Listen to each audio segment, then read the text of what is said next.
will go under review.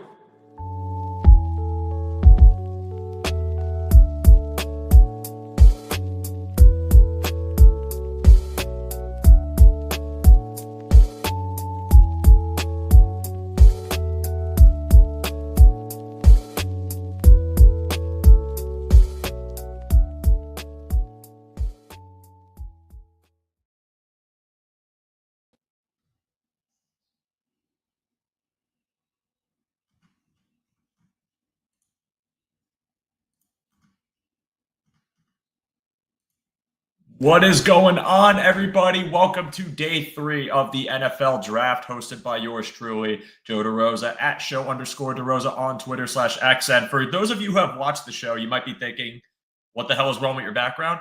Don't worry. I have recently moved. The background you know is no longer. I am in the process of fixing it, but for now, enjoy me in a lagging hotel lounge, library type thing. Either way, I am very excited to be here today. The first time I've ever hosted one of these day 3 events. I've guested on them before, and they've been a ton of fun. And I'm ready to roll, everybody, and I think you are too. This is an exciting day for the Buffalo Bills, as we are currently sitting with a plethora of picks, and just to go over them with all of you, where they sit right now after the trade yesterday with the Chicago Bears, they are at round 4, number 132. They sit at round 5, number 169, number 170, number 173. Then in round 6, we're going to go 177. Round 6, number 206. And then in that trade, they got number 240 back. So exciting times for today. I expect a lot of trades for Brandon Beane. I expect a lot of different things to happen. And it is going to be an exciting variable day. And there's plenty of positions that they could still address, whether it's double dipping, going for depth, or potentially adding to the offense with maybe a speedy receiver we know that they have met with at pro days and bringing them into Buffalo, a mixed bag of visits, but ultimately proving that they want to bring some speed to this offense as well. I appreciate all of you who are joining us in the chat today. Again, if you're new to the show, this is not what the background normally looks like. It's still a work in progress. I do apologize. It looks really choppy, but it's what we got to do right now until I get everything set up. But if you are a returning guest, if you are sitting here for the entirety of the draft today, I welcome you. I hope we can have some fun together. The only thing I ask of you guys is no pick tipping. I got it over here. I'm going to be checking Twitter, monitoring any trades that might come up and doing the best I can to be as up to date as possible. But for all of you, keep the spoilers out. Let's have some fun together. Let's wait for the picks to happen. If we have any surprises, any trades, any pick selections, maybe if you're ahead, behind, whatever, let's find it all together here on the show, and then we will talk about it as best as we can. But I say we because it's not just me. This is a 4-hour stream. We're going to be in the weeds today, but I got some friends joining in, and I'm going to start with one of my favorite guests to get on this show, David Tilton of the Air Raid Hour. Welcome. I appreciate you. You are literally the voice of reason. The Titans, I see, just made their first pick. And by the way, I'm going to warn you, David, I'm going to look this way a lot. That's where the TV is, so that's where I'm going to be watching. Yeah, I'm literally going to be like this probably 50% of the show. But I see that the Titans just took one of the actual day 3 targets I had for the Bills, in DK, who is a really speedy, fun receiver, vertical threat. So cross him off the board. We're off to a great start. Another speed threat gone. But David, you put this whole thing together. I got to give you your flowers and credit you. You've been busting your butt, doing a ton of work in the draft process, getting everybody in order, aligned. This stream is not possible without you. The work you do is impeccable. So I thank you for that. And I ask you, how you doing? Happy Saturday. Happy day 3. What's going on? Yeah, thanks, man. We're at 4 hours Thursday night, 4 hours last night for Judge and I. And I have to kind of I had to come on here while I could, while my daughter's sleeping, because it's like the only window I've got today to do this. But I always kind of miss not really being super visible on day 3, especially today, because the Bills are starting out here with 7 picks, and obviously expect them to end up the day with fewer than that. But I'm doing well. Got some sleep last night finally, so got some interesting responses to predictions I had made earlier in the week, specifically around TJ Sanders and Landon Jackson. It's kind of not, I wouldn't say it's going viral, but it's coming back. It's coming back to me now on Twitter. So yeah, a lot of guys still I like on the board. I expect Brandon Beane to be maneuvering today. especially with having those 7 picks. And, we got a little bit of a wait now in the 4th round that we didn't expect going into yesterday, but it wouldn't surprise me if we end up picking sooner rather than later, with the 5s that we've got to kind of move up. So we'll see kind of how it plays out here. We, in mock drafts that you and I have done, I've done past on this show, and just in general draft discourse, a lot of people, including myself, had said, I don't expect Brandon Beane to take 10 players. I expect 2 things to happen. He's going to trade up. He's going to move around to try and get a prospect he still really wants, whether that's a receiver, whether that's linebacker, like Chris Paul, maybe if that doesn't happen here on the Jags. A plethora of options that they still have for depth or even impactful roles on day 3. But I do expect some maneuvering to get up and go get a player. I also expect trades for next year to still occur because Brandon Beane just does that. That's his MO. That's his calling card. He loves making those decisions to just stock up for next year. And I fully expect that to happen with, again, an overwhelming surplus of day 3 picks. So I think it's for sure a realistic possibility that that's what we're going to see today. Again, with pick 109, that was one that I was excited for hosting day 3 of this stream because I thought we'd get an early one, but unfortunately that's just not the case. But we still got 132. There's still going to be an abundance, and I'm very interested as the Jaguars make their pick right now, and I see that they are. Oh man! Look. That was my no matter what running back this year, Michelle Tilton. Great returnability, fast, good receiver, plays bigger than he's listed. I really like Tilton. It's an interesting time of the draft, right? Because we talked about this on your show, as well. As like if the Bills take a running back in the 4th round, like you're pretty much guaranteeing that there's going to be 4 running backs on this roster, on the 53-man roster. Here's the tweet I was talking about. I'll put it on screen. So on Thursday during the day, I said it'll be Gut says it'll be Landon Jackson or TJ Sanders tonight for the Bills if they stay at 30. That's my prediction, not preference. Both seem like very Billsy picks, especially after hearing Beane talking about 3 down defensive linemen.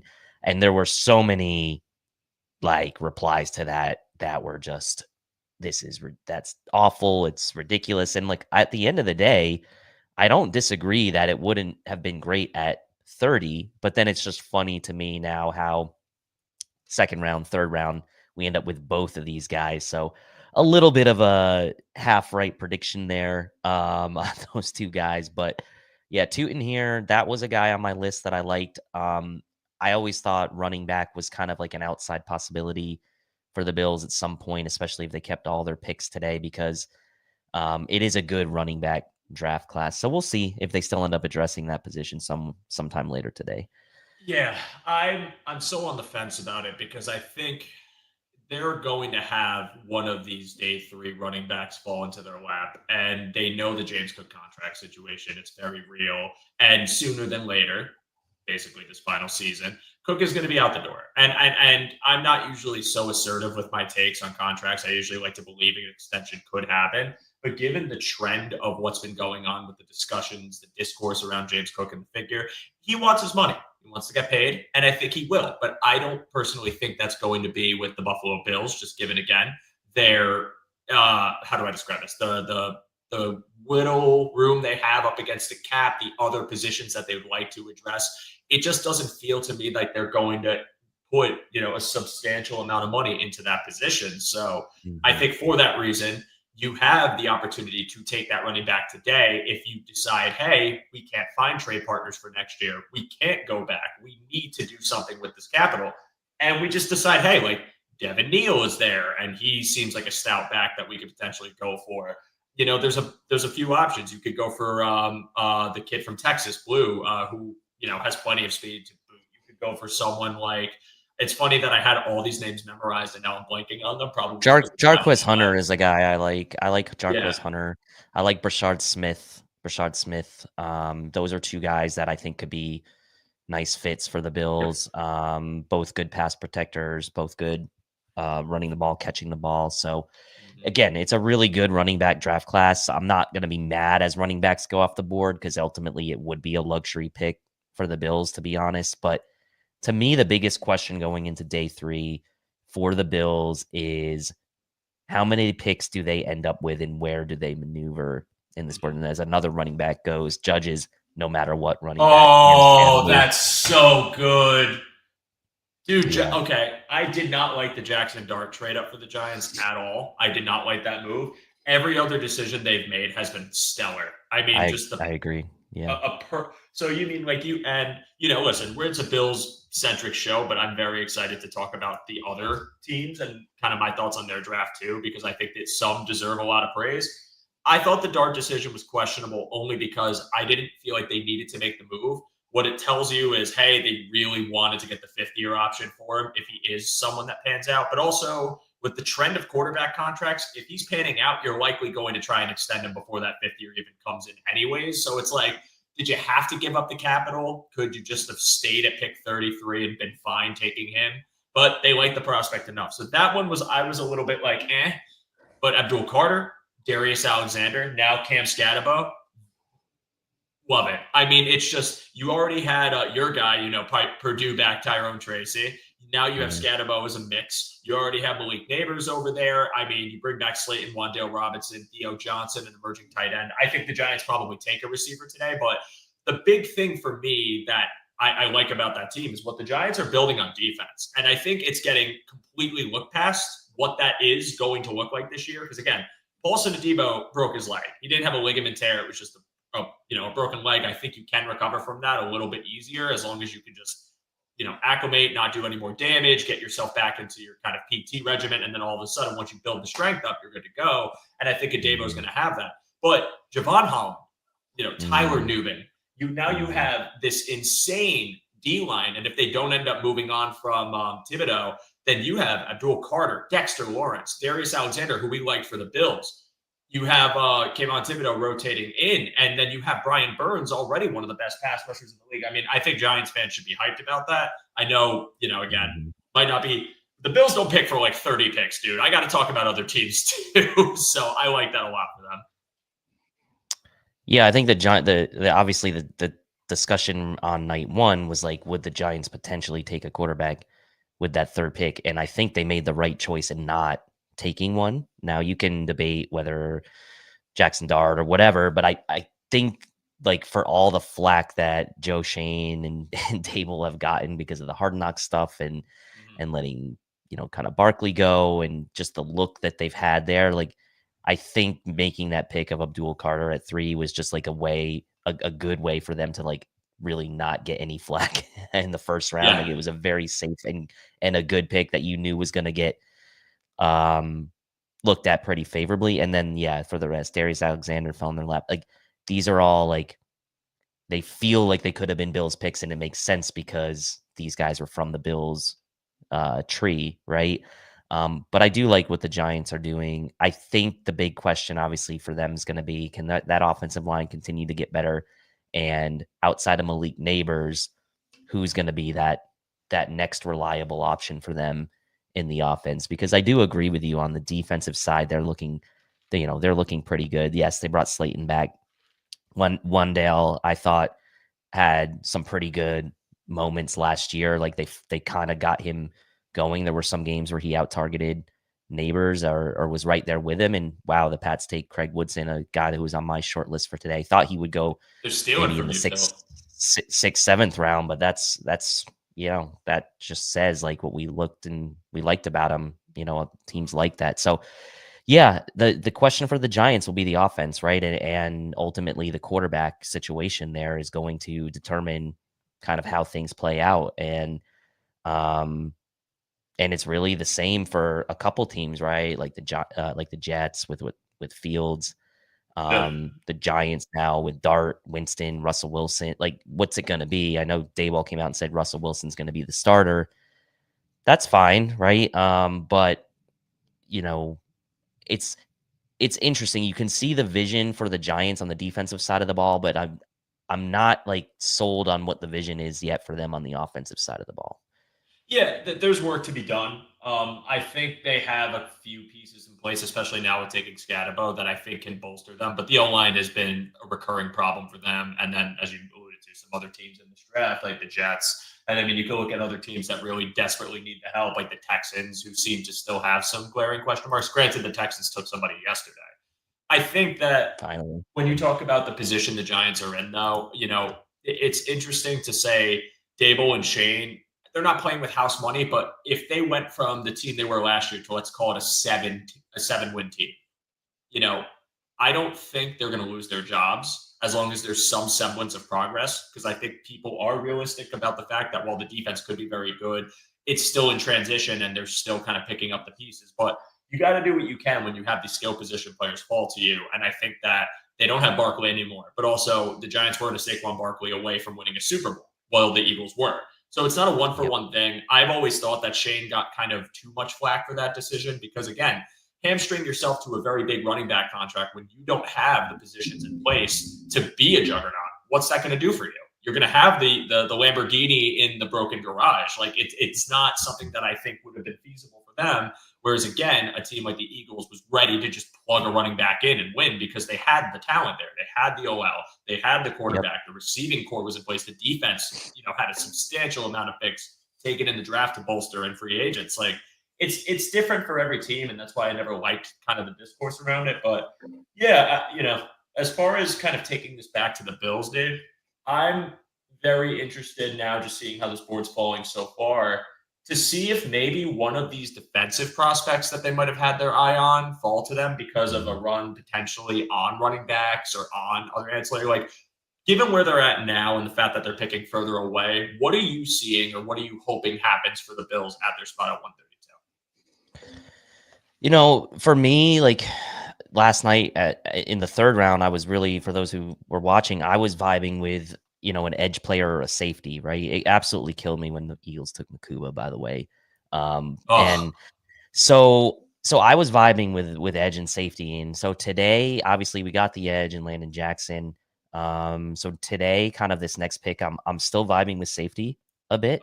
I still think that's an area they can look at, whether it's Billy Bowman, whether it's Malachi Moore at some point in this draft. I think those are options.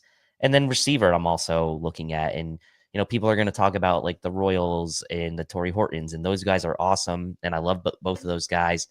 Really like Jalen Lane, even though he's not necessarily like top of the priority list as far as prototype. He's really probably going to be a slot player. But as a return man, just absolutely electric and 4.3 speed, over 100 career combined punt and kick returns at over the course of his college career. So Jalen Lane is a guy that I'm really interested in because now as we get into these later rounds, like you kind of look at like what can these guys offer you besides just what they do at their sort of home position. And so that's why I look at a guy like Jalen Lane can solve your return. You can get a 2-for-1 return man there where you can say he's going to be our kick returner and punt returner, and we don't have to worry about anything else. So I guess what I would say, I'm vibing right now with the receivers that are left and some of the options there. I'm vibing with safety, and then also linebacker. I think is there's some really good linebackers left. Smile Munden, who is my no matter what linebacker. Obviously, Jack Kaiser just got picked, but there are some good linebackers. Bassa from Oregon, I like a lot as well. So again, it wouldn't surprise me if the Bills make this 4-for-4 on defense with this next pick, but I would keep wide receiver sort of on the top of the short list as well as far as position. I agree with that. I think I'm kind of surprised over, in general, some of the value that we had anticipated. And this is every year, but really a lot more this year. The value we had anticipated for a lot of players at their positions to what it's actually turning out to be. Jalen Royals falling this far and some of the players that got taken before him, I'm a little bit stunned on.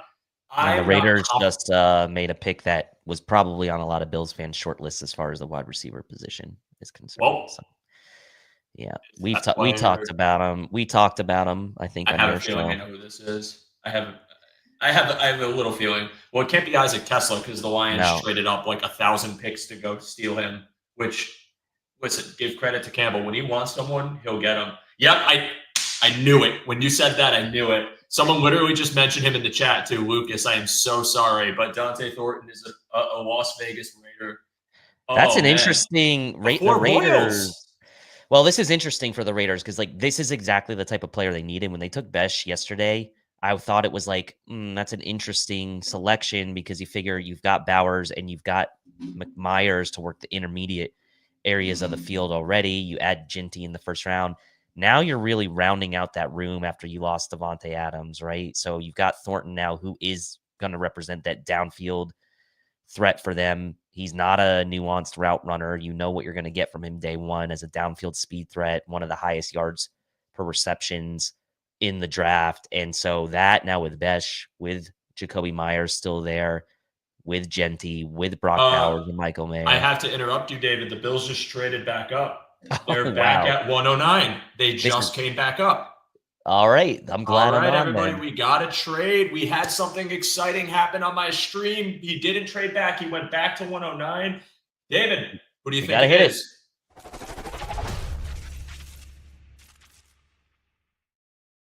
Cue the graphics people. Brandon Beane has moved back up to pick 109. We are going to find out the details momentarily. But until we do, you would think wide receiver, I would imagine, but I don't know. Like, this is kind of interesting.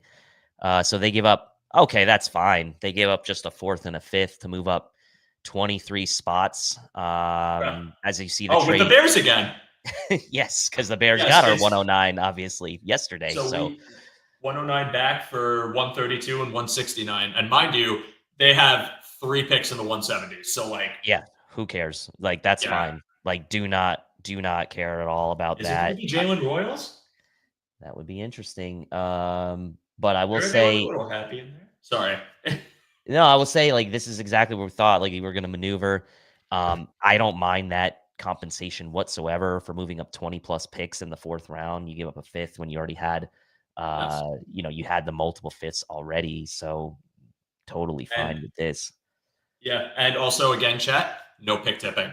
We will announce it. And if you know it, just let us get it here on the show, only because some of you might be ahead of me. And I don't want to see the name in the chat before I see the name on the TV. It's like, I don't know. I like the element of surprise. Like, I could have known that we picked Landon Jackson yesterday, in the 3rd round before it came up on TV. But I like waiting for them to announce the pick. It's preference. I also, the slow anticipation, it's so fun. So, yeah. But I would imagine after they just saw Thornton go, right, that it would be a wide receiver that they would be trading up for. I just can't see really anybody else on the board standing out at another position that would make sense for, I think, the Bills to trade up for. So here we go. They are about to announce the pick, people.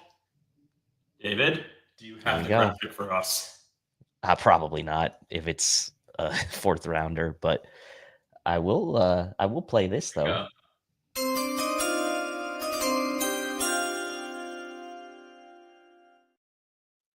The NFL International Fan of the Year from Canada, Bill and Ryan Shell, are about to announce the next greatest player in Bills history. Who will it be? Oh, wow. Okay. Oh my God. No way. For the people that were upset at that TJ Sanders wasn't big enough, you got your wish. You got your wish. They did it. Wow. I did not think they were going to. Okay. Deion Walker, Buffalo Bill, absolute freakish size, 6'7", over 300 pounds. In 2023, 330 pounds. I mean, this is a big boy. Pounds. He was slated to be a 1st-round pick. I mean, when 2023 tape, he was dynamic, explosive. The problem with his follow-up season, which was later revealed to be a back injury, was that he did not look fluid. He looked kind of slow. Playing from his very large frame, it was hard for him to get down and get under pads, got kind of moved around. This is a pick that, again, if this was their 2nd rounder, I'd be like, nah, don't do this. But you just took TJ Sanders yesterday, who, again, conversations about his frame and what that can look like on the interior. Now you have the luxury to take a project in the 4th, and there's your project, folks. That is project. And the thing I like, David, and I'll turn it back to you, there is positional versatility with Deion Walker. This man is not just a, true interior guy. Think of him as, if you just talk fundamentally what you could do with him in this defensive line, I view it as inheriting that position that DeJuan Smoot left behind. You could have him lined up on the interior. You could have him attempt a 2-gap. Again, I don't know if you put that on his plate right away. You could have him line up as an edge rusher. Like, this guy does have alignment versatility. The question is the back injury still a problem? If it isn't, then was it really the one thing that inhibited him last year? And if it was, is this a steal? That's the question I have, David. Again, for the fourth round, they passed up on receiver, at least right now. They are going to go with this. I'm intrigued by it. It's definitely a risk. It's a project. I'm not going to hang my hat on it working out, but from the, I guess if you want to call it archetype, the concept of the player, it is pretty interesting. So what do you think? Yeah, this is certainly not the typical type of defensive tackle the Bills would have looked at in the past, right? This is not a typical archetype for them. They would have really never gone for a guy 330 plus on the interior. It's always been sort of in that 290 to 315 kind of max range there. And so I think it's great because they did need size, right? And so I think now when you think about what complements what the Bills did earlier in the draft with TJ Sanders, and people thinking like, well, now Brandon Beane comes up and gets on this press conference, says, he could play both positions on the defensive line. I do think even at Walker's size, he gives you some versatility, like you mentioned, but the biggest dude now we have in that room at 330 plus pounds. So the Bills really trying to totally retool that defensive line. You go into the season before the draft now into 2025 with Dwayne Carter, Ed Oliver, and Daquan Jones. You signed Larry Ogunjobi, which wasn't like a huge needle mover for a 1-year deal. But now, all of a sudden, as you look past 2025 with Daquan Jones not under contract, obviously, and Ogunjobi not under contract, it really only left you with Ed Oliver as a primary player in the middle of that defense. So now what you've done is you've secured 2025 contributions from these guys, Sanders and Walker, and you've secured a potentially core for the future on the interior now with Oliver, Carter, Sanders, and Walker. And it's a nice core, I think, to build around. And that could be your 4-man rotation, starting rotation, or not starting, but that could be your 4-man rotation in 2026. And maybe as we go into kind of the stages of 2025. So I like it. For the people who wanted size, you got your size. This is one of the biggest dudes left in the draft. So you got that. All the Discord people that are watching, Team Mass, we are so back. But what I will say about this, David, is yes, and I understand some reservations from people in the chat who don't like the pick. The play in 2024 was not good. I think why they took him here, again, it's a traits pick. You're banking on potential. And what they're doing is they're giving you the glimpse that they want to add as dynamic of a body as possible and frame, again, that's been the concern over Brandon Beane and like the upfield penetrators with being a little undersized. So what did the man do? He decided, okay, I'll give you guys size. We're going to go get the biggest defensive lineman in this draft, and we're going to have him rotate in on what's probably going to be a limited snap count and see how he does. I, again, will reinforce this. It's a pick that I liked a lot more before the year happened. I was hoping that this would be a player that could fall to them once, obviously, the play kind of got shown that he was lagging behind, not as explosive, and there was an injury. That is something that I felt like, okay, later round, day 3. But as a day 3 pick, this is where you can take this gamble, David. You can do this kind of thing. Like, I think people are going to put a lot of kind of vitriol towards it because of the play, and I get it. But you got to understand, like, if you have the opportunity to draft someone with an absolutely high ceiling at a position of need, however, not an immediate starter, it's not like they didn't take any D lineman yesterday to fill the floor. It's not like they don't have any other bodies in the room. And you give him the luxury, Arian Smith to the Jets, by the way, if you give him the luxury of just slow, steady rotation, I think there is the chance that if this guy does get the pad level a little lower, if he is healthy, if he is explosive, it could be a slam dunk. I'm not saying it will be. Again, I got Dwayne Carter pilled last year. I know you all know it. I don't want to take the cheese too much, but the profile, the size profile really interests me. And it also just feels like, again, Brandon Beane saw it, typically doesn't go for that big of a player, at least in the draft, took it, and is telling you all, I will take whatever it takes to make this D-line more dynamic, to have rotational capability. Because, again, you have a plethora of options on this defensive line, David, that can move around, can wear different hats, can do different things. And now, even if this guy is just okay, it's fourth round. That's what you want out of a fourth round pick, just to be fine at the very least. So I'm cool with this. Again, like day 3, take the risk. There's your guy.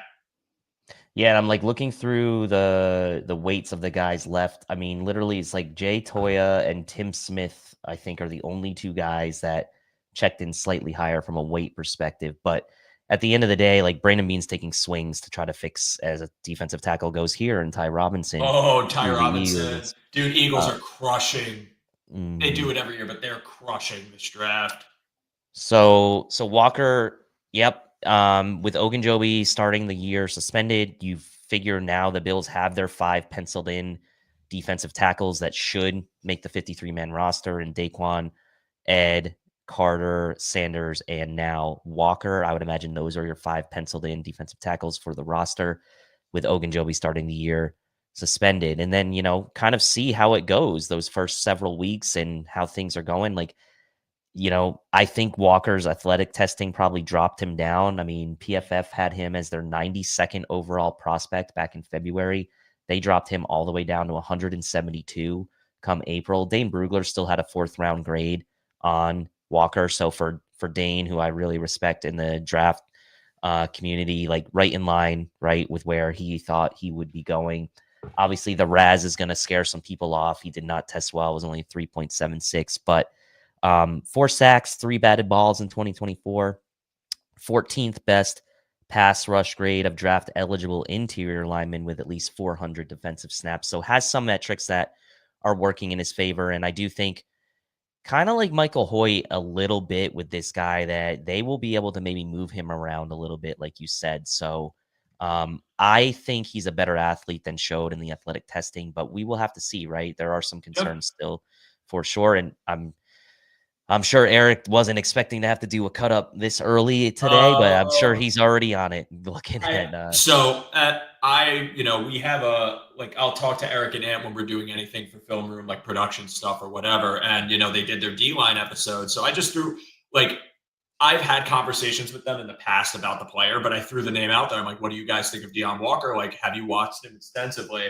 And, they gave honest answers, but one of the things I recall them saying was just doesn't feel like someone Beane's going to take because he's a really high cut guy and he's large, like so large. And I just don't know if he's going to be able to get low consistently. And, that a lot of people take it out of them, but the consensus was he's going to drop. And he did substantially, right? Like when you talk about first round projections, this is a guy that from then to now has taken a nosedive because of the bad tape. But again, it's just like I'm sitting here kind of in shock because I really didn't think they were going to do it, given how they took Sanders, how they took Landon Jackson, and they went for these really athletic, upfield explosive guys. Not saying Walker isn't, but that maybe they would have been scared off by last year and just gone from that. And they just decided that they wanted, like this comment right here, why are they drafting a guy with awful tape? Because the guy with awful tape, if I can fix him, I'll give it a shot pick.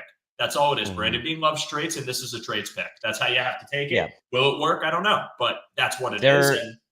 They're banking on that, right? Because you have guys like CJ West and Josh Farmer, right, still on the board. And, at this point in the 4th round, I think Brandon Beane's saying, okay, we can get a guy that with the size that we want, but we know probably the ceilings of guys like West and Farmer are limited.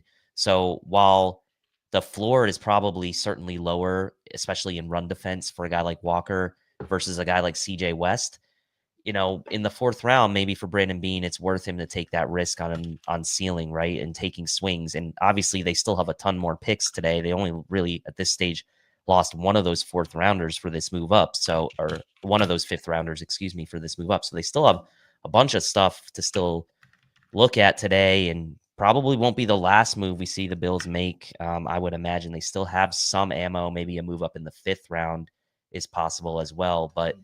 Yeah, I mean, where as much as they kind of talked to Farmer, as much as we thought CJ West could be a good run-stopping fit, like this is definitely, and Danny Stutzman, one of my favorite linebackers in this class, just goes to the Saints. They take Walker on the bankability that they can do something with him from an upside. And Ryan Nielsen, let's not forget, is probably having his fingerprints on some of these picks as well. Yeah. So Yep. It's low risk. Again, they gave the Bears their pick back, and then they gave up 169. But we all saw that cluster of draft picks in that round as trade picks. Not saying they're going to trade every single one, but this is your well to kind of move up if you need to. And if you're going to move up for a guy like this, it could be fun. But I'm not going to get heartbroken if it doesn't pan out either. It's day 3. These are players you go for the high ceiling or you go for depth. And in the case of the Bills right now, that's where they're at. They got TJ Sanders to be a primary rotational interior defensive lineman, whether that's at a 1T, whether that's at a 3T, probably more 3T, but you never know. They got Landon Jackson. Again, it's already a crowded edge rushing room this year immediately, so he's going to rotate in. Maxwell Harrison's your CB2. I would still like them to take a corner, but given how this board is falling, I think they're going to have plenty of options with their next pick. Whether that's a Zy Alexander, whether that's a Kobe Bryant, Mello Dotson, one of those guys. I think that there's going to have the ability to address more depth there. Safety, I know people are still concerned, and we talked about it, but they might feel way more comfortable with that room right now, given the fact that we're at this stage of the game. And the only guys we really have are potential depth options, unless Billy Bowman does fall because of the size. But you look at the room, Bishop's going to be a year 2 player. We don't know how he pans out.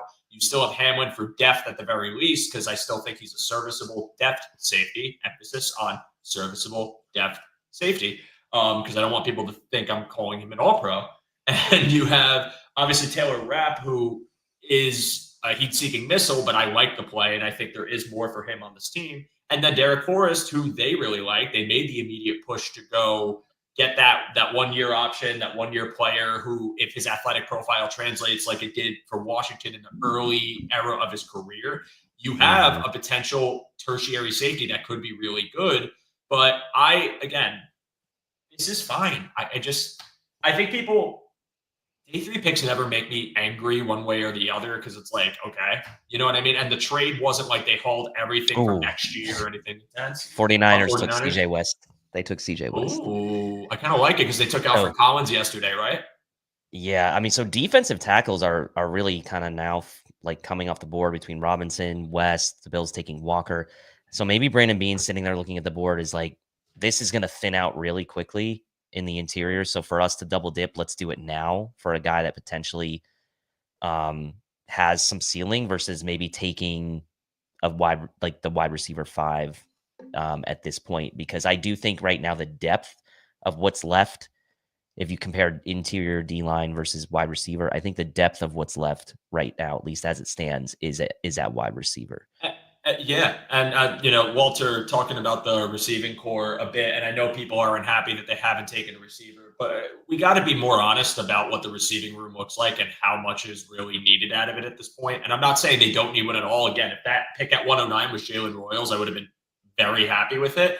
I would still be happy with it if they somehow found a way to come back up again and get him. But it kind of seems like to me, David, that the guy that they're going to go after is a pure speedster. I'm not saying that they don't have the flexibility to run more diverse routes or to be used in a multitude of ways, but they want a speed guy purely, just given the fact that a lot of these guys that they brought in were running sub 4.4, 4.3, very quick vertical speed. They have the ability to do it. And I don't think those guys are going to all be gone by their next pick. I just don't. I think it's going to be, an ancillary wide receiver that's just meant to be a go field stretcher, kind of a go-getter up top. And if you want to talk about Jalen Lane, if you want to talk about Isaiah Bond, who they met with, worked out, and is still on the board, and frankly, given the character concerns, I think is going to still be on the board, but the Bills clearly don't care about that, given their first pick, and we'll go down that road.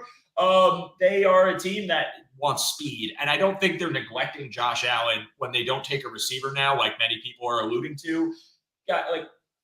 What lost them the game in the playoffs, in your opinion, David? Because to me, when you look at the final score of that game and some of the deficiencies in their pass rush and in their coverage, it was defense. And defense has been the common denominator in a lot of their playoff woes. You got to fortify that line. You win in the front, you're going to help everything else in the back end. And if you win up front and control the line of scrimmage, that's going to help the Bills offense, who want to run the ball and want to get the ball to specific targets and specific roles like a speedster. So I'm not clicking. I'm not vibing with the anti-Josh sentiment when they've taken, in the past 2 years, Keon Coleman with their first pick, Dalton Kincaid with their first pick, where they drafted Khalil Shakir, who's become a mainstay of the offense. They signed a receiver in the offseason who's a good route runner. They have a pretty established group of offense right now. They were one of the best scoring offenses in the NFL and one of the best offenses in Bills history last year with largely the same personnel, except the receiver that you gave up in Amari Cooper got replaced by a younger guy who probably will have the same impact given what Amari Cooper's impact and production looked like at the end of the year. I'm not gelling with this. I'm sorry. And Walter, this is not a shot at you. Like, I understand the sentiment, and everyone has a right to feel how they want to feel about the draft. If you're all in on receiver and disappointed, that's fine. We don't have to agree. But I don't think it's as pressing or as big of a deal as it's being made out to be. But what do you think about that, David? Yeah, I mean, I think for me, right, it's very clear, at least, that the defense has been the side of the ball that has kind of let the Bills down in the biggest games in the playoffs, right? I think, yeah, you can make some cases that in some drives the offense wasn't great, but in more times than not, the defense let the team down than the offense did. We also had major issues in covering mesh concepts against the Chiefs in that playoff game. So things like recovery speed and closing speed and the ability to cover crossing routes. This is also why the Bills went after Max Hairston, right? To be able to recover from those types of concepts or to be able to hang with those guys. It was a nightmare day for Kaiir Elam in that playoff game against the Chiefs. And the Bills just didn't have the speed on the defensive side of the ball. So they go for the speed with Hairston. They are acknowledging at least that the defensive line wasn't good enough. So they're retooling that. Now, at some point, right, we have to look and say the Bills have tried to retool this defensive line essentially every year since Brandon Beane's been the GM with varying degrees of success. But in almost every instance in the biggest game of the year, that defensive line came up small, right? So maybe this is an acknowledgement of, yes, it's not just about like finding new guys, but we maybe need to slightly change our philosophy too on kind of how we're going about the approach for the defensive line. So yeah, it's going to be interesting. Obviously, there's a lot of bodies right now, a mix of young, a mix of 1-year deal type of guys. And at the end of the day, like, I kind of agree with Pete's comment up there. Like, the fifth wide receiver probably isn't going to make more of an impact than a defensive lineman who's going to play maybe a quarter of the snaps, right? So I agree completely. As far as the wide receiver is concerned, I do think they need to add speed there as well. So don't get me wrong, but there are guys that you can go after that are still available. Keandre Lambert-Smith, Jalen Lane, Jalen Royal. Like, there are guys left, right, that can fit that need. And again, how much are they really going to play this year as a rookie? I will say the Bills probably need to go the opposite route of what they did with Justin Shorter a couple of years ago, where they went for the special teams sort of skill sets over receiving ability. You can find a guy like Ricky White or Torrey Horton who can do both. So those guys are still all out there. There are plenty of wide receivers still out there. And so we'll see if they end up I mean, I highly doubt this draft will be entirely defense as Cody Simon now goes to the Cardinals. Good pick. They are crushing it too, actually. Yes, the Cardinals are doing a good job. I agree with that. I'm not just saying that for everybody, by the way. I genuinely they got Will Johnson in the second round, and like the no, I'll tell you right now. I don't know what the hell the Saints are doing in this draft. Like, no freaking clue what they're doing. So there are some teams that I'm like scratching my head. Cardinals are not one of them. I think they're doing a good job, and I think the 49ers are kind of secretly under the radar crushing it too. Yeah, and I like the 49ers kind of rebuild of their interior defensive line because they've obviously needed it. Said over the years.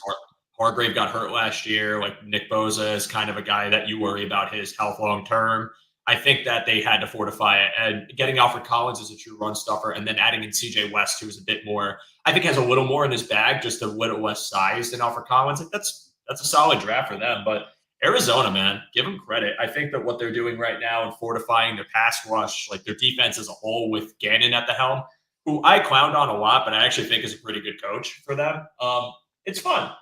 We have a trade right now. You got the Texans, who just came up with the Dolphins pick, so I wonder who they're going to take. But just wow, the Dolphins getting a 2026 third is a pretty nice return on that, and They get a 6 back. Like that's a nice return for it's kind of Yeah. like what the Bills did last year in the 5th when they traded down and got the Bears 4th. So Yeah. that's how they one of those. The Texans are moving Yeah. around in this draft. Yeah, they are.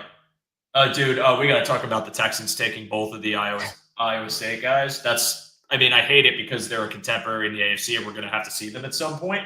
But objectively, as just a football fan, that's awesome. And they needed receiver after they lost Diggs, and Tank Dell's status is very up in the air. What better way than to go get a really good framed guy who can win on the boundary than an awesome blocker in Jalen Noel, who has some alignment versatility too with Stroud? They just got to protect him. They protect him. They're going to be in great shape. But also, too, I just had to pull this up again because I said it at the start of the show. If you tuned in late and you're wondering why I'm in what looks like a hotel lounge or like a library or something, recently moved, new background is not set up yet. So you guys are getting a green screen akin to whatever the hell StreamYard had to provide for me. So it looks choppy, but you know what? We're having fun. This is a casual stream, and there you go. But I will say a prayer for the Bills picks, Ralph. Thank you for that comment. That was very funny. But I mean, David, now that we're just getting into the weeds in the middle rounds and, they've taken Deion Walker, let's take it back to their past 3, right? Because you guys had night 1 and then day 2, they had some action, some very exciting stuff. But let's start in order, going from Hairston, then we'll go to Sanders, then we're going to go to Jackson. Give me your take on these 3 picks. Do you like it? Are you not the biggest fan? And regardless of the opinion you may have on the player, what is your thought on how they are going to be utilized in this defense? Do you think it's part of the course of how they've been projected, or do you see something different? I'll pass it to you. Yeah, I mean, obviously, the whole network, and especially me, he was the first guy I scouted the whole draft cycle was Trey Amos, and I was like, really, he would have been the guy that I would have taken. Then he ends up dropping until the very late 2nd round. So the Bills end up taking Max Hairston, the speed, fastest guy at the combine, not just corner, but fastest overall person at the combine. He's got the 9.63 RAS. I think the closing speed, the recovery speed, the ability to play off coverage and come downhill and close on the ball. Great ball skills, the multiple pick sixes, good,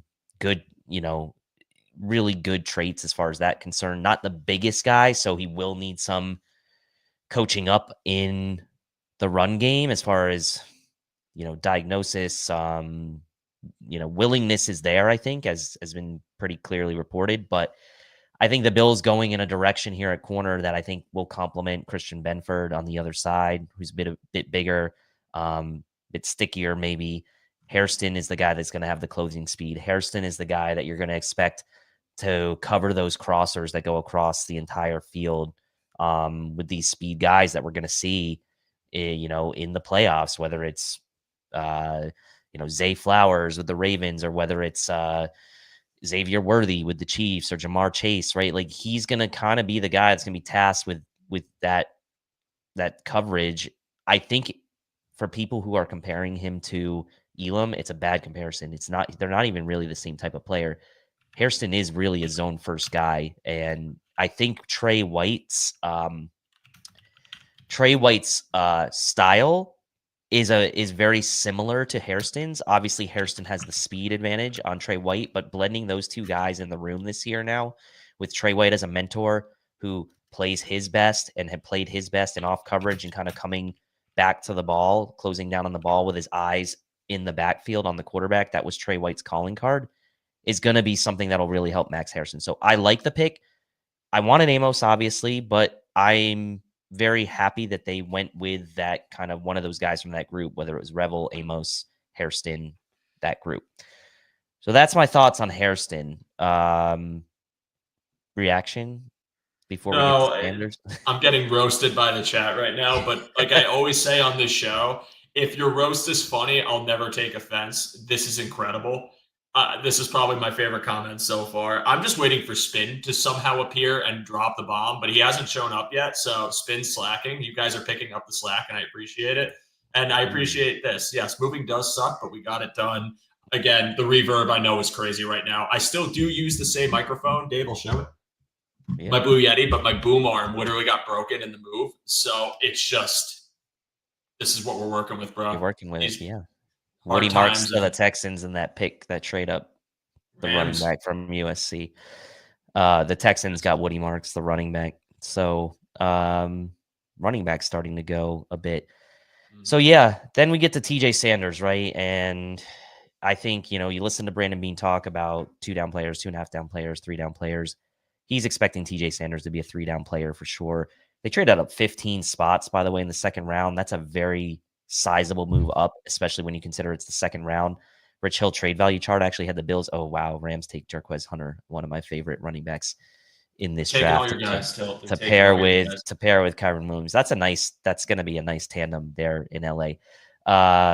And they wanted a guy that was going to be a disruptor, wanted a guy that could shoot the gap and get upfield quickly while still having the ability to play the run, right? And I think that good hands, strong, violent hands for Sanders, he's going to make an immediate impact. He's going to probably end up playing around between 300 and 310 pounds for the Bills.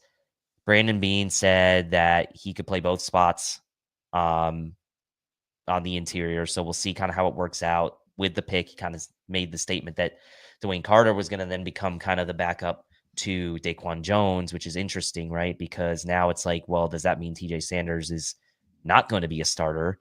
Is it going to be Daquan Jones and Oliver with Sanders filling in for Oliver? But on passing downs, I believe you will see Sanders and Oliver on the field together, which is great.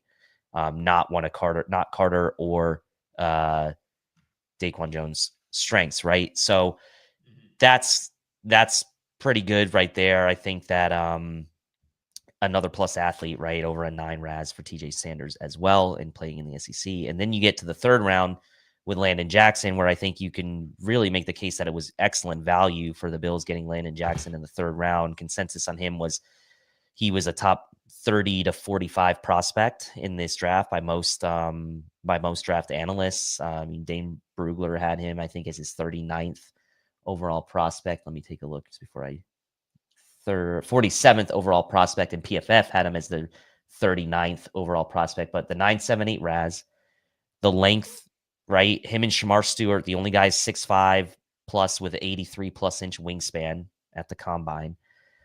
Second best broad jump of any edge at the combine. So he's got that athletic ability. He's massive, obviously, the length and strength. And he did a good job in the week of practice leading up to the Senior Bowl and had a pretty good game in the Senior Bowl as well. Eric did some really good film cut-ups on Landon Jackson as well. I think there's some untapped potential with him. And I think as a third-round edge player, I don't really see how you can be upset with it, to be honest. If you're going to be upset with Harrison because you want an Amos, if you're going to be upset with TJ Sanders because you want some, I don't really know how you can be upset with Landon Jackson in the third round. That's the one that and Billy Bowman now goes to Atlanta. Wow. It's just guy after guy. Xavier Watts in the third round, which I was very shocked that he fell. And I'm sure Judge was very shocked too, David, about that one. Yeah, he was talking about it. I would have considered Xavier Watts there in the third round over Landon Jackson, to be honest, but I think ended up working out good for the Bills and getting. So now we're just getting to pick 119, 120 here. So since he's already got those in, as far as so that's my. I would say like this, right? And I said this on the show last night. I was like, if you said to someone, you're going to come out of the first 2 days of the draft with TJ Sanders, Landon Jackson, Max Hairston, but I didn't tell you where they got picked. You just had those 3 guys. I feel like a lot of people will be pretty happy with that. So that I'm happy. I'm generally overall happy. I'm not afraid to criticize where I don't like things.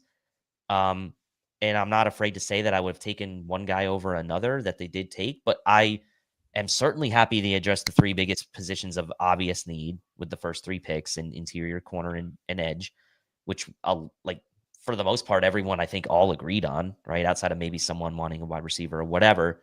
And so I don't think you can really be mad about the positions they address. If you want to quibble over the guys, fine. But I think the Bills with those first 3 went really high on athletic upside and went really high on guys that they think they could make an immediate disruptive impact. So I'm okay with it. I really am okay with it. Yeah. No, so I'll say this. First off, great analysis as always, David. I really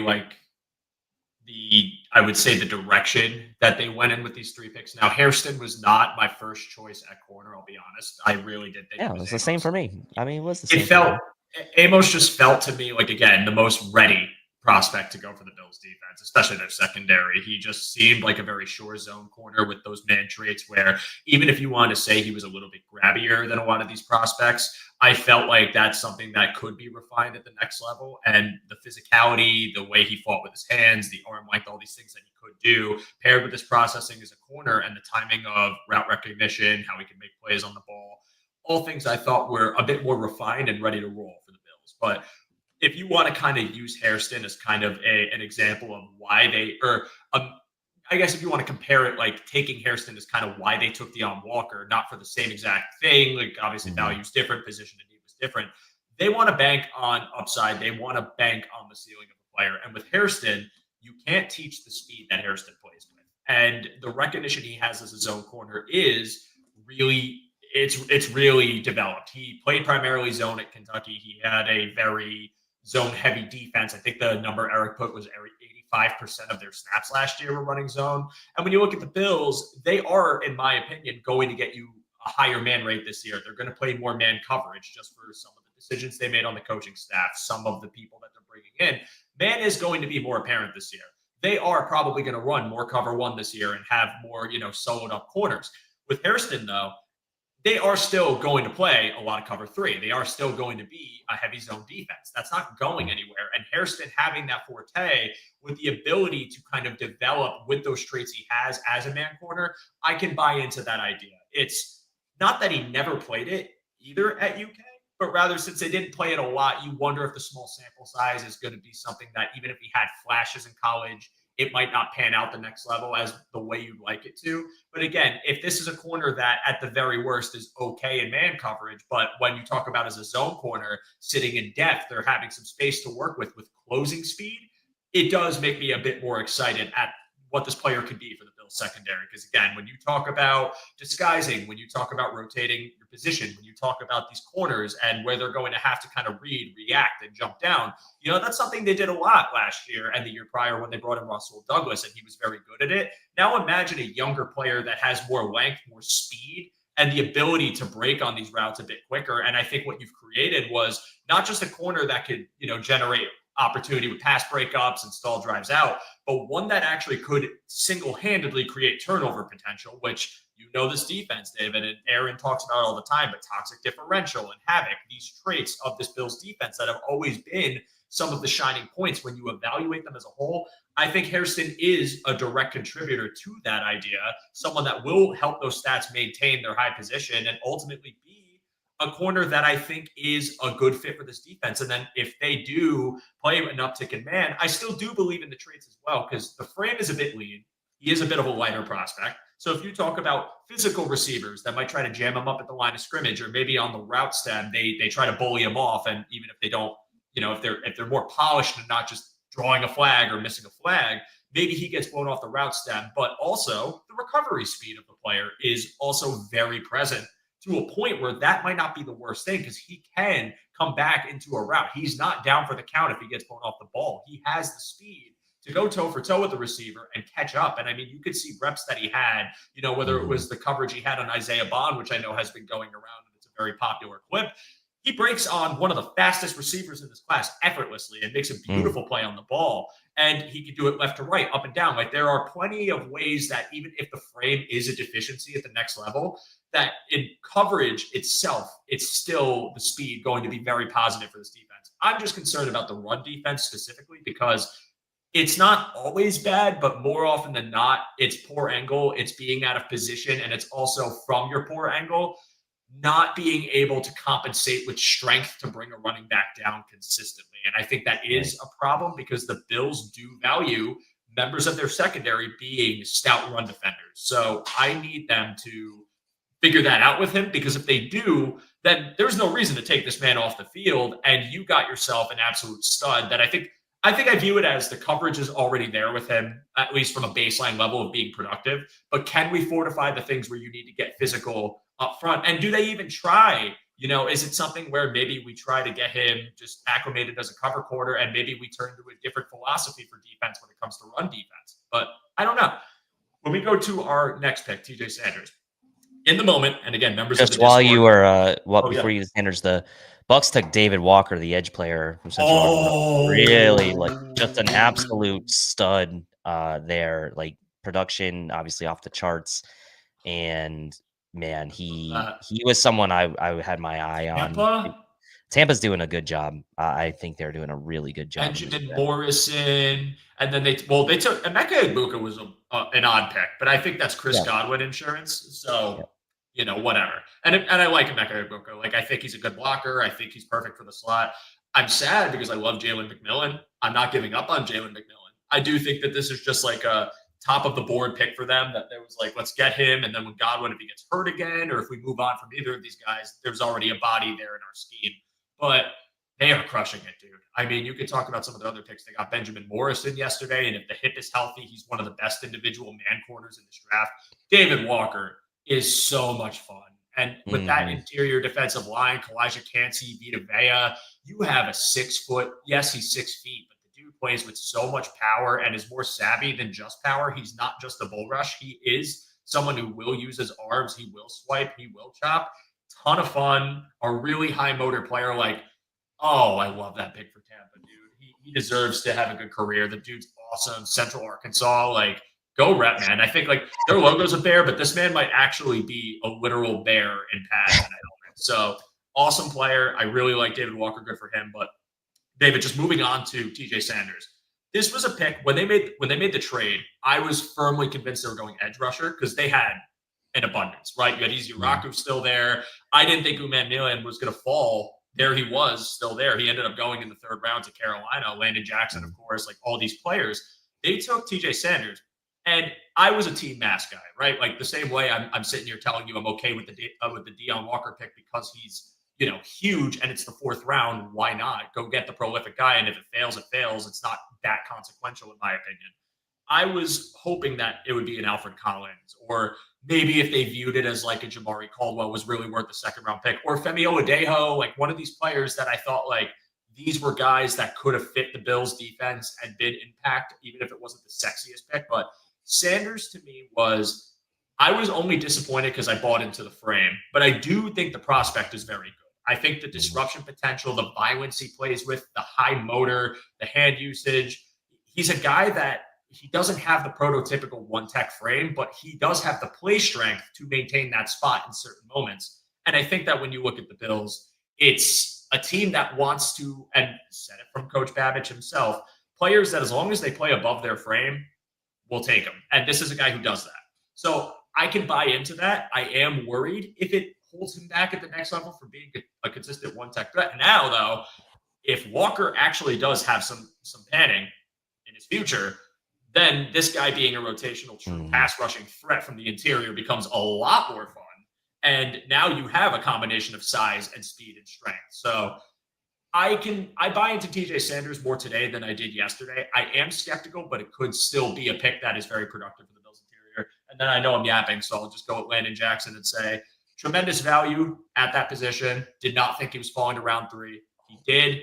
Again, just a Bills guy through and through. Freak size, freak athleticism for his size. I know people liken him to AJ Epineza, but they are not the same. Like Landon Jackson, he's still developing his power, but he also plays like he's got more moves. He's got a plan. He is a good edge setting run defender. There were times he was kind of out of position or he was put in a very odd, like, what do I call it? Like a very odd alignment. Like I think they had him playing a 4-eye primarily, and there's more potential for him out wide. But when you talk about what he is right now, Jack Sawyer to the Steelers, which is kind of fun. That's such a Steelers pick right there. Yeah, they've made a lot of such a Steelers pick in this draft so far. Talking about him, though, I believe in the potential just as a rotational edge rusher to start. But I think if he develops more power to his game, like more strength, I think Landon Jackson could actually be a very dependable edge 2, maybe even edge 3. Someone that if Joey Bosa goes after 1 year, like it's the opportunity for him to kind of grow with more strength and become someone that I think is a fun player that could be a staple piece for the Bills edge. And it just fits what they want to do. Again, have length on the edge, create kind of a collapsing pocket. And then in tandem with the TJ Sanders pick, who could actually get upfield and be a disruptor, that could actually work pretty well if you're in a true pass rush situation. So those are my takes on the 3, David. And then, of course, Deion Walker, they just took. The frame's fun. Will it work out? I don't know. This is a project through and through, and I can live with the project. Yeah, and on Landon Jackson too, right? Like there are pretty big question marks in the edge room as well beyond 2025, right? AJ Epinez's contract is up. Joey Bosa is here on a 1-year deal. You've got Hoyt, who's kind of like a tweener, probably going to play a little inside out, probably be more of their chess piece. And then Javon Solomon, who we're not exactly sure what he might end up being. Is he going to get more reps this year? Is he going to, have a chance even to get reps this year? Because it's a crowded room now. And so in 2026, you're talking about Hoyt, Rousseau, and Jackson now, right? Because if I was to bet right now, I would bet that AJ Epinesa is not going to get another contract from the Bills after he already got another one. And so yeah, that's. I'm sorry. I feel like you're. You ever seen that show Traders on? You ever seen that show Traders? No, I have not. I've heard of it though. I feel like you're in like the decision room where they decide like who to vote out. This is the best roast I've ever gotten on a stream, bro. This is top tier shit. I'm gonna read this out loud because oh my god, Joe is going to give insight on the conclave. Is top tier, man. That is pops. Who's the next pope?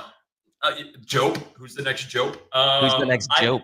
Yeah, I actually made this background because we're not just announcing Bill's picks. I'll be announcing the new pope on live stream. Get over 1 million views, and oh god, that is so good. You guys are great. This is a ton of fun. I know what I'm working with right now, so I'm open to being roasted for the choppy background and mic. It will be improved as the weeks go on. Bear with me, but let's have some fun. As I get told I'm at a brothel in Morocco. That's oh god, we're gonna have. I hear Morocco has the best brothels. That's what I'm told. So friend of a looking friend. Good. Friend of a friend told me that. A nice coffered ceiling you got in there too. Thanks, man. Yeah, I'm a firm believer that windows are overrated and dark, depressing funeral curtains are in. So we're going with that. I also love my what's the word? Transparent, not fully rendered couch in the background. That's also a great touch to the prop, man. I pulled up this background, bro, and I was just like, oh Jesus Christ, like we're gonna do this. Baron Sorrell to liked him. Obviously, Swinson did Swinson get picked? I was just about to say Swinson's still on the board.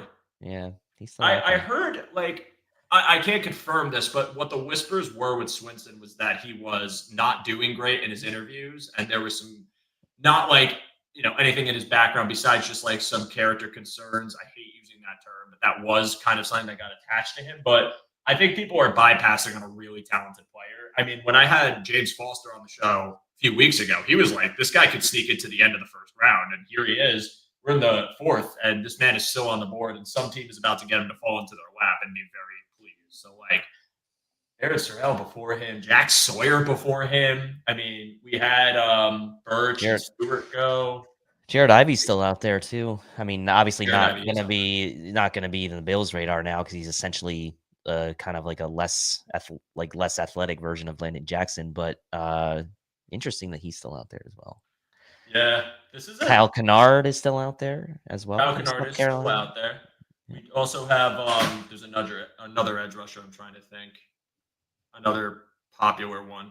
Roberts, I think, is still out there. Elijah Gelati got picked for the Chiefs too. Yeah, I like that pick for them. You know who I really like for them? I know this is not going to go over well because it's praising the Chiefs, but Norman Lott was an awesome pick for Kansas City, and I dislike it greatly because he was pass rushing advanced metrics for Omar Norman Lott were like the best seen in over 10 years or something. So was Noah Williams too. Judge died a little inside when we saw that pick last night. Yeah. I mean, I gave up on it's not because I didn't want him, because again, I think they still double dip at corner, but Noah Williams, his stock rose so much, I figured he was going to go in like the 3rd, maybe even at the end of the 2nd round. So I kind of gave up on that dream. And I think maybe fans don't want to hear this, but I don't fit wise. I think he would have been more closer to a Kaiir Elam comparable than Max Hairston. Like, I think Noah Williams is going to be a much better fit for Kansas City and what they do with their tight man coverage. They do run a lot of man. I think Noah Williams is better suited for a man scheme. He could do both, obviously, and he's got good ball skills, but as a fit, I somewhat questioned it for the Bills. So, I like him. I thought AZ Thomas would have been a better fit maybe for the Bills, but the Jets obviously got him. But once the Bills took Max Hairston with the first pick, I wasn't even really thinking corner until probably now, right? Like middle of day 2 as a double dip situation. So it's whatever. It is annoying to see rival teams, so to speak, get players you like. And it happens every year. I mean, we said it last night. It's like it happens every year. Like guys get picked either a few picks before us that we liked or a few picks after and we didn't take them. And it's just part of it. It's just part of it. It's just part of how it goes, right? Yeah. So you can't.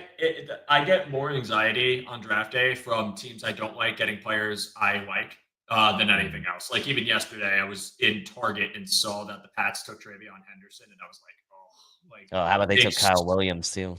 yeah. Like I got to give them credit because they're doing what they should be doing for Drake May, and it makes total sense. But I am. Oh yeah, Kennard apparently got picked by the Titans too. Oh, he did. I didn't know that. Was that? Yeah, I missed that one. Was that today or was that yesterday? When did that happen? Well, they took Gunnar Helm at pick 120. Oh, okay. I must have missed that one. Was it the start of the round? Because I thought at the start of the round they took what was his face? I thought they took a running back, unless I'm thinking. No, they took DK. Yeah, they took receiver. When did they take Kennard? Was it yesterday? No, I'm looking right now. I don't think he's been picked yet, man. I don't know if this is retracting. Yeah, he's retracting. Okay, so no, he hasn't been picked yet. Ralph, come on now. That's okay. I mean, it's hours of coverage. There's going to be mistakes made by all parties. It's all good. Oh yeah, there's going to be mistakes made. I'm going to be locked in the brothel for the entire stream too. So we're all just. You might like that. It sounds like you're into that. So. Listen, man. No. This is honestly too, when you guys said I was getting day 3, I was so excited because day 3 is the most unhinged stream. Like you got your day 1 guys and you're going for a few hours. It's not like you guys don't have any any action or anything to talk about, and it's not like it's not going for hours, but we're talking day 3, man. We're gonna be hitting the weeds of like the end of the 6th and 7th round with like my brain's gonna be short circuiting by that point. What I like about day 3 coverage is you kind of like the picks come in much quicker and you can kind of react to them quicker. I know it's a Bills stream, but I like talking about like what other teams are doing too, personally. And day 3 is like a perfect day to start doing that as you start to see different teams drafts round into form. And of course, like we don't know how things are going to pan out until a couple years, but it is fun to kind of have the immediate reaction to like guys you spent a lot of time scouting and taking notes on and doing research on, and you want to talk about those guys even if your team doesn't pick them because you put in a lot of work doing the research on them. So yeah, I like talking about kind of like maybe we can talk about the division, right? The AFC East and kind of what's going on there. Because I do think the Pats are doing a really good job. I mean, Vrabel, don't like that because I think it's a good hire for them. I think that team's going to be feisty. The Jets have made a couple of good picks. I think the Dolphins, I don't know what the Dolphins are doing, man. Honestly, like I like some of the players they went after. I know they're trying to shore up that O-line, but like, I don't know about them, man. I feel like that was a real fall from grace from them. Look, Cigar bar is really good, Judge. I'm going with the informal attire on day 3. I can't show my pecs off because I have my chair at a certain height to make the camera frame not totally ridiculous, even though it already is. But tilt, bodybuilder tilt on the other end, man.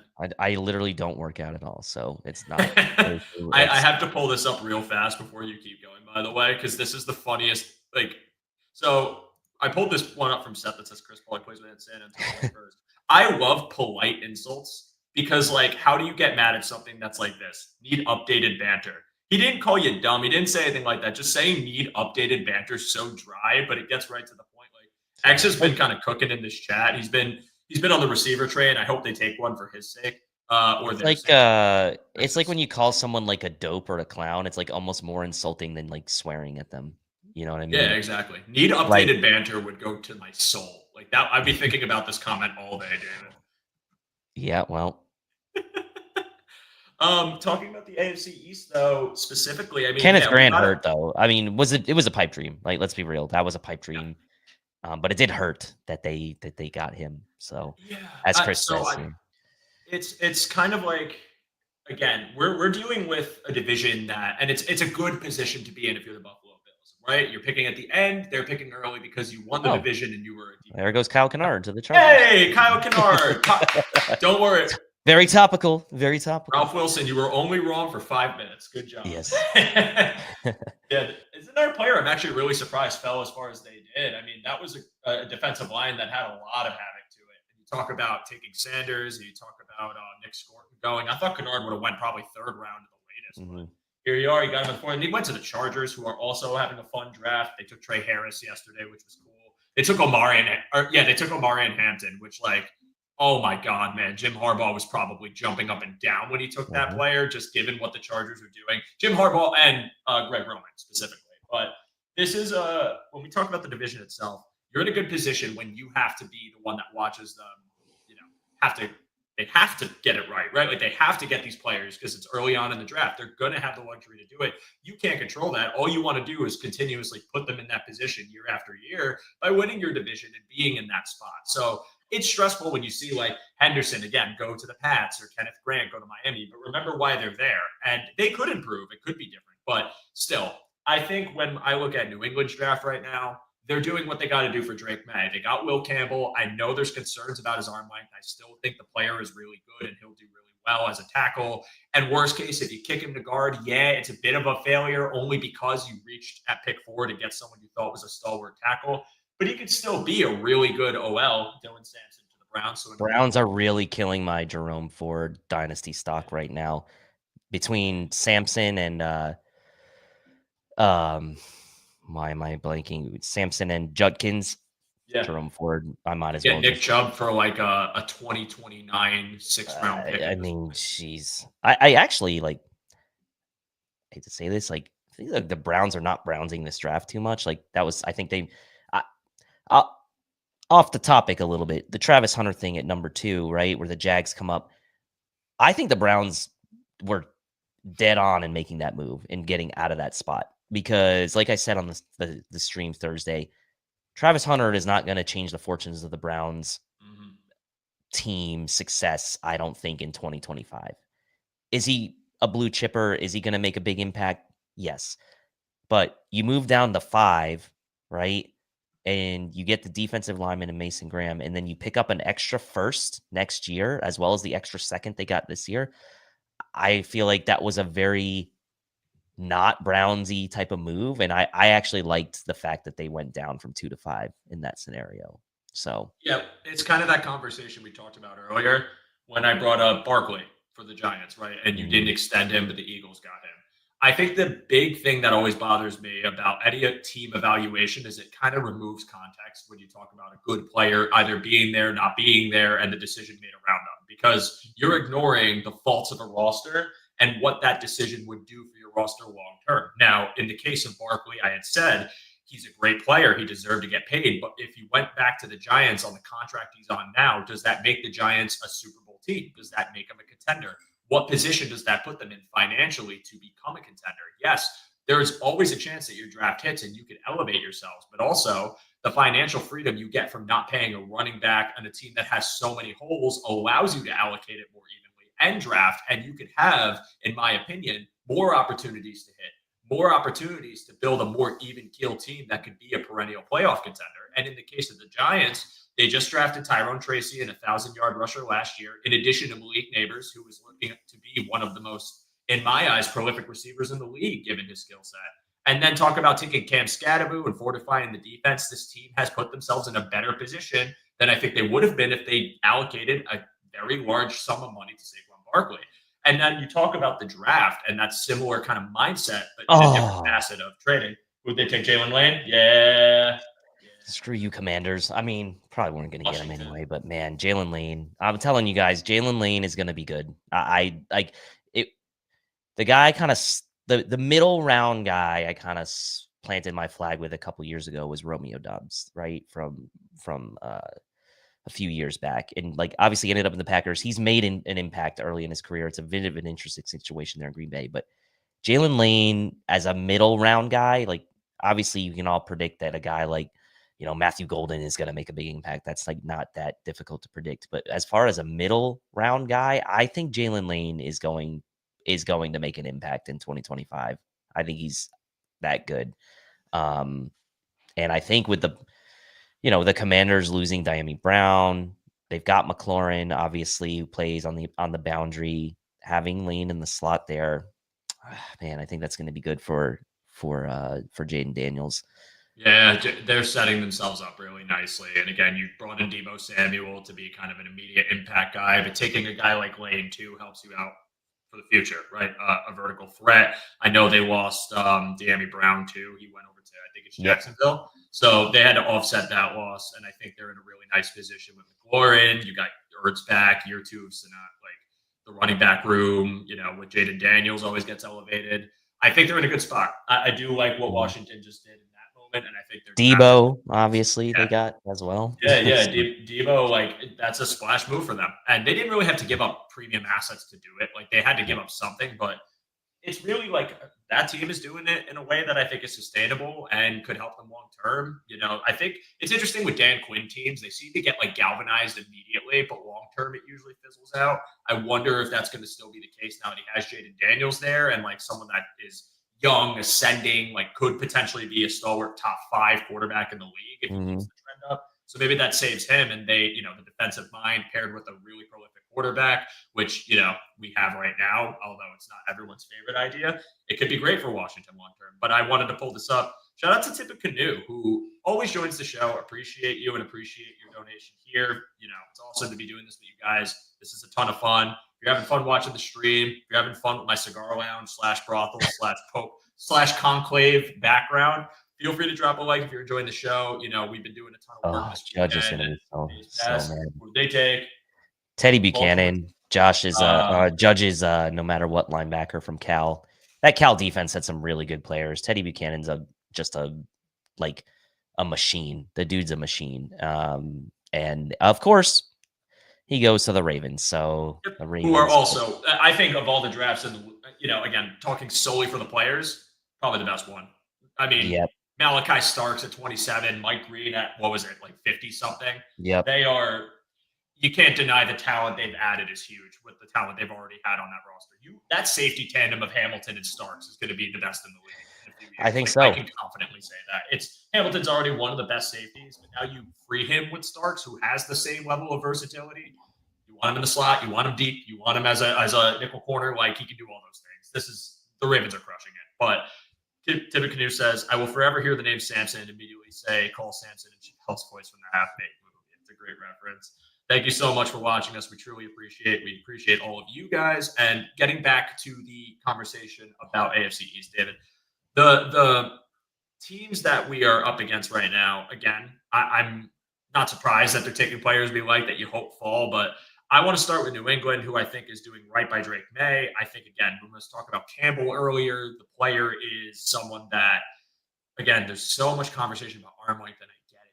But just watch what he did. And he had losses too, but, when you get the LSU jersey and you're considered one of their best offensive linemen, I don't think it's for nothing. I think he's going to be a position of need for them, and you got to keep Drake May upright. You add in a complimentary back to go with Ramondre Stevenson, who last year seemed to have taken a bit of a dip, and now there's not as much pressure on him, maybe as a secondary back. And then you talk about who they took yesterday, Kyle Williams, who just, again, was one of the, I don't want to call him a late blooming prospect when you talk about value and trajectory in this draft, but people really liked him at the Senior Bowl. He's a separator, a great route runner, and they need all the help they can get in that receiving core. And it seems like they have a type, David, because now they bring in Stephon Diggs, who again is more of like a true route runner. You added Kyle Williams to that mold. They tried it with, Jalen Polk last year. It didn't really work out. I don't know if it's going to with them. Javon Baker didn't really ascend. Like they're throwing a lot of darts at the wide receiver position, right? They got Diggs. They brought in Mac Hollins, probably more so for special teams ability, but they have Demario Douglas still. Douglas, I know you like. They have Keyshawn Boutte still. Polk, obviously, and Baker from a year ago. They still have Kendrick Bourne. They are they are going to really have like the best 5 or 6 men guys win, outside of Diggs obviously will be on the team, but like they're trying, right? They're trying to throw as many darts as they can at that position because for them, the last several years, it's been there's Malachi Moore to the Jets. God. The other safety, the Bama safety.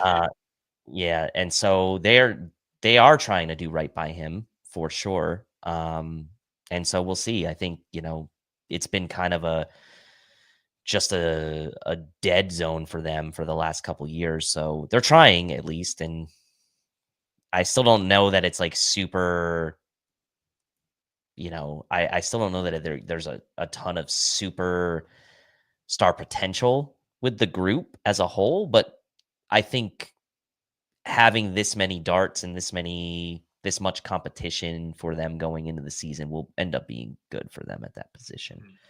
John Robert, welcome to the show.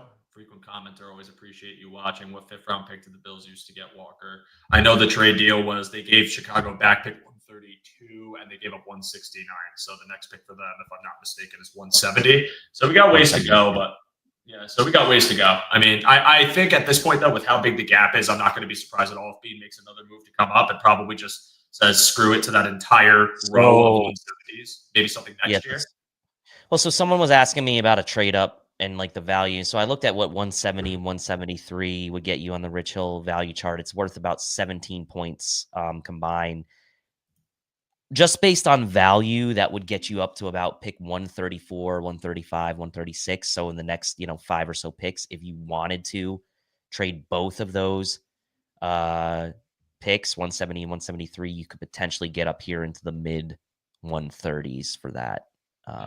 For people who are kind of still mulling around trade possibilities. I'm kind of expecting it too, because you see, like in the past couple of years, how frequently Brandon Beane tries to trade out of rounds if he doesn't see any talent remaining. But I don't think he's typically operated with a gap this large, after the trades he's made, and he's shown his hand in being aggressive, trading up twice with the same team.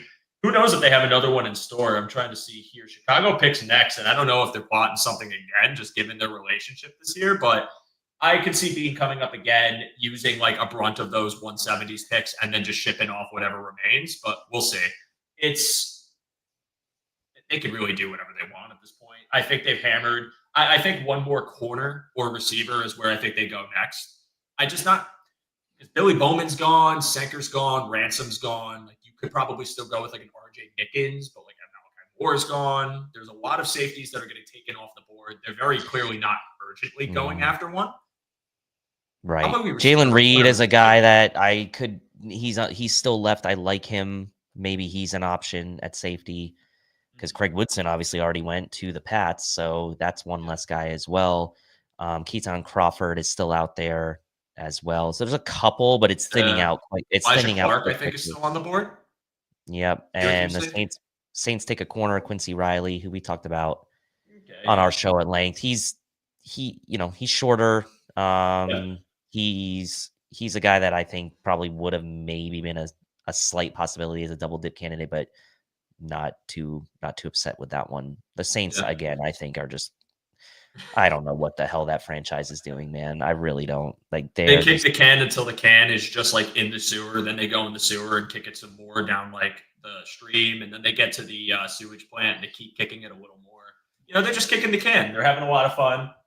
Just pushing money away and trying to make it work. And for people who don't think the salary cap exists, it does. You can manipulate it, but you could also become a prisoner to it, like the Saints are, who seem to be in negative $400 billion of cap space every year. The Bills should try to like trade back into their original pick again with the Bears here at 132.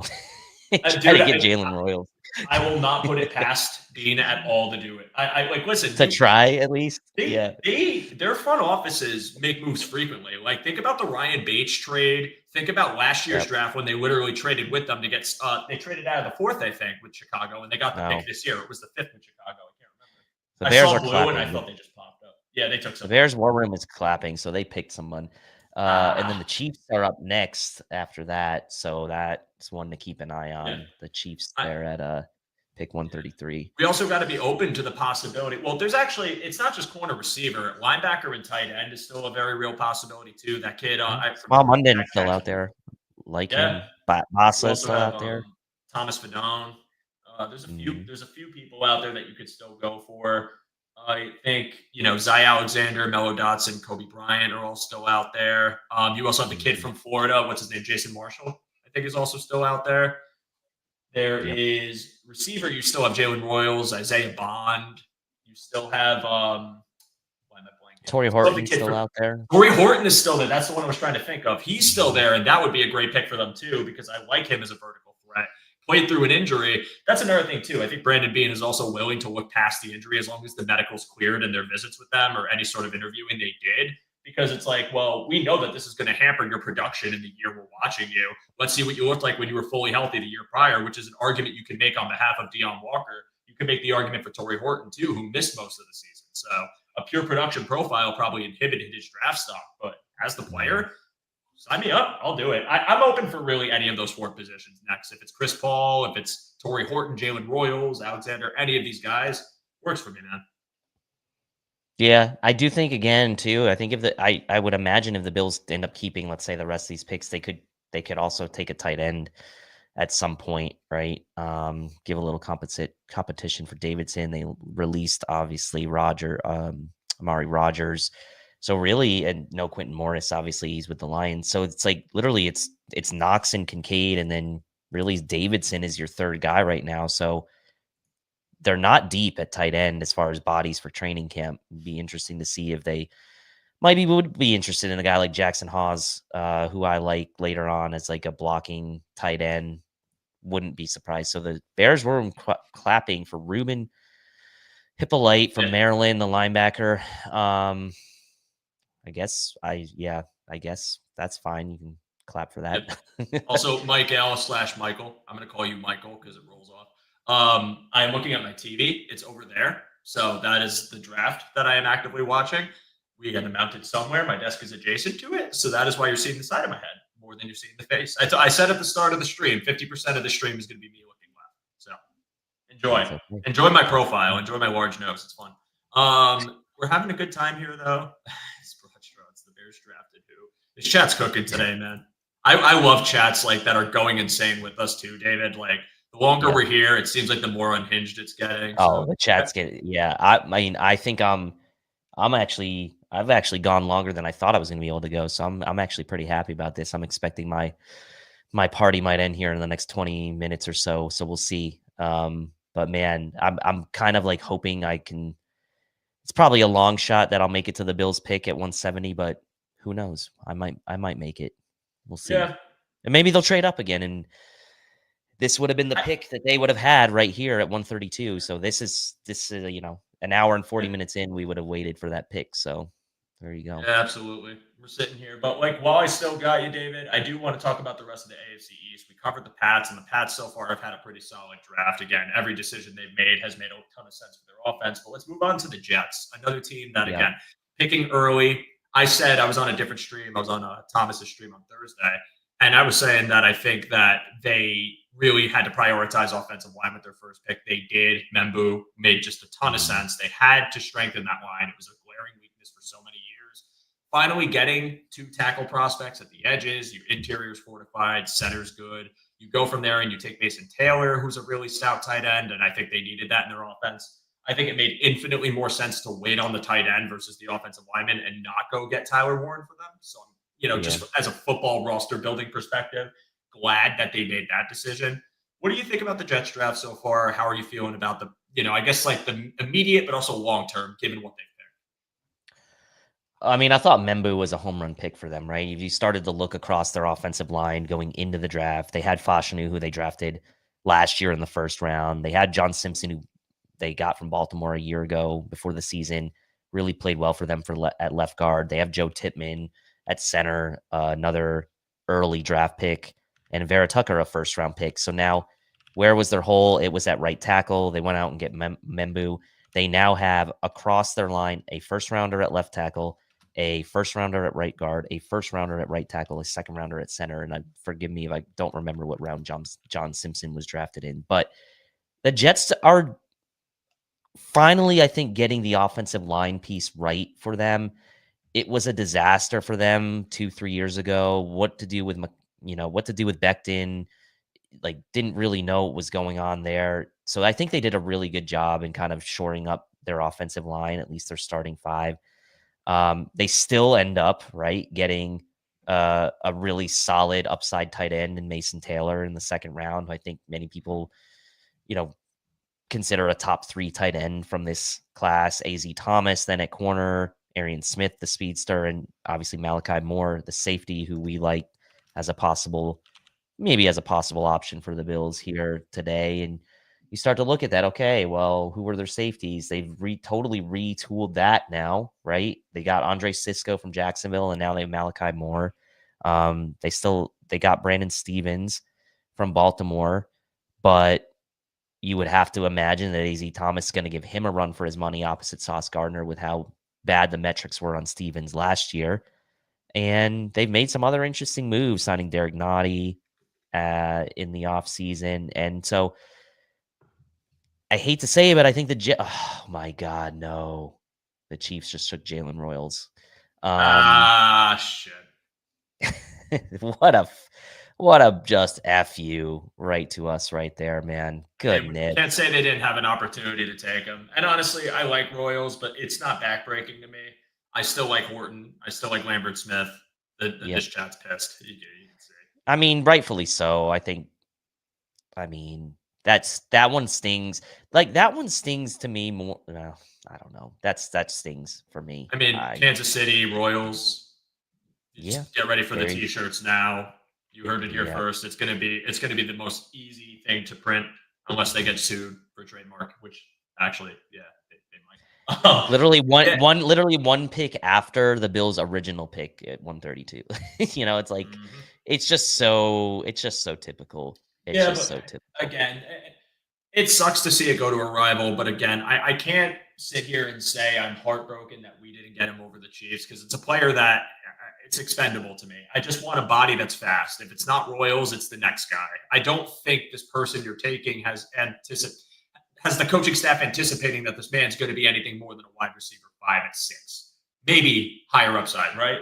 And I don't know, David. It's looking like they're shaping up to grab Bond. Like I think that's if they're going receiver, I think it's going to end up being Bond. I think they're going to just go for it and just make it happen. They put a lot of investment. So unless they don't trade up and he gets poached by any one of these teams, which so far, they still got very much ways to go to get their next player, just get a speedy guy. It sucks to see him go to Kansas City, but I'm not going to sit here and say, oh man, like we should have had him. It's not because I don't want Josh Allen to get help. It's day 3 receiver. What are you expecting? I mean, I'm not saying they can't be this great player, but they probably are just a gadget at most. And they could have had Royals earlier. They didn't want him. Their value wasn't the same. If they were really hell-bent on getting him, same argument I had last year when the Chiefs got worthy when we traded back with them. If they really wanted him, they would have taken him. They had a huge mountain to climb with the trade they ended up making. It's not that they didn't know that. They knew they were going to be at a very big pick drop-off. So here they are. They are at the pick drop-off, and a rival team took a receiver. It's not the end of the world.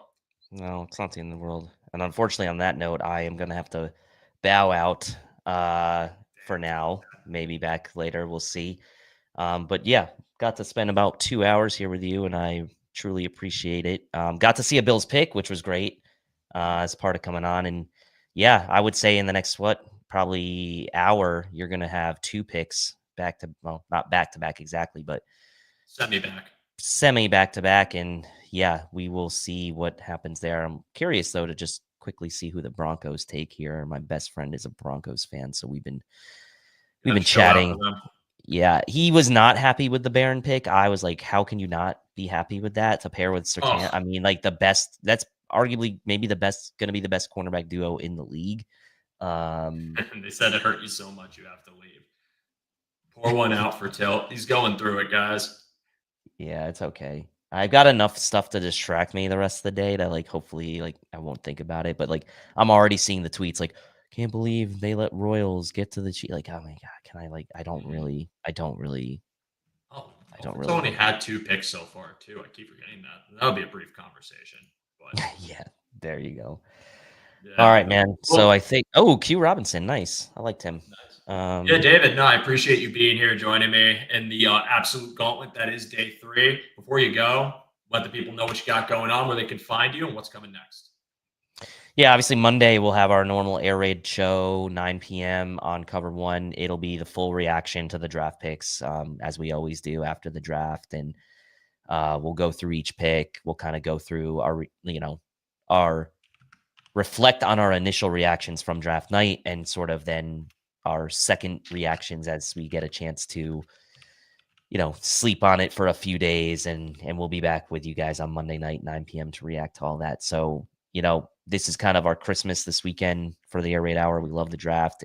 And then from here, we'll be going straight into our sort of roster review mode as we head into the summer. Hard to believe April's almost already over. I feel like March and April kind of just flew by to me anyway. And so, yeah, we'll see you guys Monday night at 9 p.m.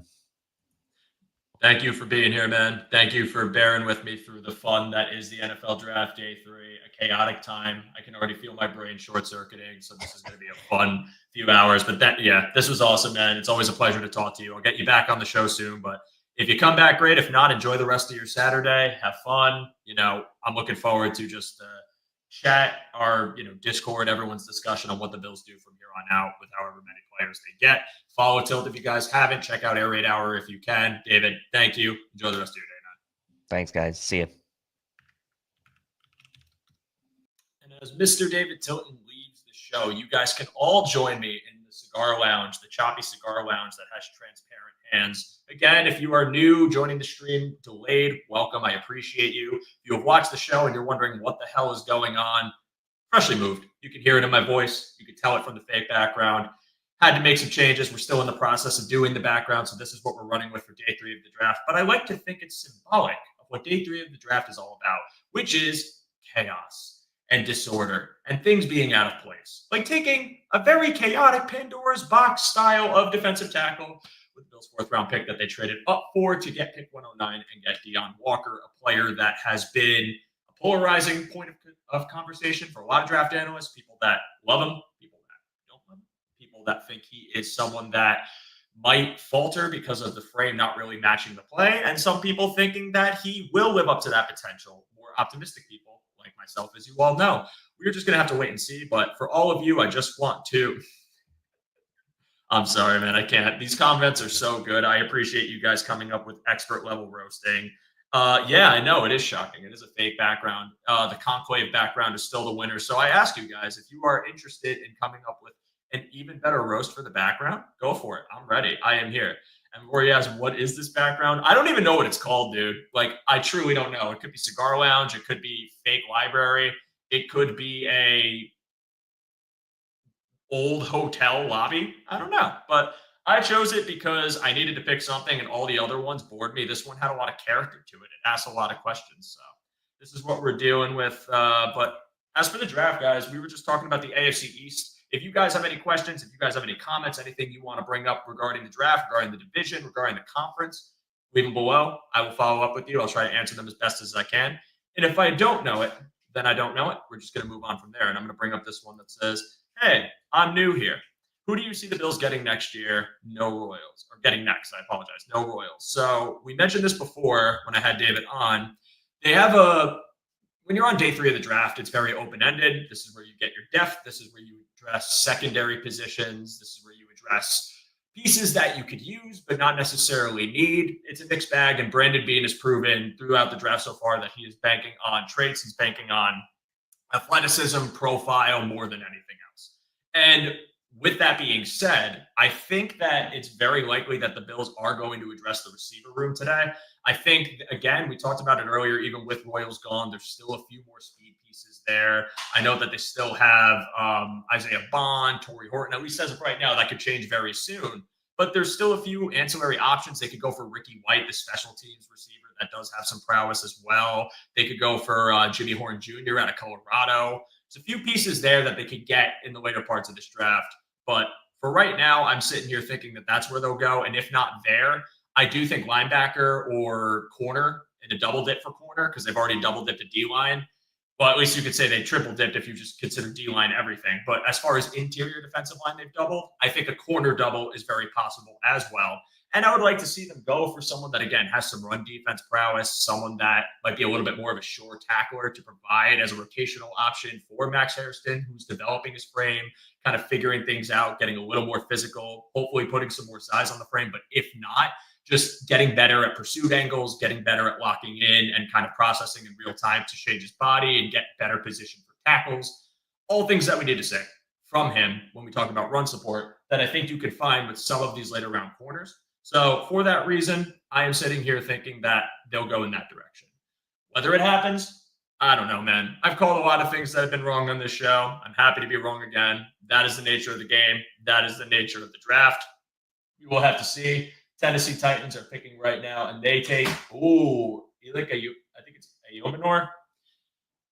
Yeah, out of Stanford. That's a good pick for them. I think they've had a pretty decent draft so far. I'm excited about Cam Ward. I'm going to pull up some more. Joe needs a hookah pipe. Honestly, this is giving extreme hookah lounge energy, so I appreciate that one. I'm surprised that that one hasn't been said sooner. So what I'm going to do here, everybody, is go through more of what I missed earlier. And if I missed your comment, I do apologize. The stream is hectic. The show is hectic. We are in day 3 of the draft, and this is a long gauntlet. So you're all hanging out here with me, and we're going to do as best as we can.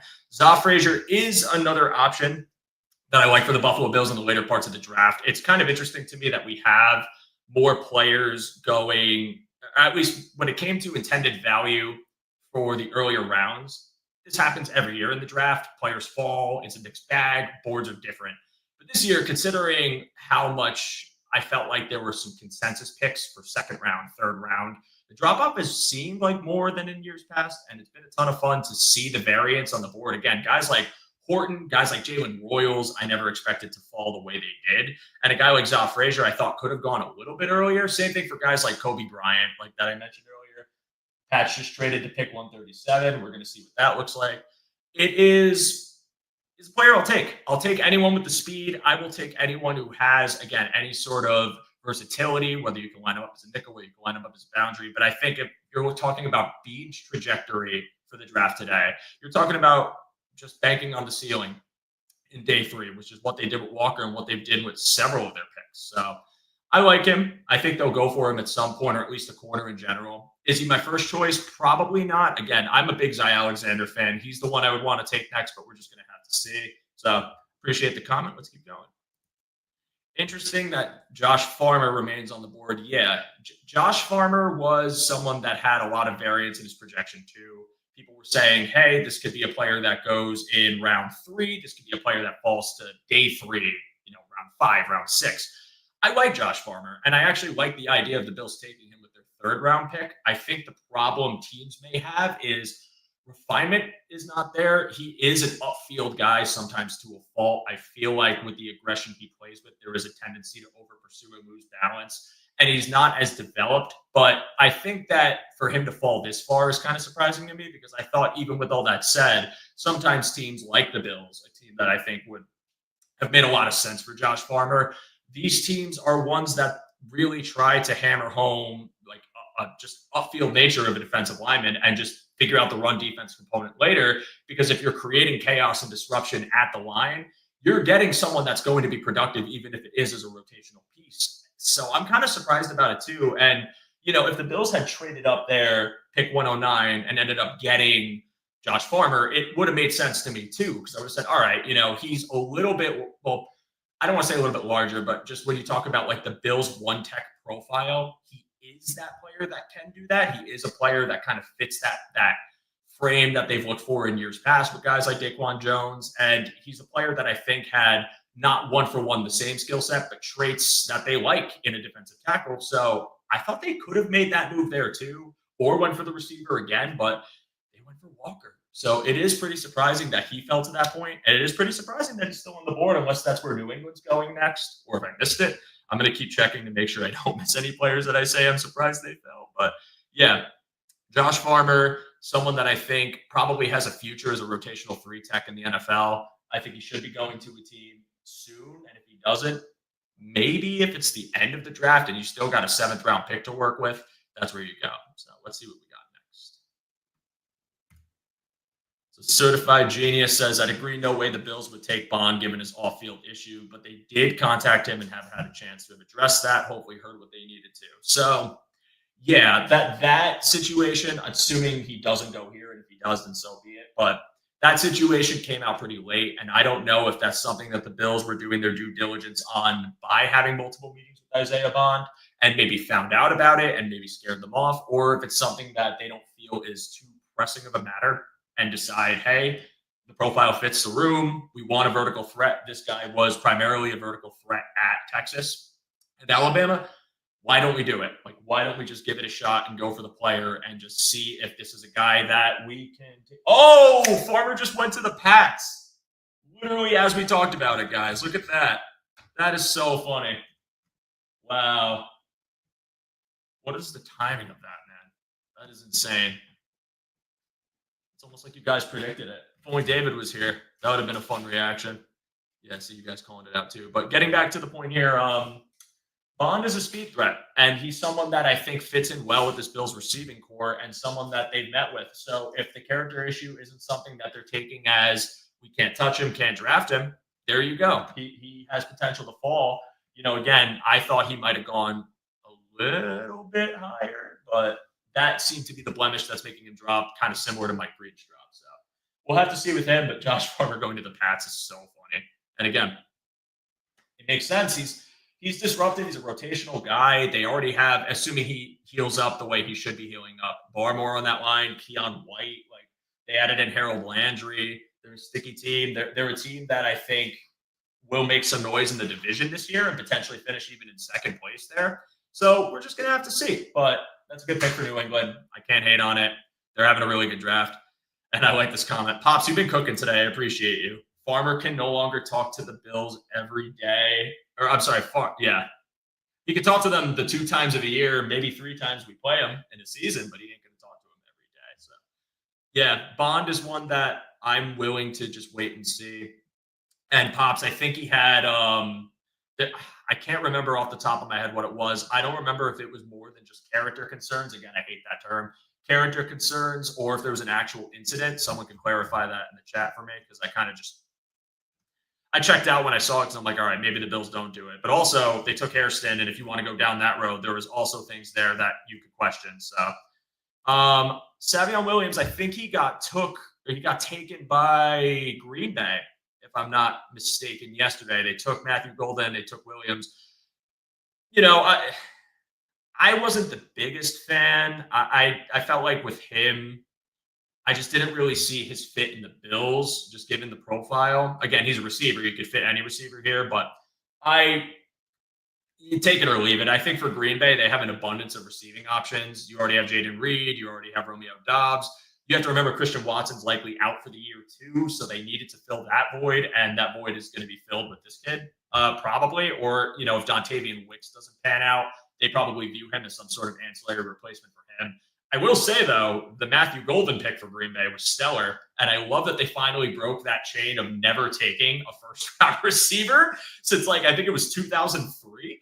So fun to see them make that. Another receiver off the board in Jordan Watkins from Ole Miss. He goes to San Francisco, who adds another piece, but I don't think this is going to be more than gadget piece. And as a Ricky Pearsall dynasty owner, I certainly hope not. So that is at pick 138. We're moving on to Minnesota, as it seems.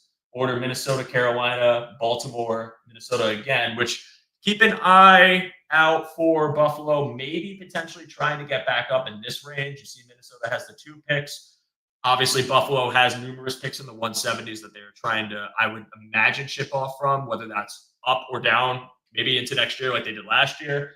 It wouldn't shock me, like I said earlier, if Beane does decide to move up here. But the thing about Brandon Beane is day 3 for him is such a mixed bag when it comes to how he values players. Never expected him to trade up for Deion Walker, but I did expect him to trade. And last year when he traded out, I anticipate in the end of the draft, if he can't make any sort of move into maybe like the 140s or 150s with what he has, then probably just trades out and stacks up for next year and just tries to have the same, I guess, cupboard stacked with these prospects, with these picks. So that's where we're going to go. See what else you guys got for me here. Bond isn't lasting 30 more picks. Hey, listen, man, he could go now. But I think Minnesota's pretty set on receiver. They took Ty Felton, which was awesome, especially when you talk about having a receiving core of Addison and obviously Justin Jefferson, your tight end with Hawkinson, the running back room that I think is going to be a lot of fun for them. They had 4 picks in this draft, and I think they've made a lot of use of those 4 picks. They're kind of cooking. I want to see who they take here. But yeah, he could go in the next 30, but if the concerns are really that real and he falls to the Bills, don't be surprised if he goes past them because they don't want to take it too. So let me see. Whose energy do you like more, Max Hairston or Keon Coleman? Hairston seems like a very bright, bubbly guy, but Keon is just naturally funny, funny without intending to be funny. Like, he just seems to have a very laid-back demeanor and someone that, he can be serious when he needs to be, but when he's just joking around, some of the things he says are absolutely top tier. Tiger wish he could is an all-time quote. When he had the presser last year and talked about his jacket, the fact that that was barely prompted, right? Like, someone asked him just a quick question about him, spent maybe 5 minutes talking about it. Top tier, man. I love Keon Coleman. That's a player I really want to pan out. And honestly, this year, heal up from the wrist injury. I think there's a lot of potential. I know the jury is out on Keon Coleman, by the way, about, well, maybe people are sitting here saying, he's probably never going to be more in a wide receiver 3, or he's just not a separator and he's not going to really do much in the league. My counterpoint is, I think if you're basing it off of his rookie year's production specifically, there were concerns. There were things that we saw at Florida State that didn't really get fully rectified in the pros because he's a rookie. He's a developmental player. He's not a true separator. He's more of a power guy. Can create it. It's not impossible for him to, but he's a catch point winner, freak athlete, really good vertical ability. You saw it in Seattle. I thought he was trending in the right direction.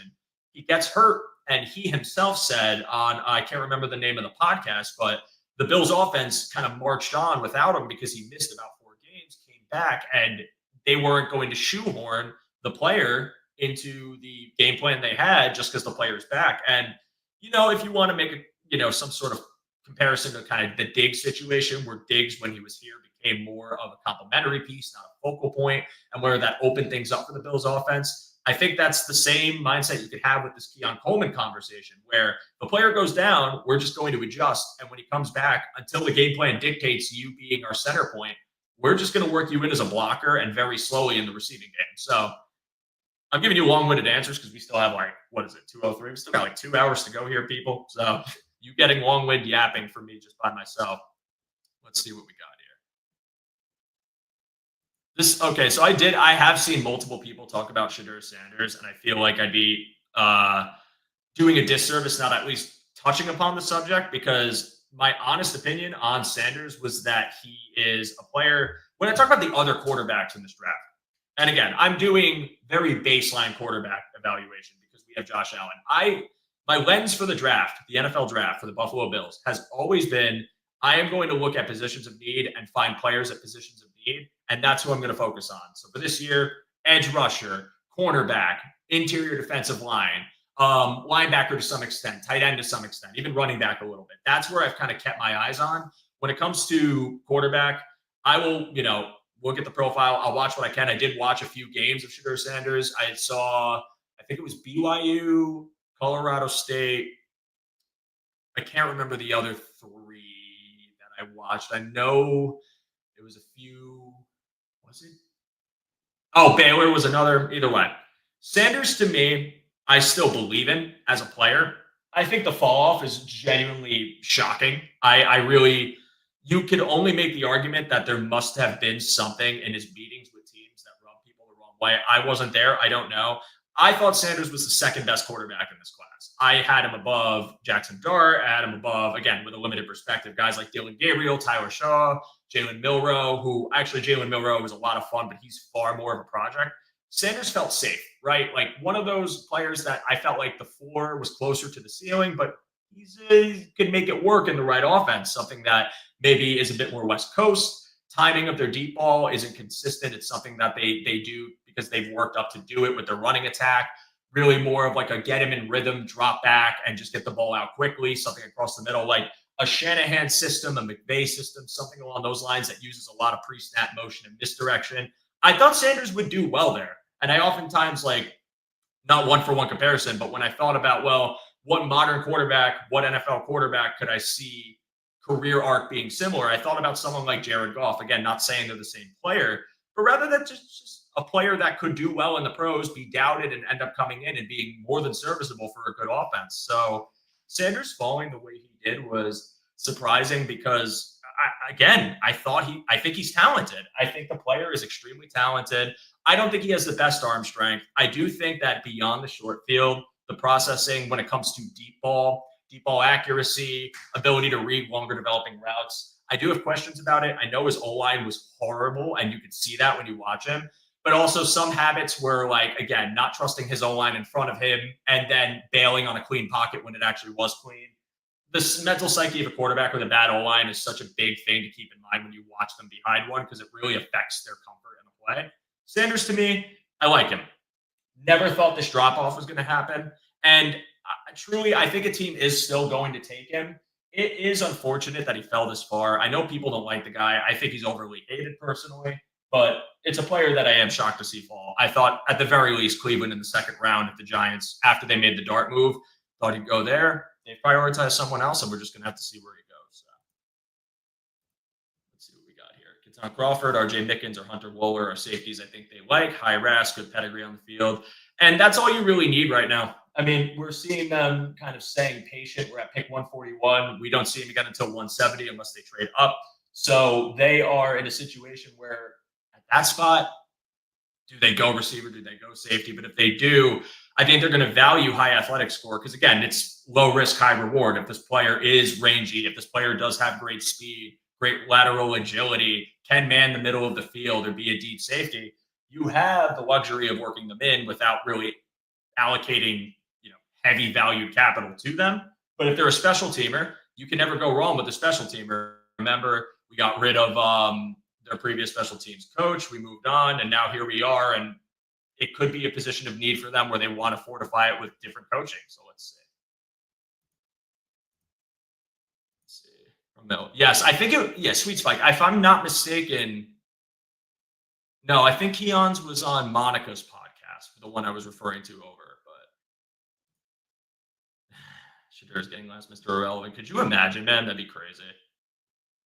Someone says, Keon is garbage, would love to be wrong, but I'm right. Well, if you think you're right, man. I can't disprove it until we see more of a body of work, but I am a fan of Coleman. I still believe in the athletic profile. I still believe in what he could be in this offense, and I do think that if we find an ancillary piece that could free him up a little more, maybe it's Josh Palmer, maybe it's someone they draft today, I think you're going to get Keon Coleman in better situations next year. Maybe he's singled up and can win on that way. Maybe they use him across the field more as like a horizontal threat a little bit more, maybe a little power slot for him. I like that a lot too. I am not out on Keon Coleman. I don't think anyone should be by now. They took him knowing he's a project. We're entering year 2 of a project. It's going to be a slow grow if he does grow. I think this year will tell us a lot. And from there, we'll know, hey, this is our guy or he's not, and we move on. So it says you can always use him as trade capital later. I don't know if that's referring to Keon. Let's see this one. I'm going to be so annoyed if the Bills let some of these last viable players that we could grab go to just could grab to just draft a bunch of low-round talent who won't make the team anyways. R.J. Mickens better be a Bill. I like R.J. Mickens, and I think he could fit. But again, we're here. Oh, yeah, that's right. Braden Swinson hasn't gone yet. I just saw that comment. We're here at a point where I'm not putting too much emotional investment when it comes to like being over the moon, joyed or upset. The Deion Walker one caught me by surprise, which is why I reacted the way I did. They take R.J. Mickens. I'll be like, nice. Because again, we're in the back half. This is where they find those diamonds in the rough, but I don't expect it at the same time. So it's more of just like a wait and see. I'm not going to be too disappointed, but I will say, if they come out of this draft just trading all the picks away, I would be a little more disappointed. And it's more for the fact that I have been here for 4 hours and they only took one guy. And also because, again, I don't think they're done. I think they should still take some players at certain positions of need. Again, talking about receiver, talking about tight end, talk about linebacker, talk about corner. I think they still got to do a little more there. So we'll see what they do. I would be annoyed if they didn't take anybody. But who they take at this point, again, they're valuing their board differently than we do, than you and I do. It's going to make sense just because, again, they're willing to wait this long for a player. It's clear that they're not in any urgency. So if they trade up, it'll be a different story, but we'll have to say. I see Sam Howell to the Vikings. Traded from the Seahawks to the Vikings. That's all right. So we got a very fun NFL trade here. Let me pull up the details, but Seahawks selection at pick 142, and they're doing the announcement, so I'm going to wait. I wish I had my volume up, but I don't want to do that. That's so funny, man. Sam Howell to the Vikings. I thought he was going to sit there, but Milroe is probably their primary backup now. Fun. This is not soda, by the way. This is iced coffee. I had to get something caffeinated to keep me going for 4 hours, guys. So you guys need to be nice in the chat right now. Let's see where we're going. I love the amount of RJs in this draft, says RJ Melville. Gee, I wonder why, man. DT Riley Mills to Seattle.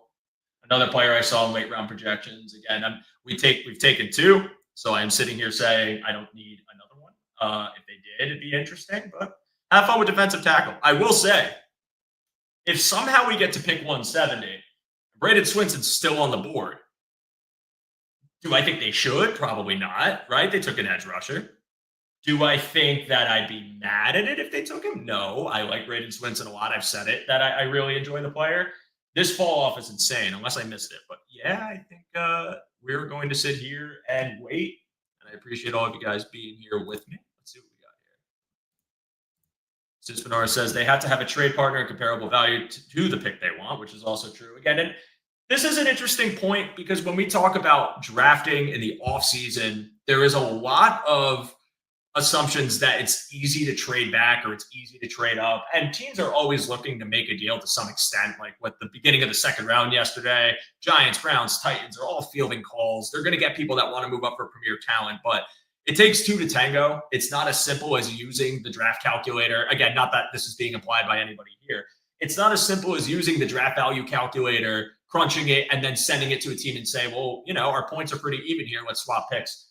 Board matters. Individual positional value matters. What I think is valuable is different from what you think is valuable. Like even the fact that the Bills and Bears made 2 deals, probably preordained, agreed upon, maybe some contingency there.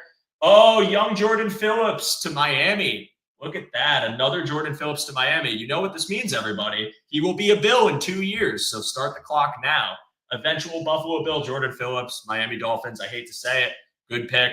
Again, Kenneth Grant and Jordan Phillips to fortify that interior defensive line is pretty wild. And this is a guy who's absolutely a project too. Just, again, a young player, unrefined defensive tackle. But they have the luxury now with Zach Sealer and Kenneth Grant, who is also a bit of a project to at least work this guy in a rotation. But the run defense, I think, is there. I think he's got a really good center of gravity, really strong anchor. Cleveland just traded up to 144, I believe. So good for them. But again, now he's a Dolphin. I can't like him anymore, which is just a damn shame. But yeah, I think the draft calculator, the draft value conversations, trading back, it's not easy. The Bills had offers on the table, but they also had a player they really liked, Max Hairston, so they didn't trade back. If they wanted to, they could. There's probably a situation, and it's been said by Beane in the past, where they'll make calls and they don't want to move. They tried in years past to go up and get a guy gets poached from them. So we'll see. I do want to say I hope that a lack of move from Brandon Beane isn't conflated with Brandon Beane being lazy or not doing anything. I'm sure he's on the phones when he tries to be on the phones. But again, you need to have a trade partner. They just might not have one. So I like this comment a lot. So let's see what we got. Adam says, hobby to a fancy team massage parlor. You guys are all running with the massage parlor. Get your minds out of the gutter. I need something wholesome. Conclave was great. Although this one's good from DeSorbo. Are you in Marcellus Wallace's office from Pulp Fiction? Oh my God. Honestly, that'd be a great one. Next time, if I do one of these streams and I freshly move, I'm going to get more creative with the background and probably do something insane. Like maybe I'll put myself over a volcano, like something like Yellowstone, or maybe a fictional one, or Pompeii. We'll have to see. Broad shots. You are legally obligated to make this trade. It matches the chart. Hell yeah. They have to check the box that forces trades on, bros, and then we're good. Let's see. Actually, would Miami be the first team to draft the same player's name twice? That's a good question. I have no idea off the top of my head, RJ, so I want you to look that up. I don't want to lie to you, but someone look up. If we took Kyle Williams, you could have made that case for the Bills yesterday, or Jordan Phillips today, but Deion Walker probably killed that dream. Let's see. I wonder how weird that pick is for older Jordan Phillips to say. Yeah, definitely. The Bills' field goal blocking team is going to be extra tall and awesome. Hell yeah. I love that optimism. That is, I mean, put Landon Jackson on that D line with Greg Rousseau on the other side and get your arms up, or put him on the interior, get your arms up. You never know. Low angled kicks could be a problem against the Buffalo Bills. I'm really excited for special teams this year. Again, they needed to make the change. They needed to bring some new life in there. It felt like a consistent weak link for them this year. And, any special teams unit, even with bad coaching, can have flashes. I know they had some good returns, some good plays on coverage, but it wasn't consistently great. And, they gave plenty of opportunity. I think it was time to move on. And, you never know how much of the ability to block field goals, special teams ability, weighs into the picks even earlier on in the draft. I know we talk about day 3 being for these guys being special teamers. I know it drives people kind of crazy, but you need to have good special teams, especially when you get to the playoffs. I don't like holding my breath for punt or kickoff return coverage. I don't like holding my breath for our return units being able to get blocks on and being able to create lanes for someone like a Codrington, or if they go a different direction this year with their returner. I want to feel comfortable with my special teams unit. You shouldn't have to think about them, I guess is the right way to put it. So, guy like Landon Jackson, I'm sure that was kept in mind when they took him. I mean, he's primarily going to be an edge rusher, but he is a rookie. So he's not, you got Joey Bosa, Greg Rousseau. Right now, you still have AJ Epineza. Like, is it possible that they want Jackson to play like a 30 to 40% play, 30, 40% of the snaps, and get a lot of the run on whether it's field goal team or whether it's just on special teams to start, and then work his way up? Typical rookie path for a Buffalo Bill, especially in a crowded room with a lot of one-year deals. I think that's likely. And I think when you had the value of Landon Jackson in the 3rd round, not only did you look at him for obviously edge rusher profile, you looked at him for special teams profile. It had to be a factor. I just think that they value it so highly. They talk about complementary football. You got to complement your special teams too. It's the reason last year you signed Matt Collins to a 1-year deal and got a blocking receiver. It's the reason you might have, not the reason, but one of the reasons you might have taken Landon Jackson. Freak length. Maybe it was the reason they took Deion Walker. Hey, Deion, you don't even got to bend this. Just stand up, put your arms up. Let's see what happens. You guys could tell I'd be an excellent special teams coach. Let's see. Who puts wallpaper on a paleo? See, this is a great question. I want asking more about the background. So when I decorated this background, I wasn't crazy about the color, but we were on a budget and we were just figuring things out. And I thought I want to give new meaning to funeral parlor aesthetics. Like I want to make them look more modern and more commonplace in the household, because we don't want to always think of funeral homes as depressing. Why don't we make it more lively? So my living room is a funeral parlor. I'm just kidding. If you guys can't tell, I'm already short circuiting. I'm pretty sure we drafted Mike Williams at least twice. Well, that's a good. I know we had a lot of Williams back in those old 2010s teams. So let's see. All right, this is my favorite conversation topic in offseason. I ranted about this last year when Thomas and I did the stream. I ranted about this numerous times. Shedeur Sanders, everybody, goes to the Cleveland Browns. Hang on, I'll finish this thought in just a moment. So that's going to be interesting because they took Dylan Gabriel already, but I don't think they ever envisioned this man falling to the 5th round. Sanders finally goes somewhere, and I'm going to be real with you. Shedeur Sanders in a Kevin Stefanski offense, I think could do a lot of great things for them. And, we think of Cleveland as a complete wasteland. We think of them as a team that is nothing and all whatever. Like a lot of people have a very bad perspective. Not bad, that's the wrong term. A lot of people just view them as a dumpster fire. And in many cases, many years they have been. This past year was a mess for them after a playoff year. But to me, again, the running back room, they fortified it. They take Judkins. They took another running back around ago. I'm blanking on the name already. I got to look it up. Shedeur Sanders with Jerry Jeudy, David Njoku, Harold Fannin Jr., which is another fun player to add to a team that probably is going to want to run 12 and let Fannin Jr. rip. Njoku already being a good blocker.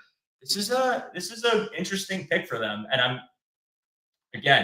no one expected this man, I definitely didn't, to fall to round 5 the way he did, but they took Gabriel and still got Sanders. Now, competition for Kenny Pickett and Joe Flacco. This is a team that once you get some stability at quarterback, you saw little flashes of it with Jameis Winston. I'm a huge believer in Stefanski. I think he's a good coach, given multiple bad hands from less than substantial ownership, to be nice. I think in this situation, giving this guy that, again, could just be a game manager to start with a good running game and some great ancillary options, Cedric Tillman, Jerry Jeudy, I like it for them. And I'm glad he went somewhere. And listen, I know people have opinions on him as a person. He's Deion's son. They think all these things. I like him. And I hope he does well in the league. We got another quarterback at the AFC. We'll see what happens. But glad it finally happened. What do we got? Are you taking over for Pablo Escobar? No, I am not. I was not qualified. I got to the final round of interviews, but they went for someone a little less focused on the draft. They want someone focused on a different kind of trade. Let's see. Consider punt. No, and I am interested to see what they go for if they actually do address a punter. See, I'm seeing people who say they want to get a punter, and then if they do, I feel like people are going to get pissed. Also, a Philly player named Mac McWilliams is so funny. I just remember It's Always Sunny in Philadelphia for that reason. I wonder if there will be a reference to that. But let me pull up this comment again from Eric. And Eric, I appreciate you watching. I appreciate all of you, by the way. Again, single man show right now. We're getting through this together. I'm actually having a blast here. I'm having a blast getting roasted about my crappy background. I'm having a blast watching with this, all of you. If you are enjoying the stream, if you are enjoying everything that we've put out this weekend, feel free to drop a like. If you hate my guts, feel free to drop a like. That'll sure show me. Comment reads, I just wish the Bills cared about helping Josh all these years the way they care about defense. If half of those high investments were weapons, they score 55 a game and defense is irrelevant. So here's my thing. I said this last year. I'll say it again. They picked Keon Coleman last year. And then before that, they picked Dalton Kincaid in the first round. And then in years past, they've tried addressing the receiver room. Okay, they made a trade for Stephon Diggs with their first round pick, and Stephon Diggs was elite, won the receiving title, was our stalwart wide receiver one, and was an excellent addition to the offense. And you add in Khalil Shakir last year, they signed Curtis Samuel. I don't really understand this narrative of the Bills aren't helping Josh Allen out for a few reasons, mainly being they have. With some of the players they picked. It's a draft. It's a draft, right? You're never going to be perfect. It's not a guaranteed thing with any player you take, right? You look at Travis Hunter, who everyone's calling generational. There is a non-zero chance it doesn't work out for Jacksonville. I'm not saying that's going to happen, but we have to be mindful that the draft is a complete crapshoot. There are the variables with every single player. No one knows everything. No one has a crystal ball. And Brandon Beane doesn't have a crystal ball. They have built up, and I'm glad Jessica brought this comment up because this is something that I want to get to too. The offensive line is a top 5 offensive line in this league. Their offensive line has been built up. Their running back room has been built up. Their receiving core has been built up. They have made numerous early investments or trades to build a receiving core for Josh Allen. But beyond just offense, helping your defense out and taking picks for your defense is helping Josh Allen out. You might not be helping the offensive side of the ball directly, but what you are helping is the situation for your offense. Are you going to be able to play with the lead more consistently because you were able to stop the run a little bit easier? Are you going to generate turnovers for Josh Allen because you have a havoc defense, you win the toxic differential, and you create opportunities to give short fields for Josh Allen? Are you going to dominate time of possession as an offense, which is what the Bills like to do, given their structure of ground and pound, numerous run concepts, very physical trench play? Are you going to help get the ball back for them by being stout in run defense and pass coverage to give the offense more opportunities to get the ball, especially in the playoffs? I don't want to call it consensus. Playoff losses have shared blame. It is not only one side of the ball. However, what I do think is, in most of their playoff losses, the deficiency has been on the defensive side of the ball. And you could say that that is because of coaching. You could say it's because of injuries. You could say it doesn't matter what we do. Andy Reid is just a god of coordination, and he knows how to defeat any team except the Philadelphia Eagles. But really, that was more of an indictment on Kansas City's O-line being out of position, being injured, being young, relatively inexperienced. Helping your defense is helping your offense. Investing in your defense is investing in your offense. It's not direct, but when you look at what this offense was last year, Brandon Swinson to the Pats, man, come on. Why are they taking all these players I like? That's so annoying. So good. They're having such a good draft. But anyways, getting sidetracked from the big screen. You take defense to help your offense. It's as simple as that. I understand we want receivers for the Bills. We want the shiny toy. They just got Josh Palmer. I know Josh Palmer isn't Justin Jefferson, isn't one of these crazy names, Jamar Chase, T. Higgins, whatever. he's still an efficient piece of an offense that has clearly proven right now that they want to be fluid. They want to be an amoeba. They want to not give their hand by having specific players be the lifeblood of their offense besides their quarterback. They want to be able to run. They want to be able to run in a myriad of ways. They want to throw to their running backs. They want to throw downfield when they have to. They want to keep it lateral. They want to keep it horizontal. They want you to guess and guess wrong. And they want to dominate you. They want to hurt you. They want to be physical. Like, I can't stress that enough. And last year, it paid off dividends. That whole entire everybody eats mentality, the physical approach, all of that ended up working out. They were scoring, I think they averaged over 30 points a game. They're one of the best offenses in football, one of the best offenses in Bills history. But guess what? When they got to that AFC championship, the defense, battling some injury, Christian Benford ended up getting hurt, let them down. And a lot of that had to do with early down defense, first and second down, the Chiefs RPO, manipulating the coverage ability of the Bills and burning them in quick passes and quick runs and winning on first and second down consistently to a point where third was essentially a lost cause for most of the game. And they did get better as the game went on. They had a couple of stalls in the second half. But listen, you got to help your defense to help your offense. If the defense has glaring needs, to me, it's irresponsible to just shoehorn in another receiver that is good, but also not going to – he's only going to get so many targets. He's only going to get so many receptions versus impact defensive lineman, impact edge rusher, impact everything, man. It's just – I want to really reiterate that I'm not anti-offense for Josh Allen. I'm not anti-taking receivers. I'm not anti-anything for helping the offense. But in context of the team construction now, over the past couple of seasons, they need to invest in this defense, and I am very glad that they have. Again, they needed the CB2. They needed the help on the defensive line. Look, again, if you want to just go for what the Super Bowl looked like as a recent example, good defensive line play and rotation can take over a game in itself. It doesn't always happen, but it happens. And that is how you can help your offense succeed. So again, do I say don't get a receiver? No, I've said it's one of the positions I like them to address. Jordan James to the Niners is a good pick. Nice running back. It's a position I want them to address. It is a group that I think is still incomplete, but I don't think it's hemorrhaging. I don't think it's a disaster. You got Coleman still who's developing, and you don't know what the development curve for him looks like. It could be very good. We'll find that out this year. Curtis Samuel, towards the back half of the year when he healed up, looked a lot more effective and was used a lot more, especially in the playoffs. You look at Josh Palmer, again, a good route runner, creates separation. Not the best, not a prolific wide receiver one, in my opinion, but there isn't really one of those things in this offense. And then you have Shakir, who's a very stout slot option with some vertical chops and is sure-handed. And then you have your tight ends. Like, all this to say, I don't think they're not addressing anything for Josh Allen. I don't think they're not trying to help Josh Allen. They're trying to build a team for Josh Allen to win with, and they're trying to get past the hump of Kansas City by building a defense that can help them do it. So I just want to get past this conversation of they don't help Josh. Like, it's fine. I know there's worries about it, but they still averaged 30 points. They were still a good offense last year. And that was with a receiving core that is undergoing change right now. They got Amari Cooper midway through the year. He still got hurt. He still wasn't this elite, crazy wide receiver one. He was fine, and it was good enough.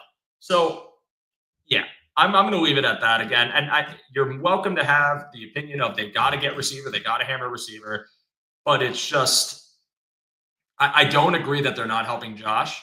I don't agree that they're not trying to win a Super Bowl. I don't agree that Sean McDermott is pulling his puppeteering strings and sabotaging his quarterback. I think he's trying to help his quarterback win. He's trying to get his quarterback the ball back, and they're trying to control games. So I'll leave it at that. Let's see what we got. I don't think lack of talent is why the D falls short in the end. I think it's partially that and also untimed injuries. Again, that Kansas City game, Christian Benford goes out. You could look back at the Cincinnati game 2 years ago when the D-line was really banged up, even though Cincy's O-line was banged up. The next Kansas City game where we were missing all of our linebackers and our corners weren't healthy. Injury and injury luck has a lot to do with some of the Bills' woes. And part of playoff success and part of winning a Super Bowl is good health. You can look at the Eagles, who mostly on that defensive side of the ball were extremely healthy. And that could be in part from how often they rotated. That could be in part from defensive structure or just sheer luck. The Bills have definitely been unlucky in the injury. What's the word I'm looking for? In the injury column, they just mounted up in the playoffs. But even if they're not. Like, yes, Kyer Elam had to step in this Kansas City game, but those faults and flaws were still happening even when Benford was on the field. And, you still had Bernard and you still had some members of your interior. Like, talent is something to do with it. I do think injury is another part of it, but I still think giving yourself enough options where if you do lose pieces, you could still be effective is never a bad thing. I'm just always going to support picking defense, and this was the year I totally anticipated them, most of their draft, just going to defense. Let's see. We got a new one. I like this one. You look like you're in a burlesque house basement right now, Joe. Honestly, I could say I regret this background. I don't regret it at all. This is great. I like these comments. This is a new one. I don't even want to say somehow I can completely understand how all of you are getting to the same point of something sexual. So good job, guys. Your brains are broken just like mine. We're having so much fun. Yeah, 13 seconds, man. And again, like that, there was coaching issues to that too. There were coaching woes. There were miscommunications. Should they have done the squib kick? All this stuff, right? And I agree that there's fault for Sean McDermott. I agree that there was fault for Leslie Frazier at the time. I agree there was fault for Levi Wallace, who apparently said he was out of position. But that felt like a total team failure. And always going to be a valid critique of Sean McDermott in this defense. Like, if that scares you for future playoff runs, they haven't done anything to truly rectify or like make you feel like that's not going to happen again, because they've continuously lost to Kansas City. So I get it. But again, there's more errors and there were more things to keep in mind. And they were healthy in that game too. So I guess I do understand, an argument to be made that, if they had more talent on the defensive side of the ball, it doesn't happen. But the Kansas City Chiefs put points up on seemingly everybody. And the Eagles seem to be, that performance at least, more of an outlier than something that I feel is a constant with the Chiefs. Granted, the Super Bowl, they didn't really put up a lot of points either. But I don't know, man. I'm going to continue supporting defense. Let's see what else we got here. Bills with 30-second and giving up explosive run plays and fourth and run stuff. So there's no simple answers here. They are, when you live by the sword, die by the sword, like the Bills defense does. And what I mean is when you play that aggressive, penetrating style, you are so prone to giving up explosives. And a great example of this is the Rams game. It's the second Miami Dolphins game. It's, even times against Detroit. The Bills want to wreak havoc in the backfield. They want to get there quickly. They want to, destroy doubles. They want to get through, and they want to generate pressure and create negative plays. In their mind, they find value in making you go backwards because they don't believe that you can sustain a drive long enough to end up putting a touchdown on the board, and maybe you settle for 3. Now, my worry about that approach, and this is, what they're doing in this draft isn't totally quelling that worry for me, but it's something that I have thought about when I thought about maybe they take Tyreek Williams or Darius Alexander, someone like that, Alfred Collins. This Bills team wants to control the clock, dominate the line of scrimmage, take on teams and dominate teams, hand to the throat. You don't get the ball back. We have the ball, and we're going to score, and we're going to drain clock, and you're going to go on the field, and you're going to feel pressure to score. And if you don't, we get it back, and we continue to run it on you, right? So I thought that for that reason, with Joe Brady's offense and how they've constructed it, that the current state of their philosophy being more of an upfield penetrating, aggressive defense didn't totally complement it, because you open yourselves up to giving up long drives. You open yourselves up to giving your opponent, who, any stout running team, any explosive passing offense, an opportunity to control clock back at you, and then forcing you to air the ball out a little bit more. So an argument to be made that a really talented ex-receiver gets you to that level, gets you that, I guess, ability to not worry if a team's controlling. But that's what the Bills want to do. They want to run the ball, dominate the line of scrimmage, dominate time of possession. So I felt like making your interior defensive line, and again, they've addressed it, but with more of like the conventional one-tech type, who's a true run stuffer, would help them, because what you are going to do is make offenses a bit more one-dimensional. Not perfect, but maybe if you have a true run stuffer in the middle, this is forcing teams to go more outside, to become a little more predictable in how they run. Maybe not be as flexible in what they show you pre to post snap, maybe have to adjust how they're going to attack you based on some of the personnel they have, create more opportunistic matchups for the Bills. I thought they were going to go that direction. They didn't. So that style seems to be what they're still trying to enforce. And it's not that it doesn't work, but it's the world they want to live in, and they are comfortable giving up explosives if it means they're going to create havoc and create negative plays. And I just hope that at least in this year with, a more fortified line, adding in Joey Bosa, adding in Ogunjobi, Michael Hoyt, and then the draft picks in Landon Jackson and TJ Sanders, you hope that does improve, even if it is the current mantra. But I have my reservations about it. And just for this comment, that's kind of the world they've always lived in. They don't really care. Jason Marshall Jr. to the Dolphins sucks. I like him. Again, all of our AFC East rivals having good drafts, but this is where I kind of stand with this. I think I would like to see them change the approach a little bit. I don't think it's a lost cause. They could still be really good. It could even improve on its own, but let's see what we got. Eric responds, I appreciate the host response. I just respectfully disagree. I think I could put more pressure on the other team by being up 20 and have the best player in football in the most important position. And you're right. You're absolutely right. You can create pressure that way. There is a world where, in the future, maybe even while it's still with Josh Allen, they could do this. But I do think at the same time, being up by 20, you can get there all the same by a defense that's not bending, that's not breaking, a defense that's creating plays for your offense, giving them better situations. It's how you want to build it. And if that's the philosophy you have, it's totally valid. I totally understand. I even agree to an extent. I'm just a defense guy. Like, I love the comfort of the other side of the ball, not letting you down. I think a lot about Detroit in years past that had great offenses. The defense kind of failed them, and injury had a lot to do with that. You can even look at Cincinnati this year as a team that just was woefully bad on defense. And Joe Burrow putting up insane stats still didn't save them, and they go 9-8 and miss the playoffs altogether. It's how you want to build it. But in my eyes, with the way the Bills are building it right now, I'm perfectly comfortable with it. It was what I expected. I'm all good with it. Pass rush taking over the Super Bowl would have happened once more than we saw, if not for the draft in Arizona. Yeah. Let's see what we got here. At this point, it's probably more depth picks. Not many Benfords down here. It's a crapshoot. I mean, there could be a Benford down here. We took Benford in the 6th, so it's very possible that day 3 corner is on the menu for them. But let's see. I don't think I need balance with Josh if I play it right. The 99 Rams didn't. The 07 pass until God stopped them, if he's referring to Eli Manning. I'm just kidding. And again, it's not wrong. You're not wrong. The offense can be the crux of what you want to do, but we have a defensive-minded coach. That's what Sean McDermott is. And Sean McDermott wants to win with this philosophy. Ooh, Colts getting DJ Giddens after Jonathan Taylor is an awesome pick. That's a fun running back room, man. Colts made some nice picks this year, too. I like them taking Warren. But yeah, I think you could want to build it with offense. You could want to make it that style. I just personally think that's not going to – I don't want to say not going to happen, but I think the more realistic path for the Bills is, again, getting your personnel in order, staying healthy, and being a chaotic defense. Again, they want to be flexible. They want you to guess. They want to put you in binds where they can rotate people. They're doing a good job of finding players that can move around the line, even Walker. So that's the world we're going to live in this year. And I hope it works. And if it doesn't, we have this conversation again next year. This point's probably, I wrote this up. My bad, Sorbo. Let's see what we got. What's this one? Hang on 1 second.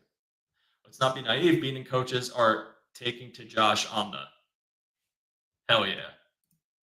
I'll find the follow-up comment in the chat. Seems like the Bills are expecting Keon Coleman to step up and be a number 1 receiver. So that's an interesting point too. They lose Mac Hollins. They relied on Mac Hollins as basically being a primary vertical threat and a blocker. You look at Keon Coleman and the build he has, the size he has, and then you ask yourself, is this the guy that can inherit that role and be a staple for the Bills offense in the same way Mac was? I think they are banking on that. I mean, even looking right now at the Bills who are still pending a pick, we're in the 150s now. So we're getting to that point where they could trade up. If they don't, though, they're comfortable waiting there. And if they don't take a receiver, that will tell you a lot about Keon Coleman. That is going to tell you a lot about Keon Coleman's trajectory in the Bills' eyes, at least. What do they want him to do? Is he going to be their primary run-blocking receiver? Is he going to now inherit Mac Hollins' true snap share, and if he stays healthy, going to be true vertical guy, but maybe they line him up in the slot a bit. Maybe they try to use him in those red zone slants that they really like to do, which they did try last year, but now more frequently. I think the Keon Coleman conversation, at the very least, like, hey, this is what we're going to do for him. We're going to give him more responsibility, put more on his plate in year 2. It's natural. It's something a lot of teams do in the league, and I think it's realistic to expect at this point. I think they're going to do that for him. Let's see. At this point, I think they would be keeping 11 or maybe even 12 players for the defensive line on the roster this year. They could be. It could be an overarching theme of after last year and what we saw and some of the deficiencies from this defense. We're perfectly comfortable going in with a more loaded DL, especially because when you look at their pivot in the middle of the season last year, where they went and got Jordan Phillips and they went and got Quentin Jefferson and they tried to do something. I think they want to avoid being in that predicament again, and maybe extra personnel on the defensive line is something they do. It's going to be a fun conversation to kind of talk about how the roster will fill out, especially when we get to training camp and the end of training camp and what that looks like. But more DL is not necessarily a bad thing, especially if you trust your secondary. And that's to be seen, but it wouldn't shock me if they try to make that shift. So I like that comment. Let's see. They would add another stud wide receiver if they could. I don't think that's the reason they didn't draft wide receiver yet. Yeah, I think the board for them value-wise, I think they're comfortable waiting. Again, a lot of these guys that they brought in, granted, I never thought Isaac Tesla was going last night. I thought he was going to be here on day 3, probably still on the board. I think that the receiver, you can expect them to take. And this is just my opinion. They could prove me wrong. They could not take somebody for all I know and wait till UDFAs come in. True burn. 4.3 speed, go up and get it, be a threat. Window dress, prove to them that you can get behind a defense and be an open option and make teams fear you. Because if we have that piece, which is something they wanted to do with MBS last year and it didn't work, you have more flexibility in your passing game, especially when you talk about teams and man coverage that might be manning you up and you don't have enough speed to overcome or separation to overcome really stout man units like Houston or like Baltimore. And with taking a receiver that has speed, but the ability to create that separation, that's almost like unlocking a new level for your passing offense in an offense that really could use the explosive downfield threats. So I think you're going to go find a speed guy. There still are a few on the board. Unless I missed it, I think they still have Bond on the board and they probably still have Horton here. Let me double check. But this is a team that they could benefit from speed. And if they take a receiver today, I think that's the route they go in. Let's see what we got here. Jalen Rivers, Shamar James, DJ Giddens. This is all per the course. Jaden Blue going to the Cowboys. I like that pick for them, especially because they took that offensive lineman who had an awesome quote about how he wants to make you stop enjoying football when he plays you. That is insane. Let's see. Brandon Beane will trade for a wide receiver once again when he could have addressed in the draft, but decided to go with some team who will be inactive. X, I don't think you like Deion Walker. I don't think you're a fan. Something is telling me you are not a fan of this player. I don't know. I can't put it on there, but it's also a future pick, right? And Ogunjobi's missing 6 games. Michael Hoyt is missing 6 games. Dwayne Carter, y'all know I loved him. I'm still hopeful, even though they said he's probably going to be a 1-tech. I don't know about it, but I'm going to support it because I have no other choice. I live by the sword. I die by the sword with that player. They're missing personnel, and there's question marks. Taking the player and taking him as a rotational piece in year 1 in round 4 doesn't bother me a bit, and I see a path for him to get meaningful snaps on this defensive line. The upside is there, and if there's no upside, okay. But I really don't hate the pick, and I think if it's year 1 and he's inactive as a 4th rounder, I can live with it. But I feel like for them to trade up and go get this player, they have a lot of confidence, even with the 4th round value, that he is someone they're going to develop into a serviceable, at worst, defensive lineman. But I think, dude, if that pans out, I know people don't think it will. People are worried about the back. People are worried about the size. He's too tall to play the interior. Dude, if this guy plays with power and ends up being a specimen, that is going to be the funniest thing ever. Just we finally got a guy and he's just otherworldly built. So, and I definitely understood what you were saying. That, yeah, you don't ignore defense, but the staff has proven it can produce stars with later picks. Benford Milano, of course, they absolutely can. But also, when you're in that spot earlier in the draft where you can draft what you would debate is someone you anticipate being an impact player, in this year's draft specifically, when you look at the construction of the roster, where were I guess you could call them more glaring faults and flaws on the roster? Was it receiver, or was it corner, or was it defensive line, or was it safety? That's in the eye of the beholder. But for me, I always viewed it as defense needed to improve. It was a mantra I had from day 1 of the offseason, right after they lost the AFC Championship. It's a mantra I have right now. Fortify your defense. Make it better for your offense. Wide receiver is only getting so many targets in this offense, especially when you run the ball a lot in the colder months. get someone who fills the profile you need in the room, but it doesn't have to be your first pick.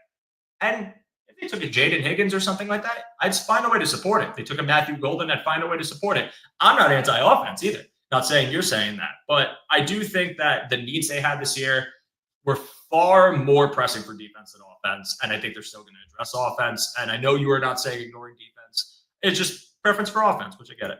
And this is what the comment was. Let's not be naive. They are talking to Josh and whom they are drafting. Of course. Yeah. And then they said they've done that too. I mean, last year they talked about Keon. They asked what he liked him. He openly expressed interest in the player.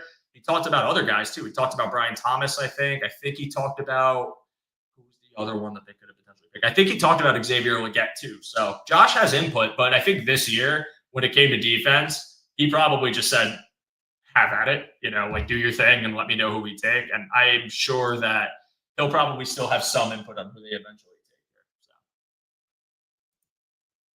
I think they go into the prevent too soon. They play the percentages and it hasn't worked out. Sometimes following analytics and not going by feel can be a problem. It's a balancing act with any sport. It's not just football. I'm a big baseball fan. I'm a big Yankee guy. And, we went to a World Series, but I'm still mad. Maybe I'm spoiled. I say it a lot. It's analytics matter. The percentages matter. You should absolutely keep them in mind. But game feel is the thing too.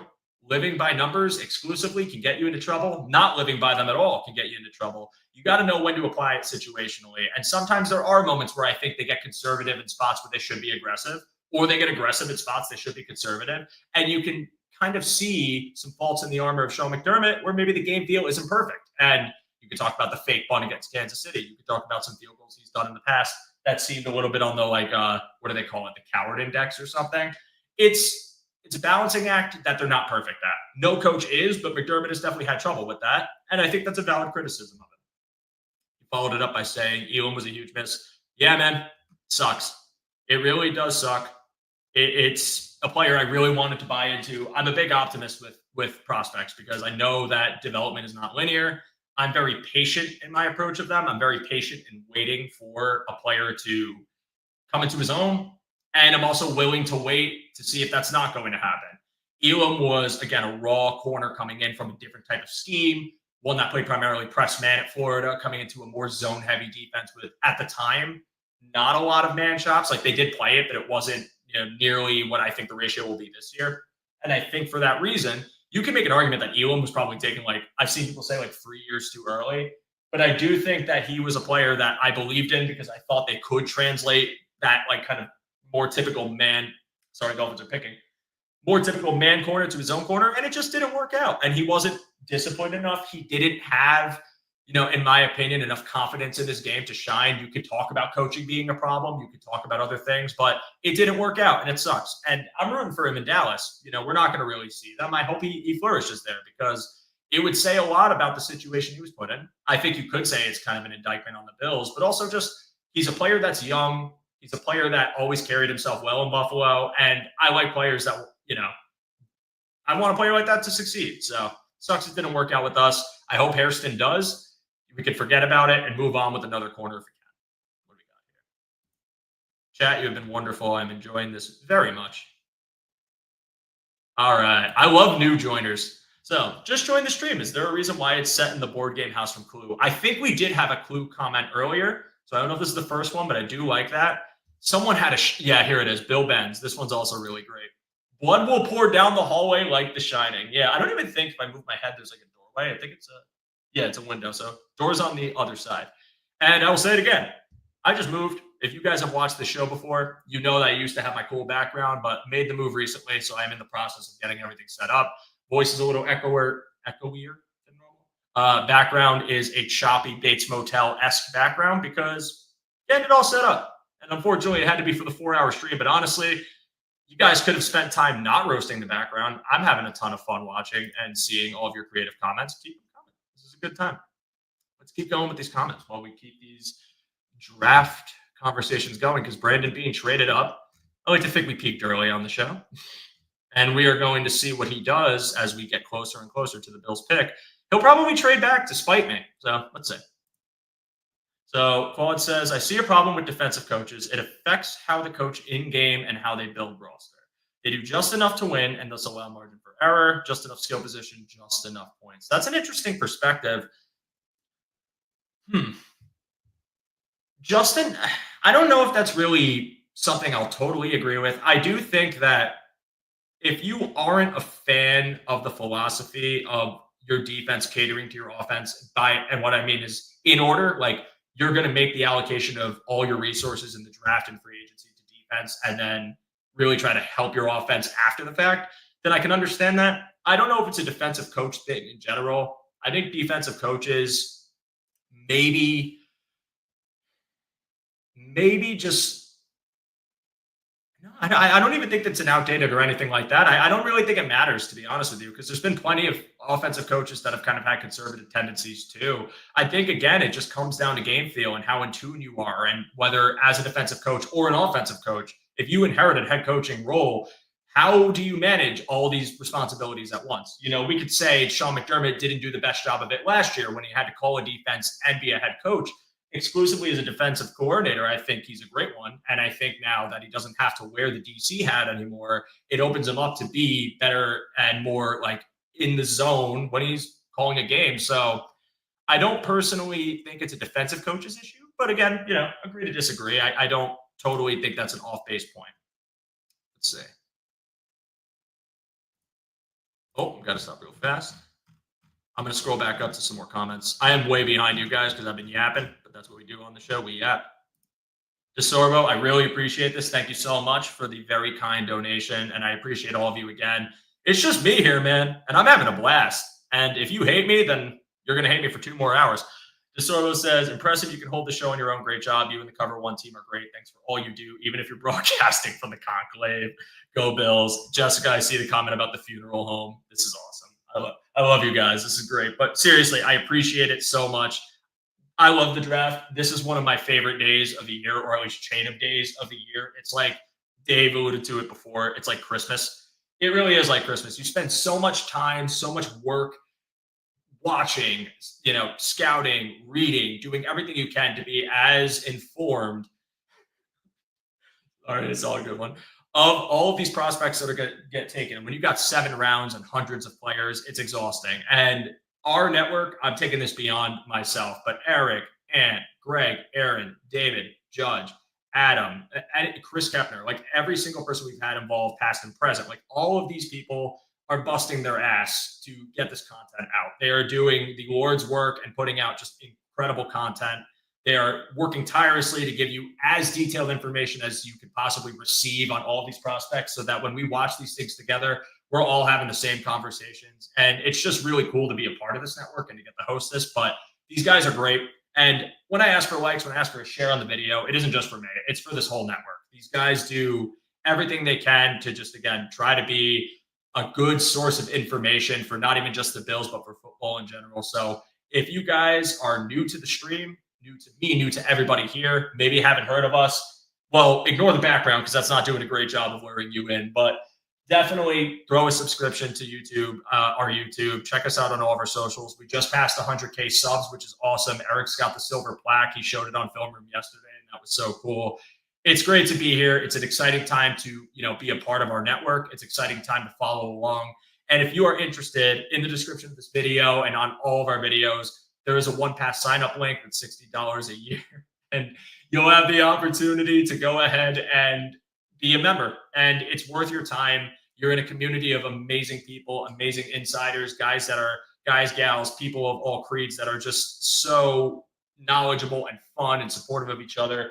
It's a great environment, and I strongly recommend checking it out if you can. If you're interested, sign up link in the video, sign up link on other videos. Check it out, become a member. It's so worth your time. It's great to be here. This is an awesome comment from Jim. This guy has leather lungs. Imagine if he was a close talker. No, I'm not a close talker, and I take great pride in that. I'm already loud. I already can talk for hours. I'm already a yapper. The last thing I need to do is burst your bubble and get close to you, Jim. Don't worry about that. Shout out to you, man. Let's see what we got here. All right, we got a new one, Joe. Oh, Jesus, this is good too. Joe is in the midst of making a major land deal in 1886. We haven't gotten any Civil War ones yet, so that's great. Or close to Civil War. How is it living at a funeral home? I mean, it's quiet. Sorry. Yeah, I apologize for that one, but come on, that was easy. Stand strong, Joe. You're making perfect sense. To be honest, I can't even remember what I said 5 minutes ago. So, thank you. I hope I made sense when I went on the rant. I had another comment I want to bring up, so I'm going to get to that. Infinity points. I hope they can put up infinity points. Oh, okay. Here's a good one. Who is your number one wide receiver right now? Palmer, Coleman, or Samuel? X says Josh is wide receiver 1. No, Palmer, Coleman, or Samuel?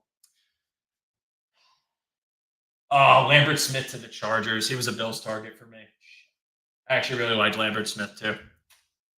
Buffalo is officially on the graphic on the bottom of your screen, though, people. So we're getting close. We're doing this one together. I feel like I've walked through the desert with all of you in my head. You're all the voices in my head. Anyways, who is my wide receiver 1 right now? I think if you're talking from production alone, by year's end, who is going to be the leading receiver in the receiving corps right now? Like yardage, touchdowns, whatever.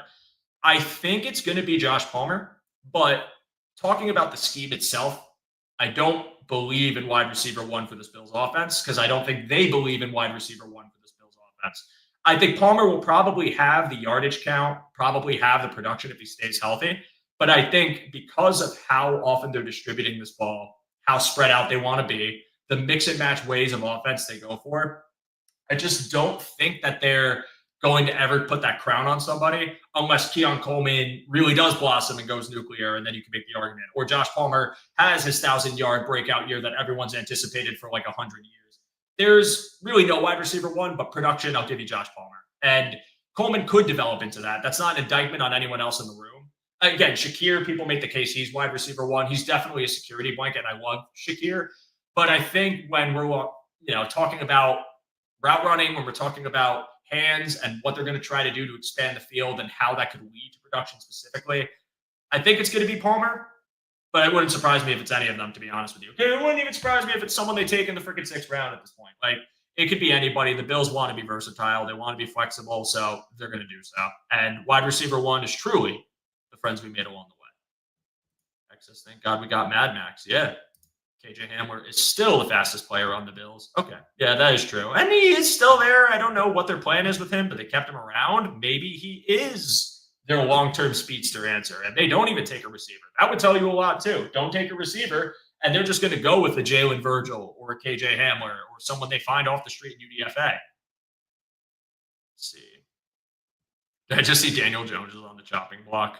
That's funny. I feel a trade-up coming soon. Well, we are getting into more comfortable trade-up territory right now. We're at pick 159. Our next pick is 170. So they could, but they've waited this long. I mean, it was harder for them to move up because they were so far away in picks. But I don't know, man. We'll see. What do we got? Go back to the no-huddle K-gun offense. Be kind of fun. You definitely wear a team out. I love this comment. And this is what I was getting at before. Easiest way to get up 20 is give Allen 2 more possessions in the first half. That's another thing, too. Opportunity for the offense is everything. That's what your defense can provide for you. That is a direct impact, a direct correlation to offensive success is takeaways and opportunities and time of possession. When you have Josh Allen, you want the ball in Josh Allen's hands as long as possible and as frequently as possible. This is what this defense can do for you, but we just have to hope that the vision that they have planned for it with this defensive line mix that they've added, with the corner they've taken, with their future picks that I pray on all that is holy they take in like the next 15 or so minutes. I pray they take somebody. That's the vision. They want to give opportunity for the offense, and I think they can. So I like this comment a lot. I think everyone's in very different places if they think we're a bottom quarter of the league roster aside from Josh. I definitely don't think we are. I think we have a very good roster. I think our running back room is one of the better rooms in the league. Our offensive line is stellar. I know the receiving core has people concerned, but I really like the construction of it. I like the fact that they added a more route running tactician in Palmer just because, again, beating man coverage and someone who's advanced analytics suggests that he is very good at beating man coverage. This is a guy that you needed. You pair him with a really good slot option in Shakir, a really good slot option / vertical option in Samuel, and then eventually maybe pair him with another speedster.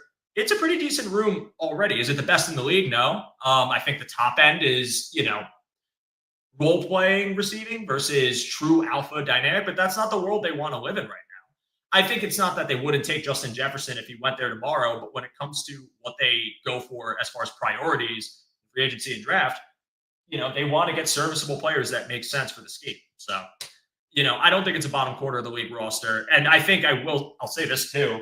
You could have concerns about the defense, but if even one of their top 3 picks hits, that's going to be a huge boost. I mean, Hairston being finally getting that CB2, not just from free agency or trade, but like an actual drafted CB2 with Bedford opposite of you, that's a huge boost for this defense because even if you don't truly believe in the line, coverage sacks could be a thing. Turnovers could be, again, frequent. We could see that again.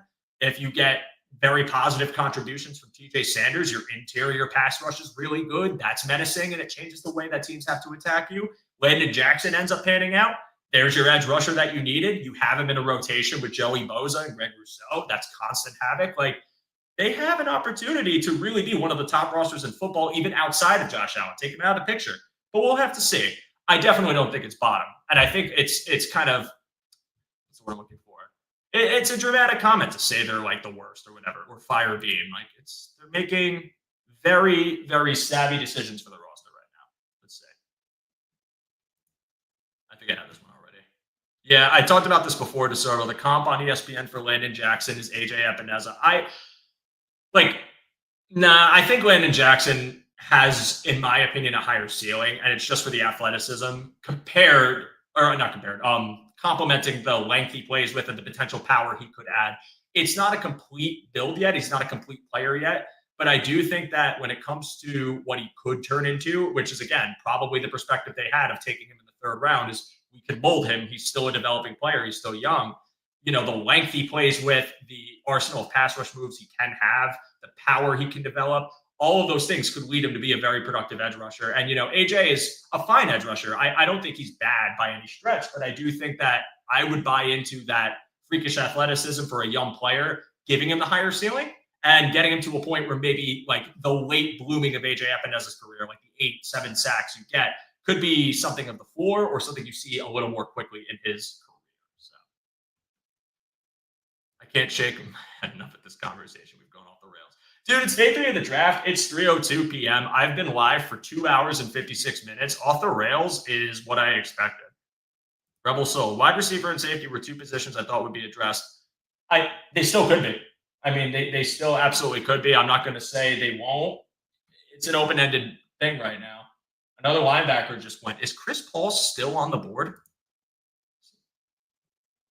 He might still be here. I didn't see him get taken, but I've also been yapping, so I don't know if he is still there. I know Jeffrey Bassett just went. Dante Trader Jr., Marcus Bowe, Jalen Rivers, Shamar James. Yeah, I think he's still there. All right, let's see this. Let's get back on topic and talk about how the Bills need an explosive running back, tight end 3, and possibly a punter. The running back room, I don't think they're moving on from James Cook. I don't. I think James Cook, right now. Sorry. They're not trading him now. I think after this year, they're going to let him walk. I don't think they're going to give him the contract he's looking for. I don't think they're going to give him $15 million. I just don't see it. Maybe it happens. Who knows? But right now, that's what I predict. I think this year, though, they're going to ride it out, let him play out his contract, audition for a bigger contract, and then let him go. So this conversation is all dependent on, do you think it's more important right now to get the running back in the room, or at least on your roster, find a way to hold on to him, whether you have to do some manipulation to make sure he doesn't get poached now, or do you wait and just let it rock? Because the room right now is the same as last year. You got James Cook, Ray Davis. They bring back Ty Johnson on a 2-year, I think it was $8 million deal. And that room was very successful last year because the offensive line was very successful last year. I think that the Bills right now are okay at running back. I would understand it if they don't take one.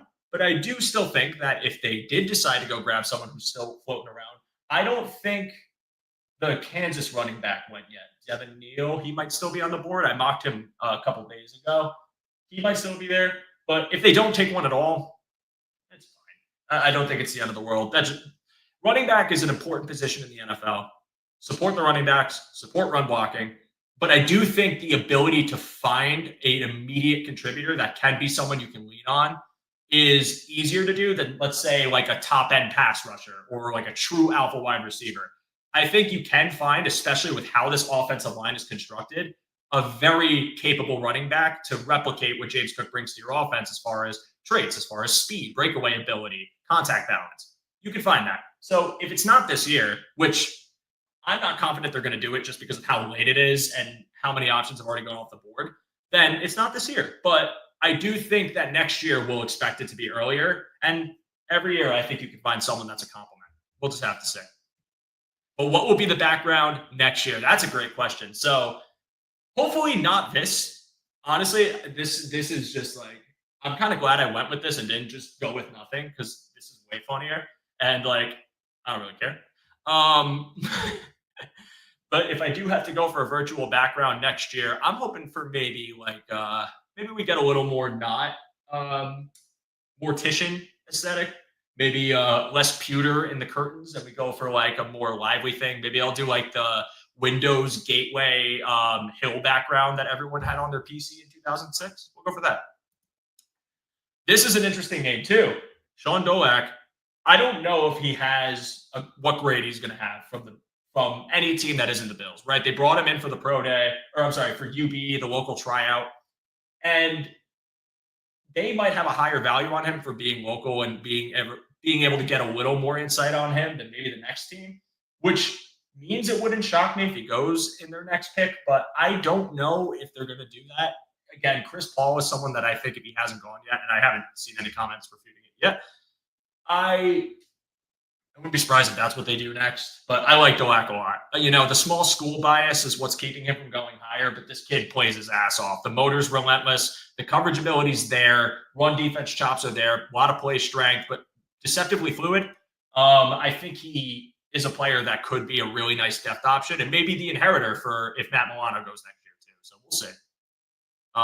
Thornton is not still available. He went earlier to the Raiders, I believe. So they don't want good receivers is what you're saying. No, they do want good receivers. They do. But I think also the receiver they got this offseason is a good receiver. And the receiver they drafted has potential to be a good receiver.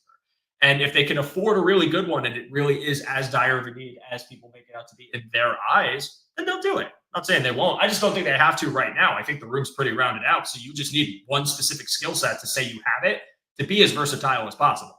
That's where I'm coming from. Please, let's never speak about Pro Bowl voting as if it's meaningful in any way. It's a farce, indeed.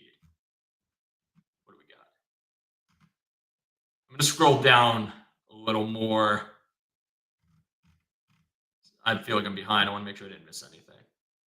Mitchell Evans just went to the Panthers.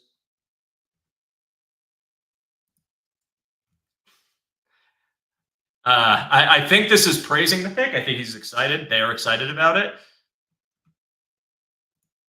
Yeah, Paul is still there. I'm guessing the next pick is Pooh Paul. I love that. Isn't it supposed to be Pooh with an H at the end of it? Like Winnie the Pooh? Or is it Pooh with two O's? Someone clear that up for me because I feel like people are calling him Pooh Paul, but like poop. But I think it's supposed to be Winnie the Pooh. That reminds me of, I think it was the defensive lineman that got taken by the Toronto, I forgot the CFL team's name. It really is Pooh with two O's. That's awesome. Love that, man. Pooh Paul, future Buffalo Bill. Reminds me of the guy, what was his name? I think it was Poop Johnson. And then the team quoted it and said, welcome Poop. So we could do welcome Poop again, potentially. Lucas says Torrey Horton. Yeah, I don't know if he's going to. I don't think he has. And I'm keeping up with it. I haven't seen his name called unless he's going here to Pittsburgh, which I could potentially see. Torrey Horton falling is really interesting too. But again, it could be the medical. It could be the concern over how he healed up, if he's ready to go, if he is a player that maybe teams are worried the best traits of him, the separation ability, are hindered by his injury. But this is the turf.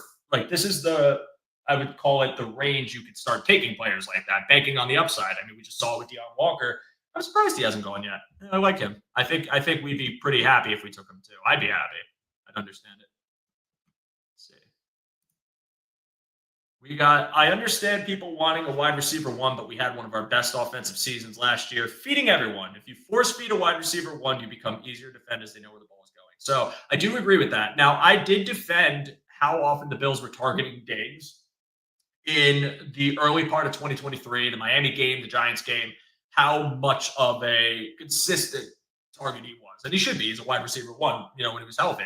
Makes perfect sense. But I think that it does limit you when a team, one, fully sells out on defending that receiver and is able to execute that. But two, when he is so much of the crux of your receiving core that you don't do anything else for it, right? Like Stephon Diggs, wide receiver one, wide receiver two, Gabe Davis, who I've defended on the show, who I like, but he didn't do enough to warrant being a true complementary piece to take the slack off Diggs and also end up becoming something to make this offense, at least the passing game at the time, more dynamic. And then Dalton Kincaid was injured. He was still developing. We have to see how that development curve goes. Dawson Knox, I think, was banged up. It was an offense that literally filtered itself through Diggs. They weren't the run-heavy team that they've become, at least not yet. James Cook wasn't that staple piece yet. They were still an offense very much trying to just live and gut and die by downfield passing through Stephon Diggs and go for everything else. He was your security blanket.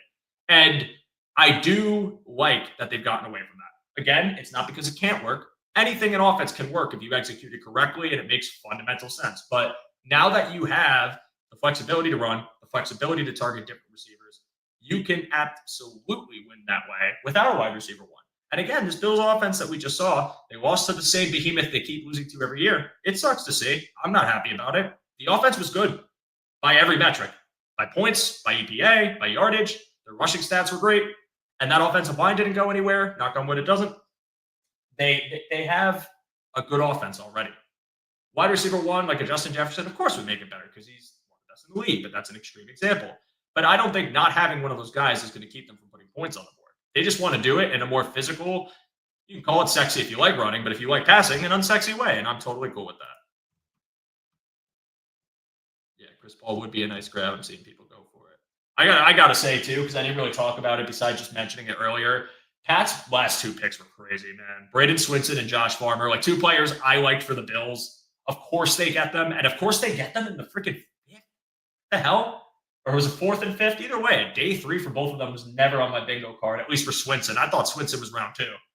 Can't believe he went that low. But again, it's probably something with interviews, probably some things on the back end that ended up becoming more of an issue and made his stock fall. And I'm sure they were very excited to take him for the skill set alone, especially with that defensive line construction.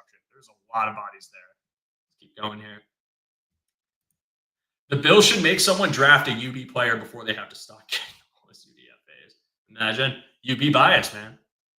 Go Bulls. Is that? Oh, no, that is not. Never mind. What do we got?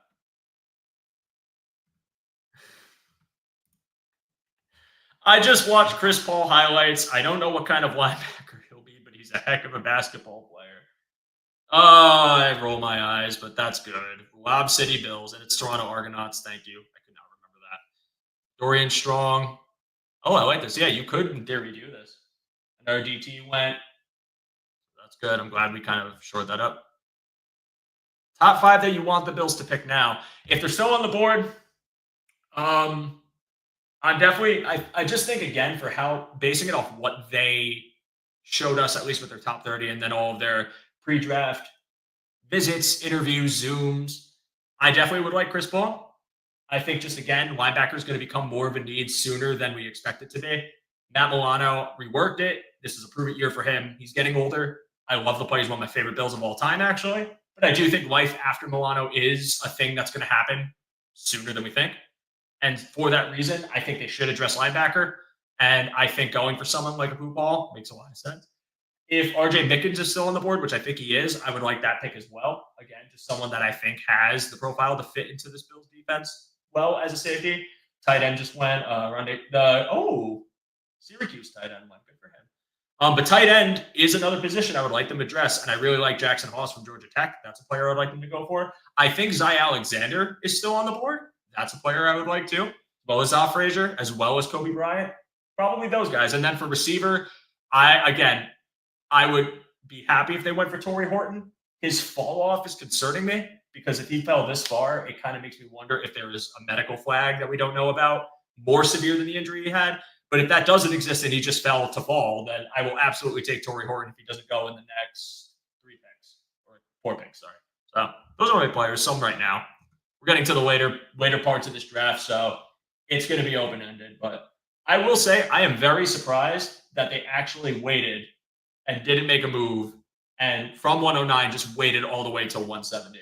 I've done that in mocks, and I was like giggling. I'm like, no way Brandon Beane does this. Come on, like we're definitely gonna trade up, right? No, here they are, standing pat, guys, and we're all standing pat together as a family. Bills fan Josh Allen is at his best when he can be a game manager, spread the ball around, control the clock, run the football, and make defense defend the impossible. And I agree with that.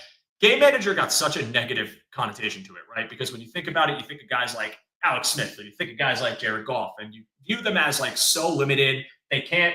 Oh, I shouldn't have said anything, guys. I'm sorry, guys. I jinxed it. Torrey Horton. Shit. We were this close, but we didn't get it. Oh, well. What are you going to do? All right. Anyways, what I was saying is game manager gets a negative connotation. I understand why, given some of the examples, but elite quarterbacks becoming game managers where they are keeping things in control, but also able to use the truly prolific, explosive ability they have to expand beyond just the offensive structure and create plays off script. That is a world I love living in with Josh Allen, because you're not forcing him to do too much when the structure is sound and you have the complementary pieces to keep him with as little pressure as possible. I think that's when you get his best play. And I had said this last offseason, if this philosophy for Joe Brady pans out and they run the ball well and they can disperse the ball evenly and they can just make it so he doesn't have to press every single play, then I think you're going to get the best version of Josh Allen. And this past year, while I still think statistically 2020 was a better year, he won an MVP playing in an offense where he really was game managing until he had to go off script, put the cape on, and make a great throw, like once or twice a game. But when he could stay in structure, drop back, hand the ball off, whatever he had to do, he made it work. And here we are. So I'm pleased with the offense's construction, and I do agree with that point. I like him when he's a game manager, but that doesn't mean he can't do more. It just means the weight's off his shoulders. He doesn't have to do as much, and that's what you should be doing with a quarterback like him. You don't want to have to constantly go into the well and get an explosive quarterback that's just going to have to live and die by his Z-axis and do everything all the time. Just let him be a game manager. Let him coast, and then we go. All right, team. We're almost there. Pick 168. We have been here together, all of us as a family, all 301 of you, at least on my end. I appreciate the heck out of you. We are getting so close to the Bills finally making a pick, and if Brandon Beane trades, I might end the stream. I'm just kidding. I can't do that. I could actually, but I won't. I'll be a good host and stay here with all of you while we get through this together. But they are so close to picking. I cannot wait to see what they do, just because I need to see them take somebody. Oh, okay. They're on the clock now. Is that right? Am I behind? I might be behind. Let's take a look. It also would be just textbook Bills to just do the trade up one spot as like a middle finger. Let's see. I'm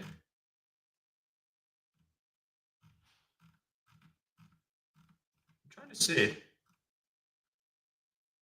still says Chicago, unless you have it ahead of me. But all right, chat. We're getting there. I want you guys to put in your prediction unless it's already out and I'm behind, but I don't see anything yet. Who do you like? Who do you want them to take? Because for me right now, there's like 5 different directions I can see them going. There's a lot of players on the board that I'm still okay with them taking. I know Horton just went, but that's one player. I see Bond. I see Isaiah Nair. I see Paul. I see double down in the trenches and go O-line. You can go guard right there. All defense draft. Let's go. That would break brains. It's got to be so fun to be in a war room too. Just looking at screens, probably drinking Red Bulls. Steelers had a pretty decent draft. I love Caleb Johnson for that offense, by the way. That's a lot of fun. It has nothing to do with the uniform color.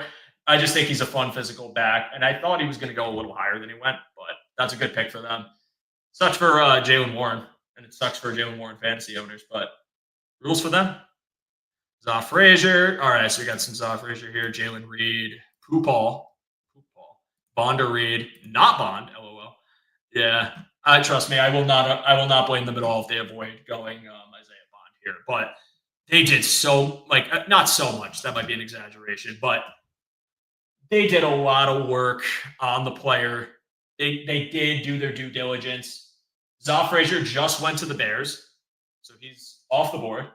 Because we can have nice things. When I say a player I like, of course they have to go. Zay Alexander's still on the board. Kobe Bryant's still on the board. I don't know what they're going to do here, guys. I don't know. I'm very interested. So as I mentioned before, no pick tipping. I do want to see this organically, especially because some of you might have faster streams, and I really don't want to get it spoiled. So I'm going to hide the comments real fast as I go into this. Where did David drop this graphic? There we go. All right. I can't wait to play this. I love the chime. Zoff Frazier, TSA, Buffalo. What do we got here? We are on the clock at pick 170. Brandon Beane is not spiting us with a trade. I hope. Please don't.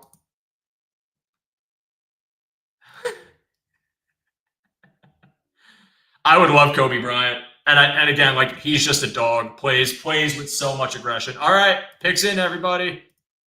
The pick is in, and we're going to find out momentarily. But let's play the graphic. I hope it works.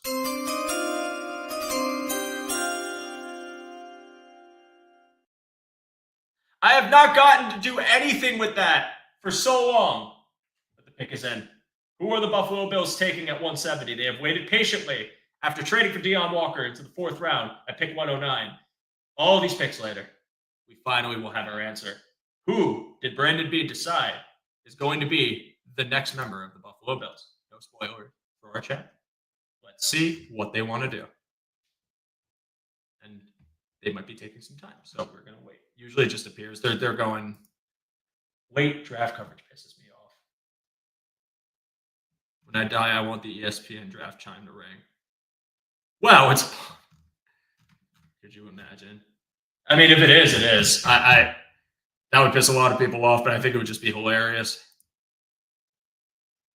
You, the player, could be this pick. I'm like so excited. I love this draft so much. All right, we're coming back to the broadcast, folks. Lambeau, Blue Skies, schedule release presented by Verizon. Hell yeah, man. No, I think he's saying punt. He might be serious, but I think he's saying punter to troll. Let's see. Who are the Buffalo Bills taking at pick 170? Because they certainly are taking their time.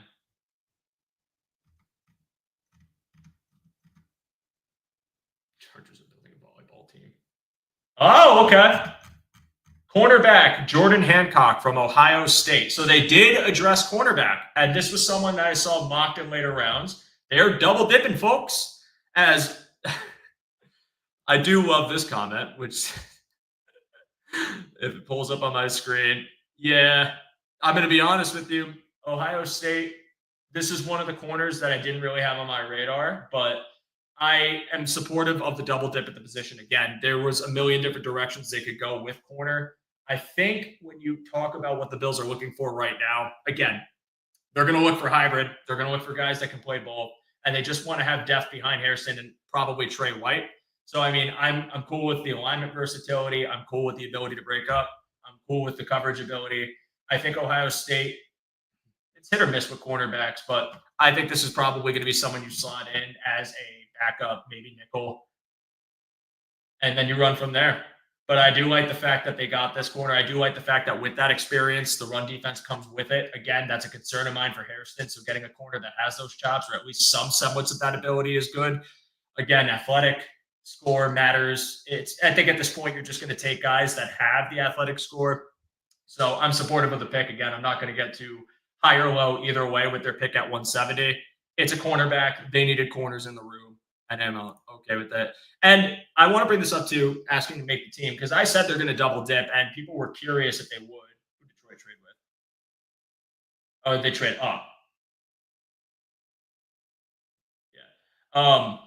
I'm cool with them double dipping, and I think there is going to be a room for them on the roster because I don't think Dane Jackson makes the roster at this point unless this is someone that just stinks it up in camp and or at the very least they like what Dane brings, they choose him over it, and then he leaves like an Alec Austin situation, which would drive everyone nuts.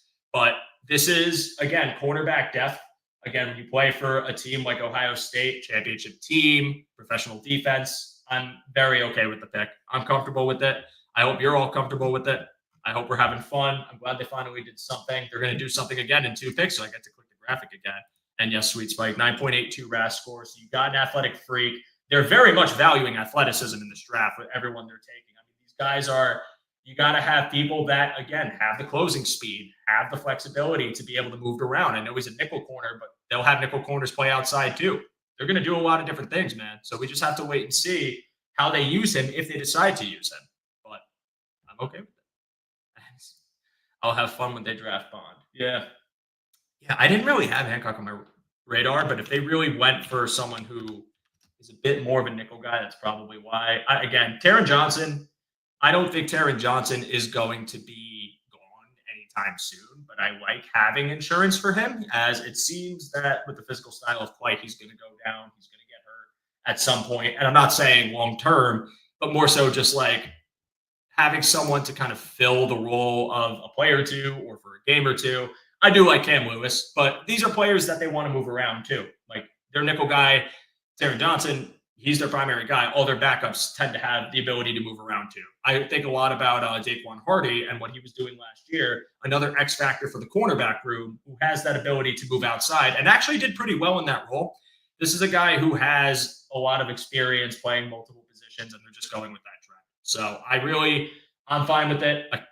Positional versatility in the later rounds of the draft is something that I don't think they'll ever pass up on, especially when you consider if you can't find top end talent at this point, what's a great alternative? Finding someone who's serviceable in different roles, especially if you have question marks about what the depth looks like for those positional groups. So getting a versatile corner, win for them.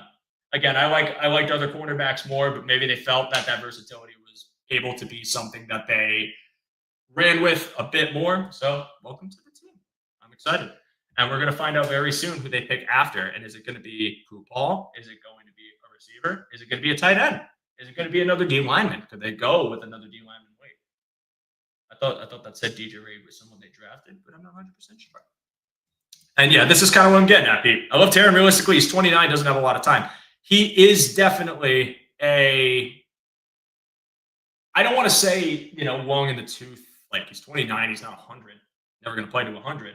But that position is just so grueling. You're taking a toll, man. When you play with the speed that Johnson plays with, when you hit as hard as you hit, when you're Taron Johnson, when you have situations where you get muddied in one defense and you get trampled or caught up, as you get older, your shelf life is just going to decline, and I think it's going to decline quickly. And I think I don't want to say this season, unless they really do think that this is their answer for that.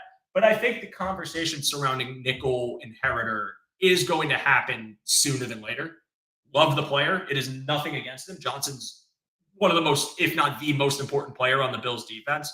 But he is someone that we have to accept within the next 5 years, they probably move on from, just given the nature of the position and given the nature of his history of injury, whether it's short term, whether it's long term, whether it's, for a play or two, whether it's for missing a few games. I mean, you can even think back to the early part of the season. I don't think they want to have a drop off at nickel. I don't think they want to have someone that, can't fill the role adequately or even just to a good level without Taron Johnson. And I think they went for that here. So I'm okay with it. What do we got here? I like this. 5th consecutive defensive player selected. First time since 2006. They did not lie when they said they were going to try and improve the defense, guys. They did not lie one bit. This team needed it. They needed depth. They needed to attack it, and that's what they did. They didn't try to get, I don't want to say they didn't try to get cute because they traded up for Deion Walker, and that could be argued that that's the textbook definition of a cute move by Brandon Beane, but they did want to address and fortify their depth, and I think they're doing a very good job of that. And they're getting players that aren't just one-dimensional guys. Maybe there are guys that have played one position in college, but have shown a few different reps at different spots. Like if you talk about maybe Landon Jackson being like interior defensive lineman for a player or two, they could do that. If you're talking about TJ Sanders kicking out wide, kicking out to a one tech, again, more often on the interior, they could do that. You're talking about Max Hairston, who can play press man, can play zone. He's going to be a wide corner. I don't think they're going to have him in the nickel too often, but they could. And he has the skill set to work there. They could do that too. And now you're talking about just another player that I think is going to fill that spot. He's going to be someone that you can turn to, and they will keep this guy on the roster forever.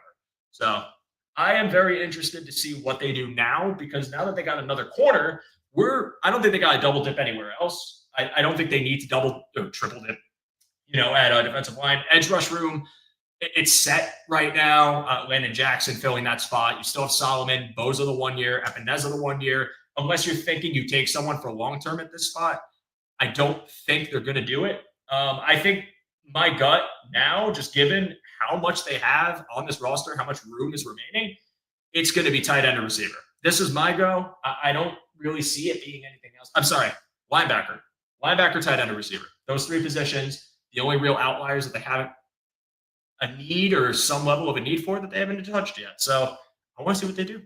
But I like this. 5th consecutive player since 2006. Let's see. Someone said Zach Davidson will be third tight end. Zach Davidson has receiving potential. And I like that they called him up when there were injuries. I don't think, oh no, Rams. The Rams sniped and took Paul. Oh man, that sucks. That's crazy, man. I told you day 3 was going to be chaotic. It was going to be hectic. We were going to have a lot of entropy. We were all going to lose our minds. But what's really making us lose our minds are players we all like getting poached right before it. So, man, that sucks. I don't know if Brandon Beane was really thinking he was going to fall, but here we are, man. Paul. Pick is in for the Buffalo Bills, and we are not getting Chris Paul. Let's see what they do. Let's roll the graphic.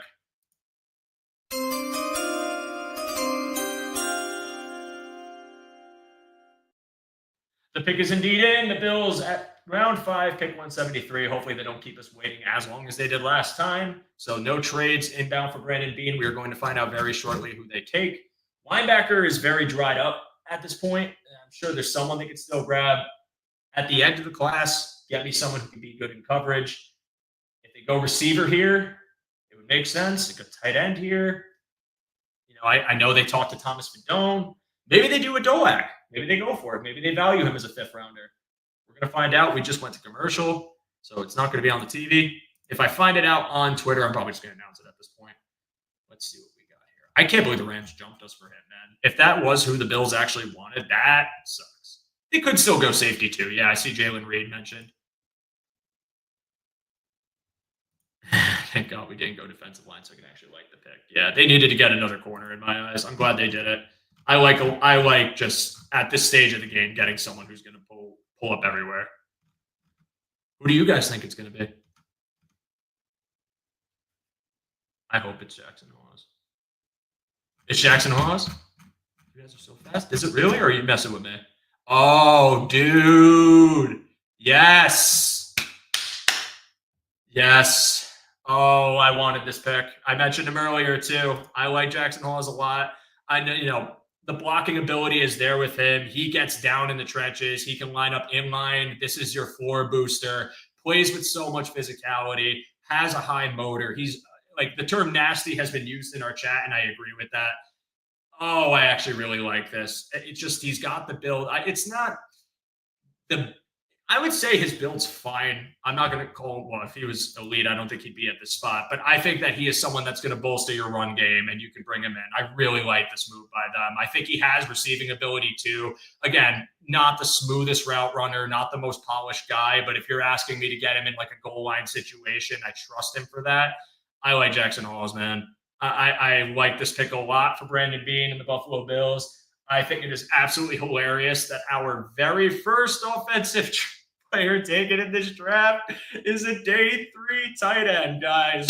This is real football. We are so back, but this is a pick I really like for the Bills. Again, Quentin Morris is gone. I don't like the blocking promise of Zach Davidson. Again, he's got great height. I think he's a good receiving tight end.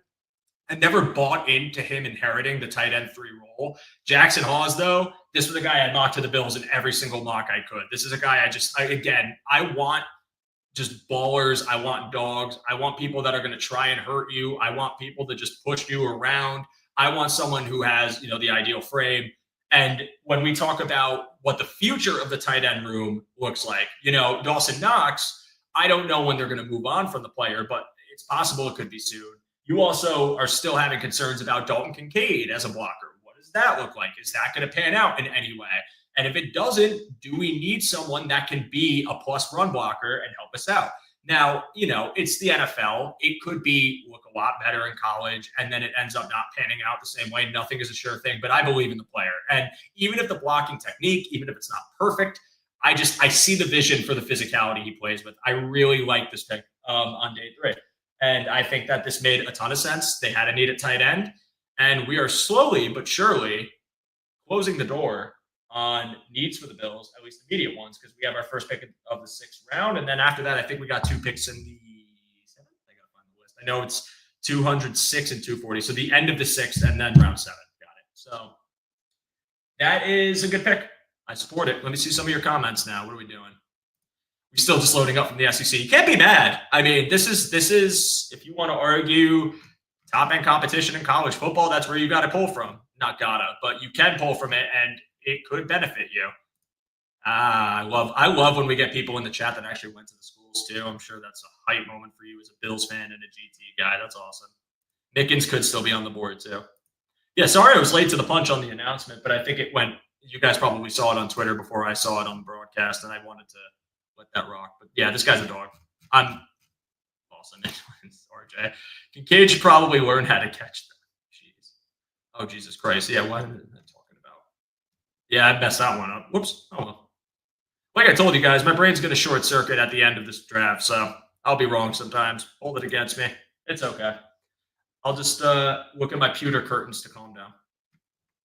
Lee Smith. Yeah, that's kind of where I'm getting. That's kind of how I see it. Like, occasional, it's the same way I think they use Quentin Morris. Like, occasional receiving chops, maybe some goal line reps, but you're just going to ask this guy to be nasty as an inline blocker. Just hurt people downfield. Like, let him cut loose on any sort of outside run, and this guy's going to lead block and be awesome. Or at least get to the second level quickly. He's fun, man. I like him. I can't see any downside to this pick. He's a tight end 3. If it didn't pan out, then okay. But I love when they take fun players that have a lot of promise that I'm not anticipating this guy being like instant impact top end. Like, we need you to be good right away. I just view this as if he is good right away, all you did was just take the 6th round or 5th round tight end and just go off. And you just ended up getting someone that really continues to fortify the attitude. And I remember last year, I talked to Uber about this. Attitude of the offense, attitude of the defense, being a nasty team. You want people to fear you. And it's the NFL. We're all adults here, right? It's hard to make grown men fear you. But some teams have a nasty factor. It's an intangible. Playing with violence, playing with just stout aggression, never showing that you're going to waver. You need players that fill that. And I think their Bills have done a really nice job complimenting someone like Josh Allen, who has that factor, with an offensive line who has that factor. And now we're adding a player that also continues that mentality. I'll rave about this pick. This is one of my favorite picks of their draft so far. And it's a day 3. But again, I'm not going to say it's the greatest tight end of all time. I know what he is. He's TE3 with room to be TE2, maybe if Dawson Knox gets hurt and they have to trust him. But yeah, I like this. What do we got? I think they're going to play him wherever they want to play him. I think backup nickel is a big thing for the Bills because, again, of what I talked about with Taron Johnson earlier. I do have worries about, as he gets older, longevity. I think it's probably more likely that he winds up taking that spot if he makes the roster before he plays like a deeper safety. But he could. I think he'll do everything. Wherever they need to line him up, whoever has to come out, I think he can, rotate in at any spot with the experience he has and give you something there. So I'm very cool with that. We're getting very close to 177 before we have another 30-pick drop-off. So let's get there. Let's see what happens. Get Uber on the stream. I don't know what Uber is doing right now, to be honest with you. The Cover One boys. It's Saturday. It's a busy day for everybody. Tilt joined me. That was fun. We've been running at this for it's 3 hours and 33 minutes minutes. This is psychotic, dude. This is so much fun, though. What do we got? They just missed on both Horton and Paul. Yeah, that sucks. I definitely am not happy that they missed out on Paul because I think I don't know what the room looked like, but I think they were totally willing to wait for Paul, thought he was going to fall, and then seeing the Rams jump ahead to poach him. Yeah, they probably got an inkling that the Bills were interested and wanted to secure it. But again, it's not the end of the world. Like, same thing if someone poached Paul's from us. Like, this is a player that it's tight end 3. We're talking depth. We're just finding ways to be hyped about players that are going to have only so much impact with room to surprise us all. So that one sucks, but what are you going to do? I'm glad they picked tight end, and I'm glad they picked him. I have no way of knowing if Paul's can catch because Georgia Tech doesn't throw the ball. Yeah, fair. Oh, wait a second. Hang on, boys and girls, ladies and gentlemen, all of you beautiful people out there. Someone has just infiltrated the chat unexpectedly, and I can't say I wasn't expecting this at some point because he definitely warned us. 1 second, sir. I have to switch my headphones. They actually died because I've been going live for so long. So let me do that real fast, and I will get you right in here while I continue yapping. Objectively hilarious timing for this to happen now. I got to go to these things. Last time I wore over-ear headphones, it's probably been like the 2 years I've been doing this show. Let me check my volume real fast. I got to shift this. For all of you here, again, before we pivot over to our next guest, I do want to thank you all again for being here. This has been a ton of fun. I have been having a blast. I'm sure my next guest is going to have several questions about why my background looks like this, and I will explain once he goes live. Give me 1 second while I figure this one out because I'm not quite sure why this is not up here. But for all of you in our chat right now, while I'm getting all of this figured out, we are, again, very appreciative of your time. We're very appreciative of you joining all of us on every single one of our live streams here. Again, this has been very exciting to be able to do this stream. It's been a ton of fun to be here and be able to talk to all of you and watch this draft together. If you could be as kind as to drop a like on the stream, that would be greatly appreciated. We are having, so many great chats with our insiders in our Discord. So if you're interested in signing up for that, go ahead and do so. I am really just, again, happy to be here, having a ton of fun. And I'm going to see if this works. But allow me to introduce my guest. And here's the plan. If I cannot hear you, then I am going to just back out and try to fix this, and I'll just let you go. But let me introduce the one, the only. You guys all know him. Y'all love him. Mr. Greg Thompson. Greg, I don't know if I can hear you. Say a word. Hello. Can you hear me? Okay. So here's what I'm going to do. Beautiful. Talk to the beautiful people while I figure this one on out in the back end. I apologize. My AirPods failed me. Wasn't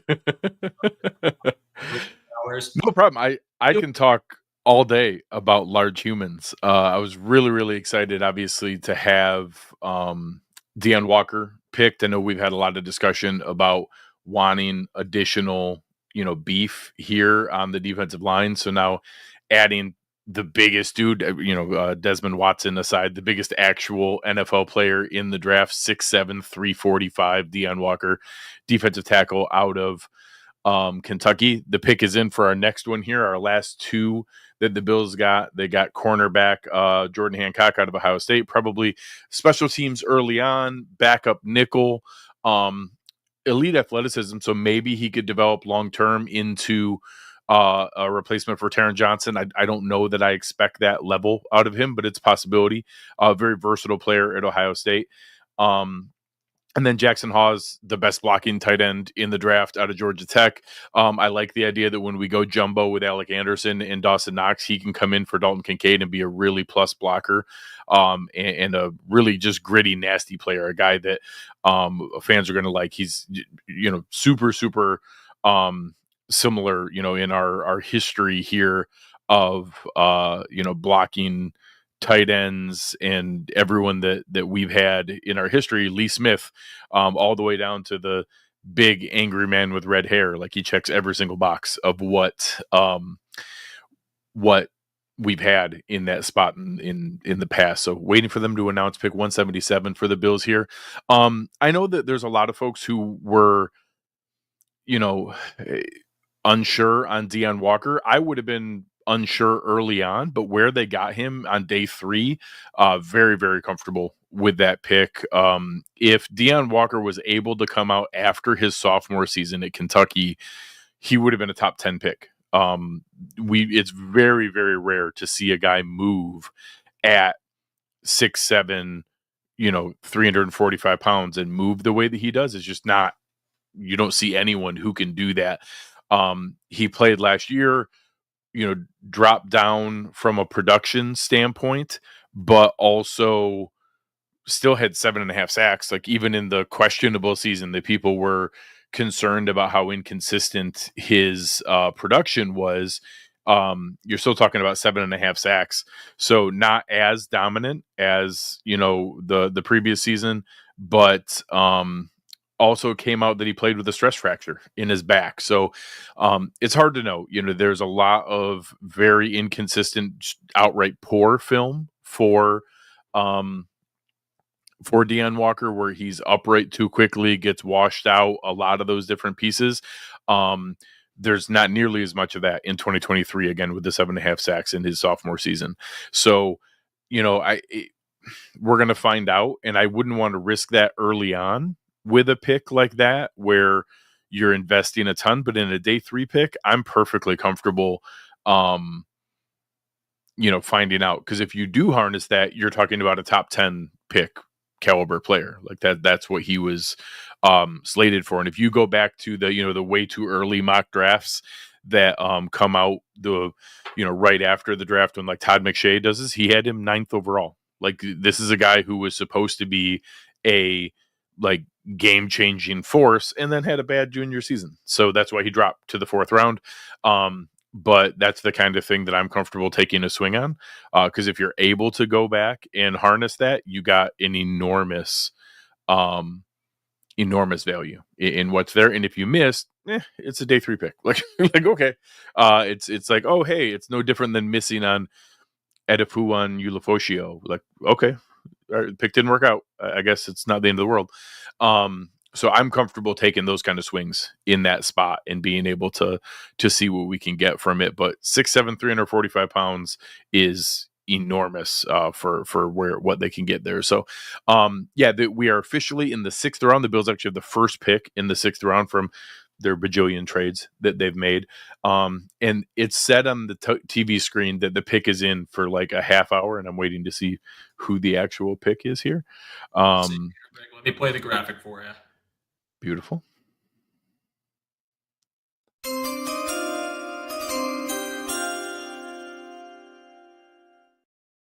The one and only Greg Thompson. I appreciate you being here. I hope I'm not echoing really badly right now. No, you sound fine on my end. Right, cool. Yeah. Pretty much what ended up happening was, as soon as you came in, my AirPods died. I could not hear you at all. I switched to these. My Bluetooth was not connecting to them. So that happens every time I turn my computer on. It works. Not now when you're here. So sorry about that. So I'm playing No worries. On a JBL speaker. We're having fun. Anyways, it seems to be working. I can hear what you're saying. To at least that extent, it's going to accomplish what we need. We can survive here for a little bit longer. So I've been live for 3 hours and 42 minutes. The ball has been rolling nonstop.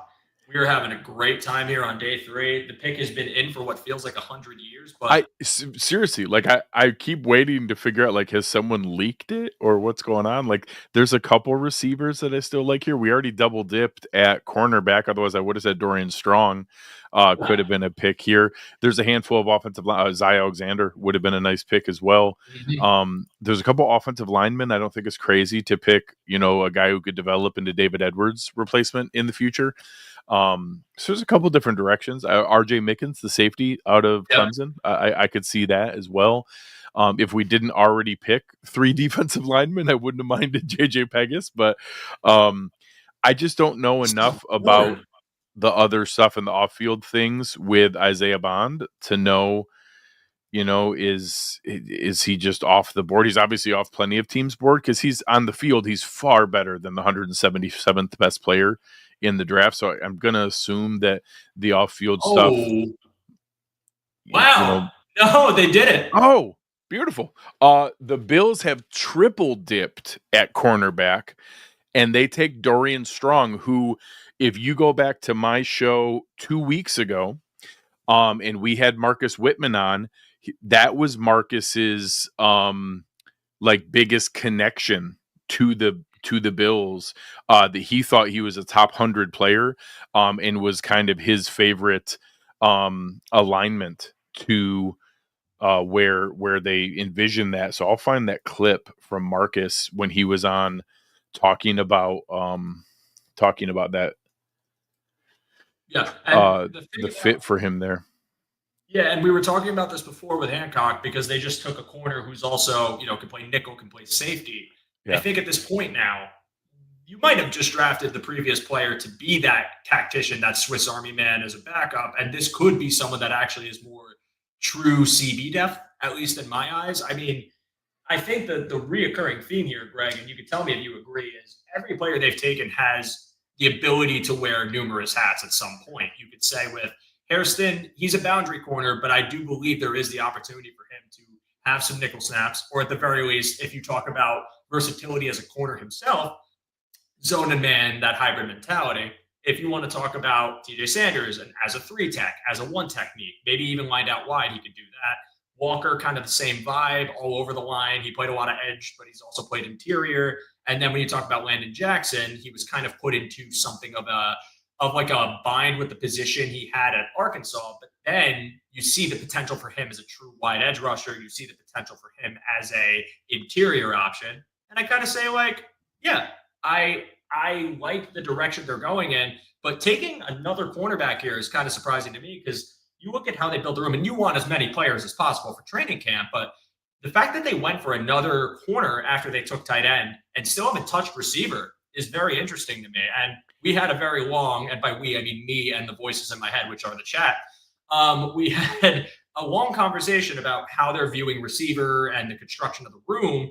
And I said, I think they're going to add a speedster, but they still haven't. And it's pretty surprising to me. So I'm pleased with the pick because I'll take as many corners as we can get, given what the room originally looked like. But yeah, long-term cornerback depth, positional versatility. I like it. I like the pick. Yeah, I can't. He's a player that I liked. I wanted, I wanted him coming into the draft, and love the idea of him as a double dip, there. So I think Bruce Nolan likes Strong. I think Joe Marino had a 3rd-round grade on him. I just shared the clip in the chat here when I had Marcus Whitman on the show. He had a 3rd-round grade on Strong. I think this is a really, really good overall value. And I guess I don't want to over assume or try to connect dots, but maybe they have a bit of a handshake deal with Amari Cooper to come back. I don't know exactly what they have in mind or what, there's not a ton still out there, but DJ Chark, Elijah Moore, maybe. I mean, heck, I heard the rumor is that there's the possibility of Jameson Williams being available on the trade market. Maybe they need to make a stronger play for something in that range. I don't know. Like, obviously, I wanted defense early. I wanted the first 3 picks to be a cornerback, a D tackle, and a defensive end. So I was super, super happy. I wanted a double dip at defensive tackle. They did that. I wanted a double dip at corner. They did that. I was actually pretty excited about the possibility of literally Jackson Hawes as the best blocking tight end in the draft. So they've checked a bunch of boxes for me. I did expect one of the picks to be a wide receiver. I'm a little surprised that literally none of them have been at wide receiver. I don't know enough about Dorian. I see Pops Mafia in the chat asking about, I won't lie, that crossed my mind. So asking, does this make you think someone's moving to safety? I don't know enough about Dorian Strong's game to know if he could, if they view him there or not. I know people always talk about when you get older, maybe you move there, and they talk about Trey White. Like, Trey White barely likes to tackle as a cornerback, let alone the degree needed at safety. So I wouldn't play around with that too much. But you never know. I mean, maybe they have something in mind of someone who could convert over there. But they also have 4 safeties. Like, I don't know that we have any corner in that I would see all of a sudden moving to safety for the first time. We don't have anybody who's played safety before who's now going to be better than, Rapp, Bishop, Hamlin, and Forrest. I guess we could see somebody move there, but Cam Lewis and Jamarcus Ingram have already dabbled in that space a little bit. I don't think either of them move all that bad to go. Yeah, I don't know if it means someone's moving to safety exclusively. I think when they make these picks, that's really the mindset of we'll deal with the actual construction of assignment later, and we just want to get you in here because we think that if we're in a pinch, we can get you in that spot. But also, if you have to, because it's a day 3 late pick, just be a depth piece at nickel, depth piece at safety. And for whatever it means, the Bills' initial announcement list him at cornerback. So it's not like sometimes they're a little sneaky and they put like DB or something like that when they're unsure. But the Bills' announcement listed Dorian Strong as a cornerback. So I expect that to be the case here. I do think the picks today aren't awesome news for people like Cam Lewis or for Jamarcus Ingram. I do think all of those picks certainly are going to push them for roster spots. So that could be turnover for Cam Lewis and Jamarcus Ingram. They'll still have a good chance to battle these guys, but I think that Strong has a better chance than normal of making a roster compared to like most 6th round picks. So I don't think that that's anything too crazy to assume, but we'll see where that goes here. As far as 177 is not always like a super high probability of making a roster, but I do think Dorian Strong is a guy that I would bet on to be able to fight to make this roster. So that's kind of a sneaky one to be able to monitor and see where that goes. Maybe even a better chance than Jordan Hancock. I think that's super interesting to take those two in that area. Both obviously special teams would be a huge part because Cam Lewis and Jamarcus Ingram play a ton of special teams. This is also super interesting because we have the deepest defensive line we've ever had. So having now 3 new defensive linemen in the draft, and we signed 3 defensive linemen. I know we get like the 6-week coupon early on for the Hoyt and Ogunjobi suspensions, but you're still talking about probably keeping 10, for sure 9 in the opening day roster. And even if you only keep 9 and figure somebody gets hurt in the first 6 weeks or you get released coming into week 7, you have Ogunjobi and Hoyt coming back.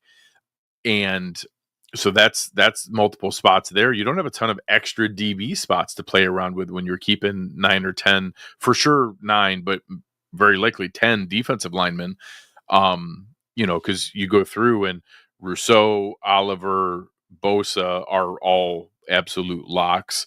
Obviously, we just signed 3 guys, or just drafted 3 guys, so they're going to be locks. Hoyt and Ogunjobi are locks, so that's 6 guys immediately and 8 guys coming in. That means that out of like Daquan Jones and AJ Epinesa and Dwayne Carter and Javon Solomon, that like 2 of those 4 are going to make it. So that's going to be interesting. And with that, you're now 2 of them are going to make it if both Cam Lewis and Jamarcus Ingram don't make the team, or that we just immediately cut Jordan Hancock or something like that. But you now get into the same way that I'm listing off those later round picks, the defensive linemen, where it's Daquan Jones, AJ Epinesa, Javon Solomon, and Dwayne Carter. It's going to be the same thing with Jordan Hancock, Dorian Strong, Cam Lewis, and Jamarcus Ingram. And you're going to say, hey, 2 of you guys are going to make the team out of you 4. And maybe you add in Derek Forrest and you say 3 out of those 5, because I do think Cam Lewis has shown the ability to be the 4th safety in some of those spots. So again, it's great to have awesome depth. It's great to have the ability to add, good camp competition and being able to push people to, have good players that don't make the team. That's a great problem to have when you have guys who are fighting to make the roster. I know out of all the contracts on the team, Daquan Jones is one of the only ones that really fits the like post June 1st release window. He could be a trade candidate. Also, AJ Epinesa could be a trade candidate if Landon Jackson looks ready to play day one, and you're having that Michael Hoyt's going to come into play when he comes back. That's a possibility there, especially if Javon Solomon looks capable of being DN5 and that you want to keep him on the roster. Then I don't know if there is a spot for AJ Epinesa. So we'll see where those pieces come from. I know TP here was saying, I was hoping that the Larry O suspension voided his guarantees, but I understand we signed him afterwards. Correct. Because they were aware as it was going on, basically you void things when you find out after the fact. When you've already agreed to a contract and then find out after the fact is when it voids things. When you go in with all eyes open, you're making an informed decision and you're deciding, because Brandon Beane did say in his presser, they could have backed out of it if they wanted to. They could have not signed the deal. So when they agreed that they were going to do that, it kind of takes that out of play. They can't go back and undo it. Yep. And those suspensions pose an interesting problem for the Bills right now too.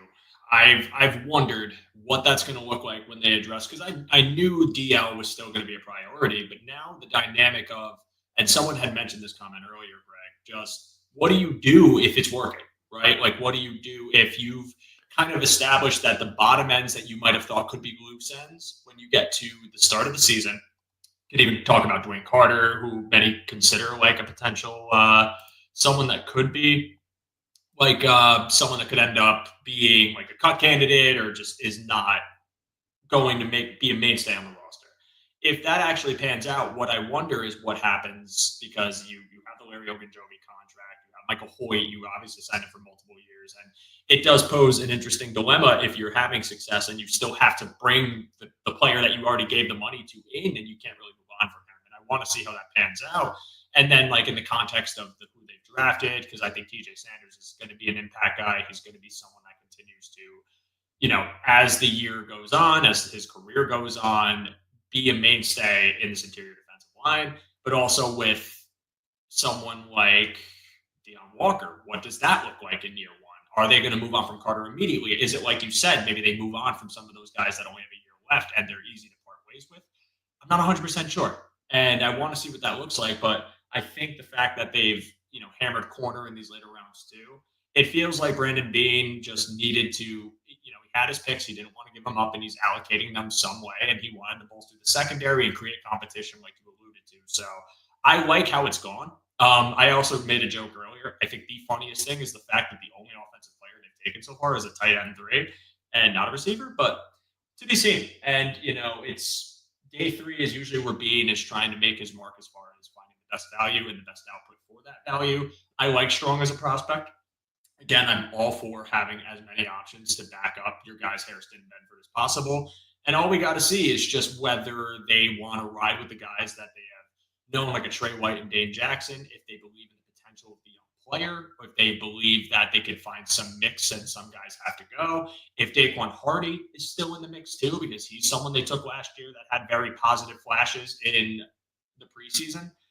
They really are creating ample amounts of DB competition, which I think can only be a good thing when you talk about, well, we're going to weed out all of these different players and we can truly fortify our depth. DeMarcus Ingram, another player that could be on the block. I'm very excited to see what it looks like. And again, not a direction I expected with their first pick in the 6th round. Yeah, I mean, obviously we know that if a team can't be successful when you make a huge splash signing and then by the end of the year, some unexpected young guy is beating him out and he's not even playing. Like, it's just not feasible to be successful in that kind of world, other than the Philadelphia Eagles just won the Super Bowl with Bryce Huff, their biggest offseason signing, being literally healthy game day inactive for the Super Bowl. So, it's an awesome problem. If you sign a guy for good money and other people end up beating him out and he's just healthy depth, awesome. That would be fantastic. If our biggest problem this year is figuring out going into week 7, oh my God, what do we do with all the defensive linemen? All of them are way too good and we can't get rid of anyone. We don't know what to do. That will be an amazing problem to have. I can't describe how much I would welcome the problem of figuring out, well, but we can't get rid of everyone. All of our defensive linemen are too good. Like, yes, that would be a freaking amazing problem to have. So, I don't know how Dwayne Carter is going to switch to one tech. I also, honestly, I don't think Deion Walker is a one tech. I know he looks like it. When you're 6'7", 345, you're supposed to be um, the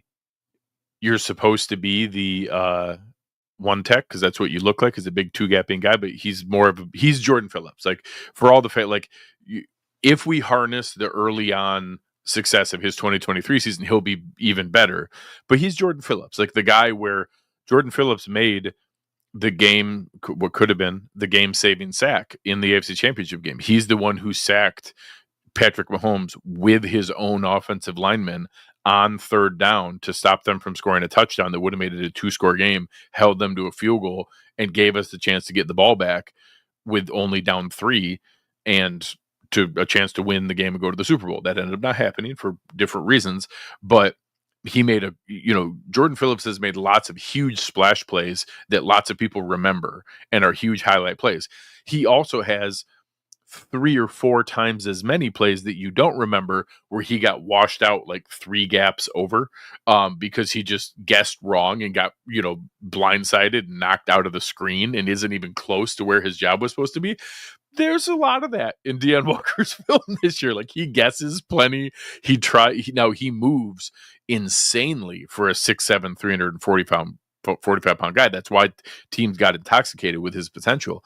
But the inconsistency is why he was there in day 3 today and why he dropped into the 4th round instead of being the top 10 pick he was supposed to be coming into the season.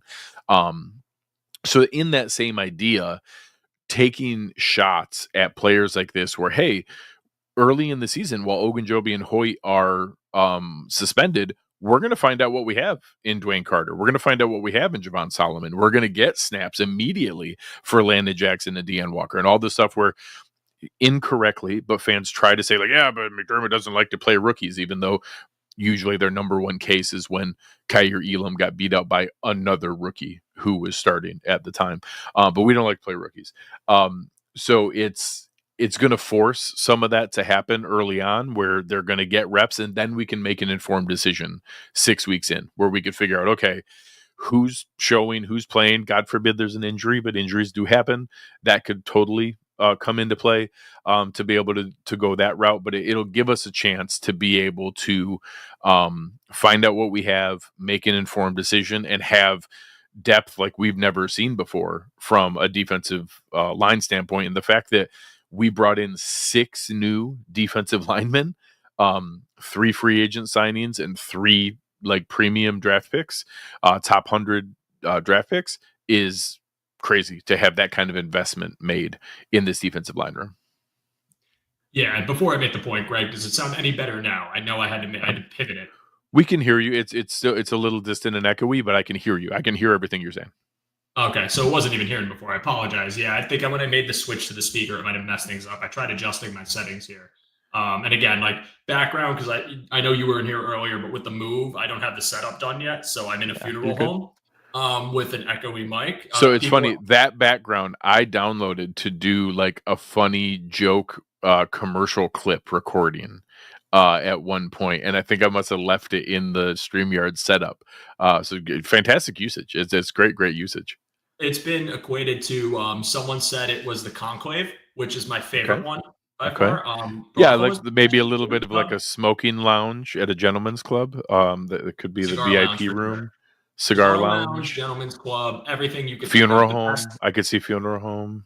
Definitely. The past 3 hours of the draft, I've been just enjoying people's creativity with it, but it's what we're dealing with. But to get back to your point, yes, I think it's very refreshing, I guess is the word I want to look at. Because I had said when the season ended, D-line has to be priority 1. It just has to be, because there's just glaring weaknesses in it to a point where I'm not comfortable with the current construction of the room. And I'm not comfortable, even if they have free agency and make additions like Michael Hoyt and Ogunjobi, with where the room's standing. And it's clear that they didn't want to do this, and they wanted to invest in it and invest in it early and often. And I'm pleased with the way they've done it. And just the concept of this defensive line kind of being addressed in such a heavy way makes me very excited and optimistic for what we could see. Because when we have a defense that, again, just primarily rushes 4 and wants to win with 4 and wants to disguise and wants to simulate and wants to do all these different things, I want them to be as flexible as possible when it comes to the personnel they're employing, but also the threat beyond just versatility. Because anyone, I won't say anyone, plenty of players play multiple positions, but it doesn't mean you're good at it, right? It just means you have experience. We don't know if Jordan Hancock is going to be a great versatile weapon as much as he's just a body that can be deft.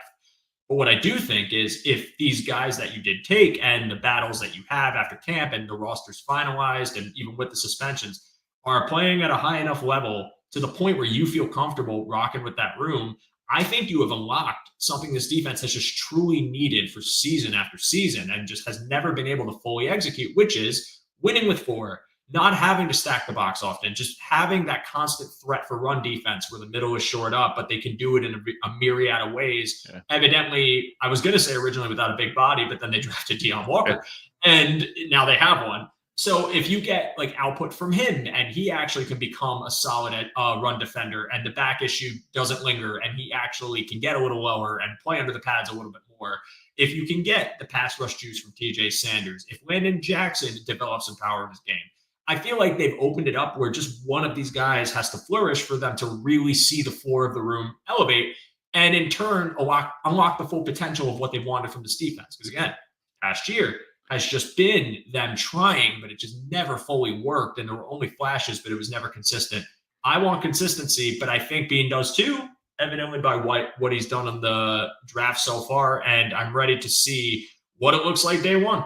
But we got a long way to go till we get there. So Steve inspired me here is a great question. I hadn't really thought about it. Remember what I said about Dorian Strong and how the Bills announced him? I'm like, well, they announced him at a cornerback, so sometimes they're sneaky.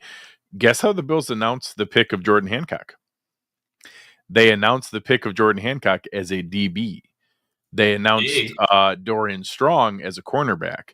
Jordan Hancock, who did play safety at Ohio State. He played more outside corner. He played nickel, outside, in the box. Like, he played all over the place at Ohio State, but he did play safety at Ohio State, and the Bills announced him as DB.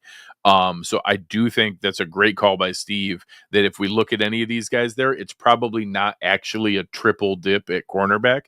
It's probably Max Hairston and Dorian Strong at cornerback, and that Jordan Hancock is not just safety, but is nickel safety. He's probably special teams nickel safety, and that's the that's the possibility as well. I know Dorian Strong, in his interview with Bills media, or the Buffalo media, talked about he played special teams all of his seasons at Virginia Tech, and also feels like he's at his best on the outside, but could also hop into nickel as well. So versatility in that space. But Hancock is not going to be an outside corner in the NFL. His best shot is either at a nickel or a safety, and I thought it was more nickel, but I do think it's sneaky that the Bills announced him as a DB and is showing their hand a little bit, at least initially, that probably they're going to try him out at that nickel safety area first. Totally agree.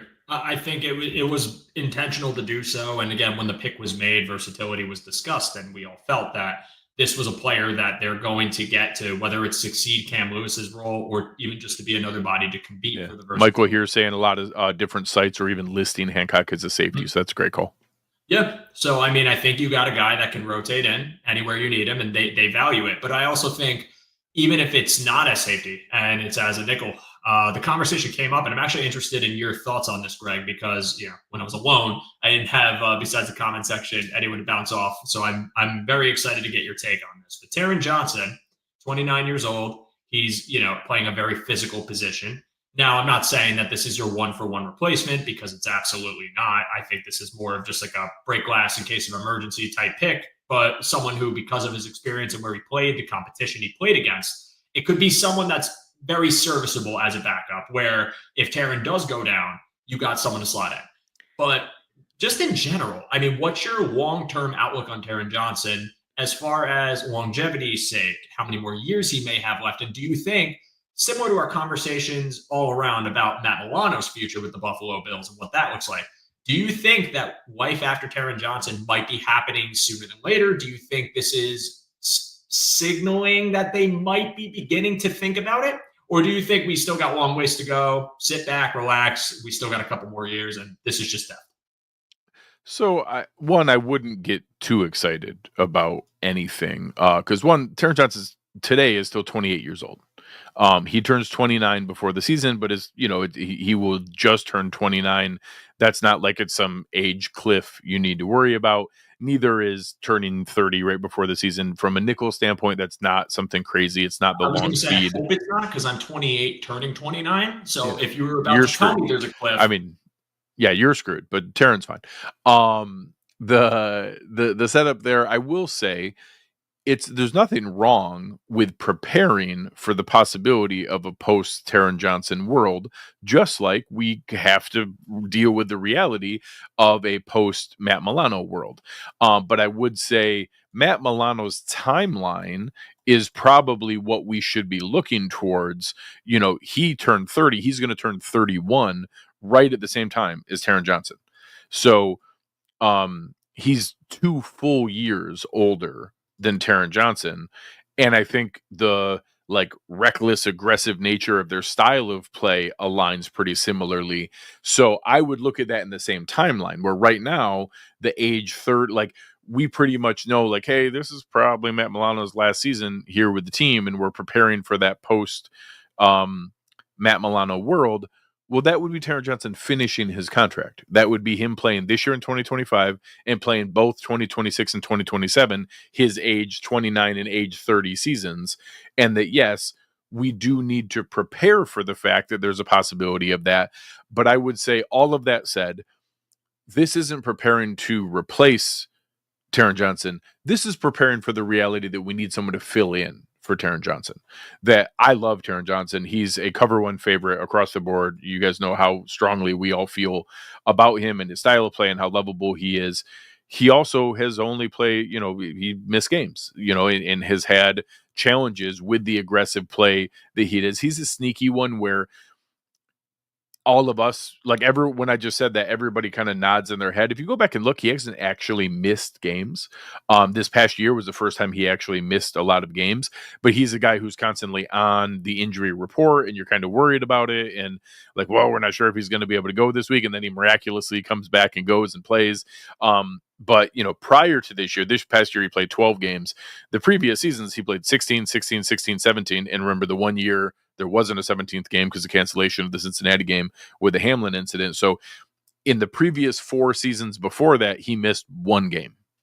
So I think some people are letting this past year overweigh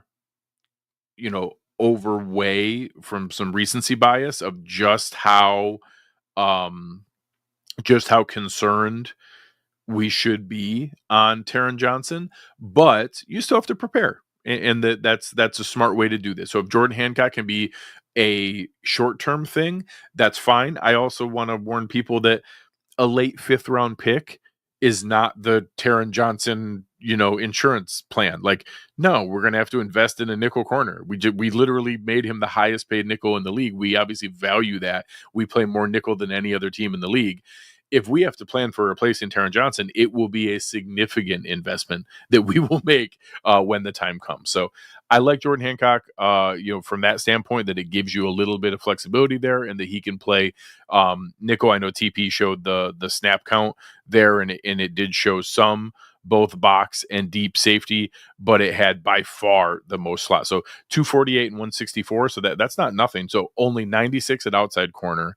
And then you're talking about 412 snaps at safety between the deep safety and box safety, and then 820 at slot. So by far the majority of his snaps there, whatever 8 out of 13 works into from a percentage standpoint. But that gives you, kind of that 70% range slot.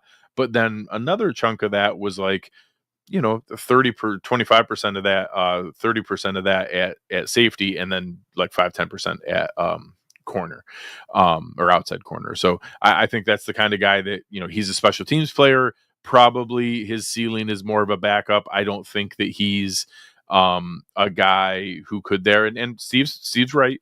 Taron was he a 5th round or a 4th round pick? I thought Taron was a 4th round pick. He was a day 3 pick for sure. I think it was 4th. I thought he was a 4th round pick, but either way, duly noted that, we can't count anyone out just because they're drafted today. These guys will have a chance. Christian Benford, we just paid $20 million a year, almost $17.5 million a year. He was a 6th round pick. So you never know where these guys could become and what they could turn into. I will say that Jordan Hancock also is one of the, add that to the elite RAS score. We've knocked that out of the park, other than the large human, which I don't care because I love him for his size. I don't care what his RAS score is. I don't expect 345-pound guys to, run like the wind. Everybody else that we've picked was like a RAS score monster. So definitely had a type here today. Pad level, schmab level, Greg. He's big, he's strong, he can dominate. We'll train him up. It's fine. Yeah, it's that. There was a lot of when that pick got made, because I got made really early on in the stream. Also, Judge asked me to get the times down, and I 100% got so excited I forgot to write it down. So I have to go back through the chat and do it. He's going to be pissed. I'm so sorry, Judge. But maybe this is revenge for duping me in the middle of when I was guesting with Aaron, and he said that they re-signed Dane Jackson when it was an old post, and I fell for the cheese. Did you get that, Greg? Yeah. I don't know. Anyways. I like it. Yeah. And I want to reinforce, I don't think this pick specifically is a Taron Johnson replacement. It just more opened up the idea of what is the timetable for it. Because I view this as pure depth, and I like that the depth can go all over the place. I think where I kind of have my stance on it is I know he's only going to be 29 when the season starts, but the position he plays is one that, especially in the Bills defense, is just so, and it's not to say, it's the only one that's physical, but it's so absurdly physical because you're essentially taking the hat of like a de facto linebacker. You're the nickel corner. You're being moved all around. You're asked to cover in all different ranges. You're hitting hard. You're helping in run support, and you're making these hard hits. And, Taron Johnson each season, he's usually the king of getting an injury that looks 10 times worse than it actually is. And then he comes back like 2 games later. But I do wonder if the recurring theme of something that gets him off the field, and this could be an argument for a lot of players, but someone that they value so highly and someone that they have a lot of stock into, if that concerns them to a point where they are just consciously thinking about it. Does it happen this year? No. Next year? Probably not. But I do have to wonder if that just has opened up, again, not that it's a one-for-one same thing, but Matt Milano and the wife after him and who they succeed him, will they do the same thing for Taron Johnson, whether it's next year or the year after? But I've been really just, when we talked about this draft itself, Greg, and, I know you mentioned it earlier, I had to fix my stuff while I was kind of in crisis control because these didn't connect for some reason. But I think just overall, because we're getting to the end of this draft, right? We're nearing 7. I think we got 15 picks to go for the Bills. Oddly, second to last pick somehow. We've still got 2 more picks to go. But yeah, we've got about 15 more. The Bills pick at 206 towards the end of the 6th round here. I will say when you look at the best available board, obviously the off-field stuff has been pretty concerning. We saw how that was valued. Mike Green fall into the end of the 2nd round when he was like a top 10, top 15 prospect. Isaiah Bond, a lot of people thought could be like a day 2 prospect, potentially in play at pick 15, 16. Ryan here saying pad level, schmab level, large humans. That's right. Damn right. Isaiah Bond still being on the board 200 picks into the draft. I'm going to have to assume that he was simply removed from, I'm going to guess, 20, 25 teams draft boards. And that maybe there's somebody coming up here that did their homework and feels comfortable with it, but very clearly a guy with his on-field ability, it looks like an awful lot of people just took them off of the board. So not even joking, Titan X asking here, do we think they could take a punter? Absolutely. I don't think Jake Camarda has any guarantee on this. I do expect them to bring in competition. I don't know that they're going to use a draft pick on it, but when you have 10 draft picks, is there really any difference between a late 6th, early 7th, and a priority UDFA? So if they like James Burnip from Alabama or Jeremy Crawshaw from Florida, who are like the 2 ranked punters, let me look at the consensus draft board. Sure, whatever. Like if that's the way that you want to go to be able to do that, I think from a consensus board standpoint, Crawshaw is ranked the highest. Burnip is also up there. Is Alex Mastromano, the guy from Florida State, was he the guy that did both? Did he kick and punt? I think so. I got to look that up. I can't remember. He's also a guy that Joe Biscaglia had linked to the Bills a couple times in one of his mocks. Ryan Talbot had mocked him to the Bills a couple times. So Mastromano is a guy who, whatever, it's a possibility. I do expect them, not expect, I'm 100% they're going to bring in someone to compete with Jake Camarda. Whether they do that with a draft pick or with an undrafted free agent, I don't know that part of it, but they're not handing this job to Jake Camarda. They're going to bring somebody in to punt with him. I will have my Puntapalooza, whether they like it or not. But I've been trying to workshop, and I'm trying to get Joe Biscaglia to adopt Puntapalooza 2 Electric Boogaloo, which you're way too young to understand that reference. But there's a terrible, terrible 80s breakdancing movie called Breakin' 2 Electric Boogaloo that I'm going to force into usage. Greg. I'm not 10. You guys will think I'm an infant. I am not an infant. I'm 28. Give me a little more credit. I'm a man. I'm a grown man. I have hair on my face. I'm a grown man. I sit at the big boy table. I sit at the big boy table. They let me go on roller coasters at Hershey Park, but yeah, Hunter is a realistic possibility, and there are questions about it. You get the departure of Sam Martin. What do you do here? Do you want to go for somebody, or do you want to wait for UDFA? Personally, after the Matt Hawk experience and finally having some level of stability with Sam Martin, I'm comfortable taking one. I mean, you have 2 picks, or I'm sorry, you have 1 pick at the end of the 6th, 1 in the 7th round. I'm perfectly comfortable going for that and just getting them on a rookie deal and just hoping it works out. I just don't want to leave it to chance or leave it to any sort of bring in a UDFA and hope he's any better than the guys you brought in. The one they brought in from Cincy, I'm not confident in. I know they have the other one that they had sitting around and was kind of I don't want to call him a de facto backup or practice squad. I'm at a point where just make it happen. And if that's the player you go for, that'd be great. Just because, again, it's a need. And I talked about it very much earlier in the show, Greg, but we have to be conscious of how much impact special teams will have on their decisions in a Sean McDermott coach team, but especially in the later rounds of the draft. And with the uncertainty that's sitting there for punter, and you're talking about a position that, especially in the playoffs, in the wintertime, while you still got a totally open stadium, that matters. And Sam Martin did a great job in those elements. They got a sure-handed person. I hope they can do the same thing. I guess if I had any concern, and I can't believe I have valid concerns over a punter and I'm analyzing it, but playing in a warm weather school to me sometimes worries me just because is there going to be a massive difference in approach when you're dealing with Buffalo winds and dealing with Buffalo weather, and can that throw you off? But also, they're professionals. You got to be able to withstand it. And there have been plenty of examples of that play from warm climates that end up going to either colder or winter hellhole places, and they end up doing just fine. So that is something I think we got to be conscious of. And really, I had said earlier, I thought tight end, they took it. Receiver, and maybe at this point, because I was going to say corner, they took the extra corner, but receiver and linebacker are the only other positions I say you can get a body there for depth at this point. But I'm okay right now, just given how the board's falling, of them bypassing it and going for the punter, because even though, and people are going to think I'm insane, but think of where we're at in the draft and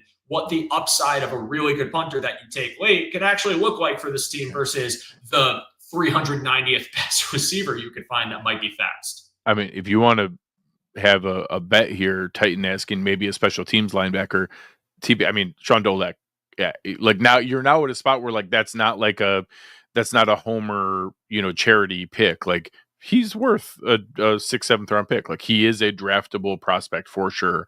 And I do think that a special teams linebacker is a spot John Robert here watching on Facebook saying Keandre Lambert. I do think I'm looking at some of the wide receivers available here. Obviously, Isaiah Bond is sticking out like a sore thumb. He's by far the highest, but I will say a couple others. Tez Johnson out of Oregon is a guy who's crazy small but super, super fast. Xavier Restrepo, we know he had the really rough, he tried to run while injured at his pro day. But the dude caught like 240 passes in his last 2 years at Miami. You can't play at that level and catch that many balls and not be pretty good. I know Nick Nash out of San Jose State is a guy that I've seen kind of thrown around there. He's got a little bit of a size speed. Special teams option too. Yeah, so I won't be shocked if one of the picks here is those are the two I would pick is some combination of special teams linebacker, size speed wide receiver, and being able to go that route. I have to assume their homework didn't check out on Bond if they passed on him this many times already. I don't think all of a sudden they're going to switch gears and be like, all right, fine, we'll take him now. But Cleveland literally did that with Shadur Sanders. So you never know. Maybe at some point they get to that line. Another sneaky one is you never know later on if Aaron Kromer has a guy that he's comfortable with. He thinks he could, develop into a David Edwards replacement. Willie Lampkin does not have stereotypical size, but is a really powerful guard out of North Carolina. There's some other guys there. Joe Huber out of Wisconsin is a guy that I could see. He's more of the stereotype for Kromer's size, 6'5", 310. He's a guy I could see Kromer being into. That's a spot where I wouldn't think it was crazy. So I think those are the spots where I would expect to hear punters, not crazy, special teams linebacker, size speed, wide receiver, developmental guard. Those are the spots that I think would make sense. But again, you're at a spot here where you're picking best overall player. If this is, Ray Mickens or RJ Mickens out of, Clemson as a safety to compete, whatever, that's fine. Seth McLaughlin, the center out of Ohio State, I'm surprised he's still on the board. I don't think they'll pick a fourth defensive back or a fourth defensive lineman, but you never know. So right now, when you're talking your 9th and 10th draft pick, there's just not a lot of rules that come into play here. So there, and Patton asking any YOLO backup quarterback types. I mean, at one point, Quinn Ewers was supposed to be the greatest thing that's ever happened. He's still on the board. Curtis Rourke had some crazy games for Indiana this year. If I was going to mess around at backup quarterback and it was for someone to be just a fun developmental piece for behind Josh Allen, it would have been if Jalen Milroe made it into like the 4th round, where it was like, hey, we've already addressed most of our major picks, most of our major spots, but like, man, that's like a fun movable chess piece. Like you could have a game day package for him running around doing stuff. You could do a 2 quarterback thing with him in the in like an option setup where he's basically just a running back. But some of the stuff that Pittsburgh did last year with Justin Fields on short yardage things where, maybe a little bit of less wear and tear on Josh Allen, but now that he's been taken, I just don't see that. So I'll wait next year. Give me my Joe Milton next year. We'll survive this year with whoever, Shane Buechele, Mitch Trubisky, whatever. I don't care. Any other human who's not Josh Allen, because anyone who's not Josh Allen doesn't really matter. So no, I don't think there's anyone else fun left now, but I would have actually been okay with Jalen Milroe. But I'm expecting backup quarterback to be the pick next year after we get rid of Mr. Trubisky. Yeah. Any last things before I got to jump off, Joe? Wait, what is that? Any last things before I got to jump off? Yeah. Well, first off, thanks for joining me. I appreciate you hopping in and living up to the promise of I will show up and you will not be. I will not announce it. I'll just be here because I will just show up. Yeah, it's the bonus of owning the company. I get to just show up whenever I want. Yeah. Hey, listen, I respect it. I do the same thing, and I appreciate you taking the time to join me, man. It's fun talking to you. I know, I've had you on the show a couple times, and your insight is beyond valuable. It's amazing. I appreciate you, man. This is a lot of fun. I'm glad you got to see the funeral parlor background and mountain. Someone equated it to, I think someone said it sounded like I was in the Vatican, which is like, listen, I'm in a temple in an undisclosed location. When Deion Walker pick was made, that was like my white smoke. That was my white smoke coming out. The signal had been put. The chosen one had been identified. They used the smoke signal, and large human was selected. I'm fully excited. Jope John Paul, I think was his nickname for me, which I appreciated. But no, I appreciate you, Greg. And the only thing I'll say now is, again, I think at this point, nothing hurts me. Go any direction you want. I am very surprised that Restrepo was still on the board. I know that his pro day time was bad, but I thought he was a more than capable slot option. So don't get me wrong. If he was fully healthy, I don't think he'd all of a sudden run a great time. But he was like a 4.59, 4.64 guy. Like he wasn't a whatever 4.78 or 4.8 or whatever the heck it was. That was because he tried to run hurt. So I will say we've talked a lot about some of the guys who this draft was not great for AJ Epinesa. This draft was not great for Daquan Jones. This draft was not great for Dwayne Carter, Javon Solomon. It also wasn't great for Cam Lewis, Jamarcus Ingram. There were some shots fired on those guys. You want to know who this was a great draft for? Terrell Shavers. This was a great draft for Terrell Shavers. So right now, I mean, if you go look at our depth chart, Terrell Shavers is pretty definitively wide receiver 5. Like he was on the roster last year. The man scored a touchdown in for us and was active in semi-meaningful games. TP, I'm a little hesitant, but it's hard for me to argue. Probably wasn't a bad draft for Laviska Shenault. Like that's I can't argue with that. It's if I'm going to make the case for Terrell Shavers, it's also not a bad thing for Laviska Shenault. Those two, their percentage odds of making the roster got better. Again, I would be looking at the every draft there's guys who as they get closer they don't sign because we got to see, does this change the math of the leverage I have negotiating with the team? And that was like, hey, we don't sign Asante Samuel Jr. because you don't know if you're going to get a guy. And now all of a sudden we draft 3 DBs and 2 corners. So that kind of stuff's out. Rasul Douglas knows he's not coming back. Asante Samuel knows. But as music blogger here says, Amari Cooper's agent, I guarantee you, is calling the team tomorrow. Like he's going to be like, hey, Amari kind of liked it in Buffalo. Why don't you put together an incentive-laden contract?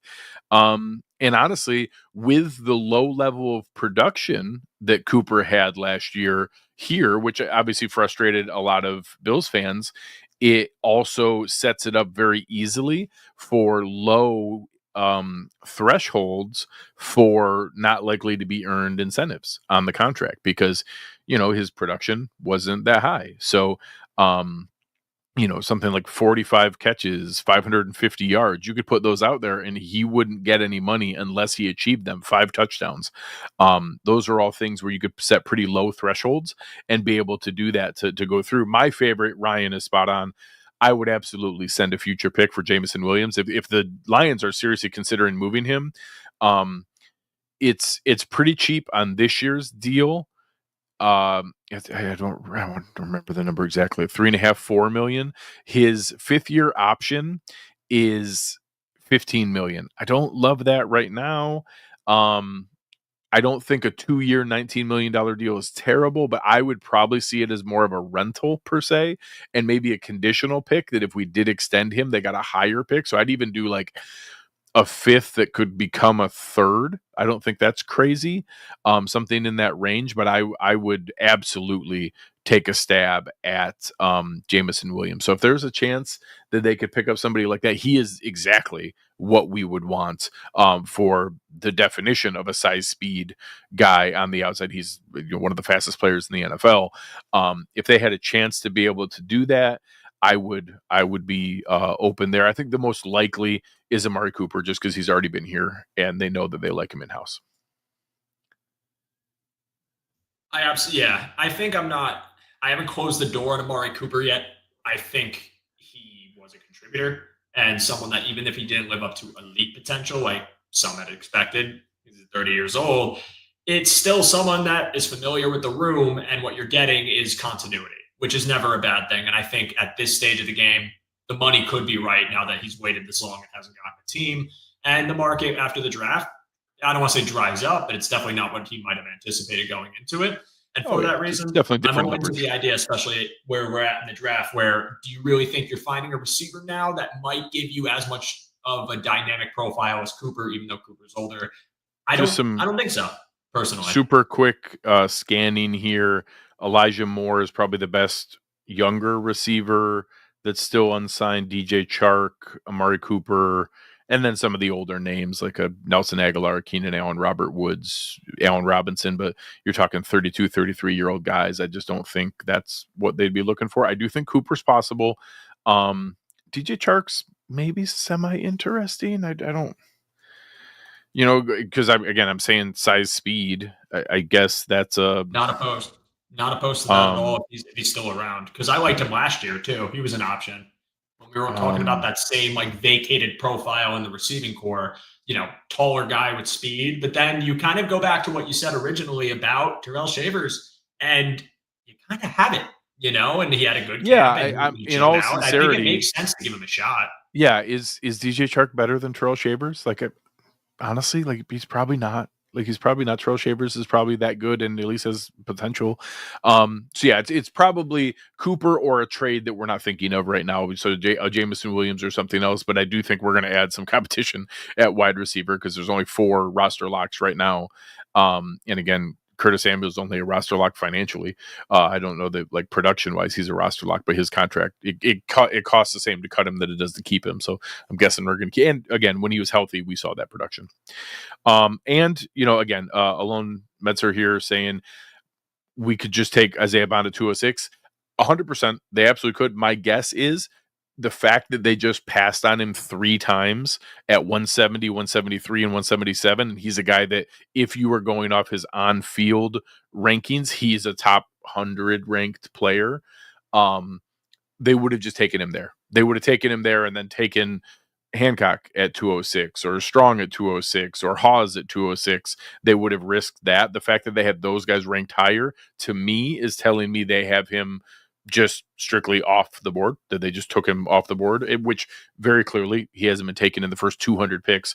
Many teams simply took Isaiah Bond off the board. I do not believe that we're going to see him picked here, but sure, they could. He's clearly the best football player taken. And Padden here saying Bond will get taken by the Browns. Yeah, yep. That there are teams. We got to be honest. The Chiefs don't care about off-field things. They're perfectly comfortable taking guys with off-field allegations. They certainly have done those things. So, all right, guys, this was a ton of fun. Just wanted to jump in and say hi. I gotta go back to my family here today, but I appreciate you guys. Joe, thank you for holding it down. I know this is a long day to be going this whole time. You're putting in tons and tons of work today. We appreciate it very, very much. Thank you all who've been hanging out and watching. We appreciate you guys. We'll talk to you later. Go Bills. Thank you so much, Greg. Thanks for being here. Always appreciate you. And now, everybody, we continue on with the final day of the draft. I'm going to back up a little bit because my head is gigantic in this frame, but I really can't win either way. Greg's awesome. Got to give a shout out to Greg Thompson. Again, that was my favorite thing is I just saw him appear and I'm like, hell yeah, we're about to get it going, especially after about 2 hours of running solo. But we are getting pretty close, guys, to the next pick, and I am very interested to see what they do. Again, as I talked to Greg about earlier, as I've said to all of you, we're at a point now where it's just get to the depth and we'll figure it out later. If you want to go for another lineman, I don't know if that's really priority, but I'm glad he brought up the idea of Amari Cooper. It is something I think, given the stage of the game they're at now, it makes a lot of sense to just have the return and the continuity. Now, I'm not saying it's a lock, but I think he was probably waiting to see what his market would be like. And, he's 30-plus receiver, someone that is a bit longer in the tooth. Again, he got hurt last year, but even when he wasn't hurt, it wasn't, elite play. It was good. It got things done, but it wasn't what you really hoped for when you took him, maybe to find a step again after he had been in Cleveland for a few seasons. So at this point, it's not going to be a ridiculous contract. And I'm more than willing to take him back and just not have to worry about, new player gets acclimated to the scheme. New player has to figure it out here in the offense. We got a guy. He knows what we do. He knows how to play his role. And and Ryan, yes, just to answer, because I've had to address this a few times. I'm actually going to put this in the comments when the show's done. Recently moved. Don't have my background yet. Still getting set up. So I am here in a green screen of what looks like a funeral parlor or maybe the Vatican and conclave, all that stuff. So again, this and the echoing mic, not my usual stuff, and I apologize for that, but we had to make it work in short time. Here we are, and we're getting through it. 4 hours and 37, actually about to be 38 minutes later. And I've been waiting for more roast comments. You guys took a break, but this one is awesome. Joe, when did you become a member of the Addams family? Also really appreciative of Greg giving some context to this background, what was going on with it, and where it came from. Now we know it was for this is awesome. Minecraft background. It looks like a room for Clue. Clue's been said a few times. Clue was a good one. I'm surprised none of you guys went for like the Harry Potter route either. Like, I thought the Harry Potter route was going to be one of the first things people said, because this is giving like a side room in like Hogwarts. But yeah, it's what we had to deal with today. So again, if you don't mind the visual glitches, I appreciate you. If it is a deal breaker, it's on me. We'll be better next time. I had to do what I had to do today on short notice, and we ride on for this final couple rounds of the draft. And honestly, I am here to say that I'm not going to say I don't care, but punter, receiver, whatever it is at this point, we're in the weeds of the draft, and we have to just think that they might even be trying to trade. They might even be trying to move on to the next year site-wise with some of the picks. Again, you're not going to get anything astronomical with the end of the draft and the end of the sixth and the very end of the seventh or close to it. So I think at this point, you could either try to trade out, you could go and try to find that linebacker, maybe Sean Dolak, and maybe maybe it is an Isaiah Bond are still in play for them. Restrepo is really surprising to me. That is one that I honestly completely forgot about this entire time, because I just never put him on the Bills' radar, right? I thought he was a true slot guy. I thought the build and what the Bills already have, it's a very redundant option. And, not someone I expected to drop this far in general. I thought he was going to a team that had the need for a pure slot guy. But here he is. And now you kind of ask, like, hey, if we're at the end of the sixth and this guy's still here and he's had great experience and has been a productive receiver in college, like, do we think he's worth taking? And I think at this point, the value drop might be due to limitations. It might be due to the pro day and the slower 40. But again, like, I buy it when he says he had the hamstring injury. People could call it an excuse. I thought it was probably a legit thing. He's not a world beater as far as speed goes, but he's a route runner. He's a separator. He's got a lower center, and I think he can play a bit physically too. I don't hate the player. And, one of the few where I just kind of sit here scratching my head, like, what went wrong that made him fall this far? But nothing wrong with if the Bills want to take a swing on that. I don't personally think they will. And this is awesome, as Brandon says. I have you on a 65-inch TV right now, and it's glorious. Yeah, man. Enjoy my chopping background and the couch. The couch isn't showing. Well, okay, I'm wrong. It is. But when I move, you actually see it partially. So silly. This is so fun. You guys have been amazing. I just want to say, again, thank you to all of you who have been sticking around. Some of you have been here since the stream started, and you rule. Totally appreciative of that. But even if you weren't and you got here late, appreciate you even taking the time to check us out. Again, this has been a blast. I'm loving every bit of the stream. I appreciate Greg coming in relief, because I'm going to be transparent. I had to get up and use the restroom because I had been sitting here post coffee. This wasn't a soda. This was all iced coffee for 3 hours, and I was dying. So we got a little bit of relief there. Probably looser on the shoulders, a little more relaxed demeanor now. But I'm also just, again, like, this is something that I look forward to every year. I haven't had the opportunity to host the show, and I love hosting it for all of you guys. And we've had some great discussions, some great picks, controversial ones, if you want to call it, with Deion Walker. But I thought it was a good time. And I see that we are inching ever so closer and closer and closer to the Bills pick. We got the Chargers up right now, Jacksonville, Minnesota twice, Baltimore, Dallas, Washington, Buffalo. So we're getting there, guys. We are getting there. And Pete says, Joe doesn't want to have to swap backgrounds when he has to play the village mayor in his D&D campaign later. D&D's a direction you guys haven't gone in yet either. That's awesome. These roasts are so fun. It always feels good to take no, it wasn't that. It was not that. But what did that say? What did Fight Club say, Grande? Ridiculous, man. But either way, just to go over some of today's events too, because we talked about earlier on the top end of the draft for the Bills, but I guess just to recap what the Bills have done today and go a little deeper into what I really think is the outcome for a lot of these players. I'm going to start by going with Deion Walker. And again, I did, real-time analysis with David when we saw the pick earlier, but if you weren't here for it. I think the pick for Deion Walker is absolutely 100% a project pick. And I think the expectations for him should be tempered to that. And why I say it is because he has had, at least in the past, good reps and good tape. 2023, there was a lot of people speculating that he could be a first rounder, maybe even top end of the draft. But then in 2024, he deals with a back injury and he kind of declines a little bit. He's lined up as the edge.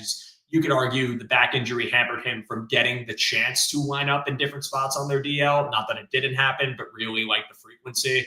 And also you could argue that limited his explosiveness. It limited his ability to get low. And he just played through an injury because I'm going to be in the draft this year. I got to put something out there. Unfortunately, the play was a regression from the year prior. And you have a player that now was a fourth round value. But what really tells me that this isn't just a throwaway, right? Because day 3, there's a lot of picks you can make where you can sleep at night knowing this player didn't make your roster. Like even the past 2 picks, the safety, the corner, when you go with Hancock and Dorian Strong, if both of these guys don't make it, it's probably because they lost the competition and you're not going to be stressed about that. It is what it is. Deion Walker, for the Bills to have traded with the Bears originally and be sitting at pick 132, then immediately call the Bears again, make the swap again with their guy there, and take the player, tells me that their plans for Walker are more ambitious than we probably think. And I think that when people look at it as like a throwaway, I don't think it's a throwaway. I think what it is we were wary about the fact that he is a super tradesy guy, and we didn't want to, not that they don't take trades, but for the type of player he is and what you want him to do, you'd rather go with someone you feel more comfortable with being an immediate impact and not someone that has to rotate, learn, develop. There's a curve. It's going to take time and uncertain. I think, though, that this is a player that they have a plan for, that they are very much going to put stock into. We're going to get him there. We think this guy can be an absolute monster if we build around this frame that he has, because no one has anything like this in the draft.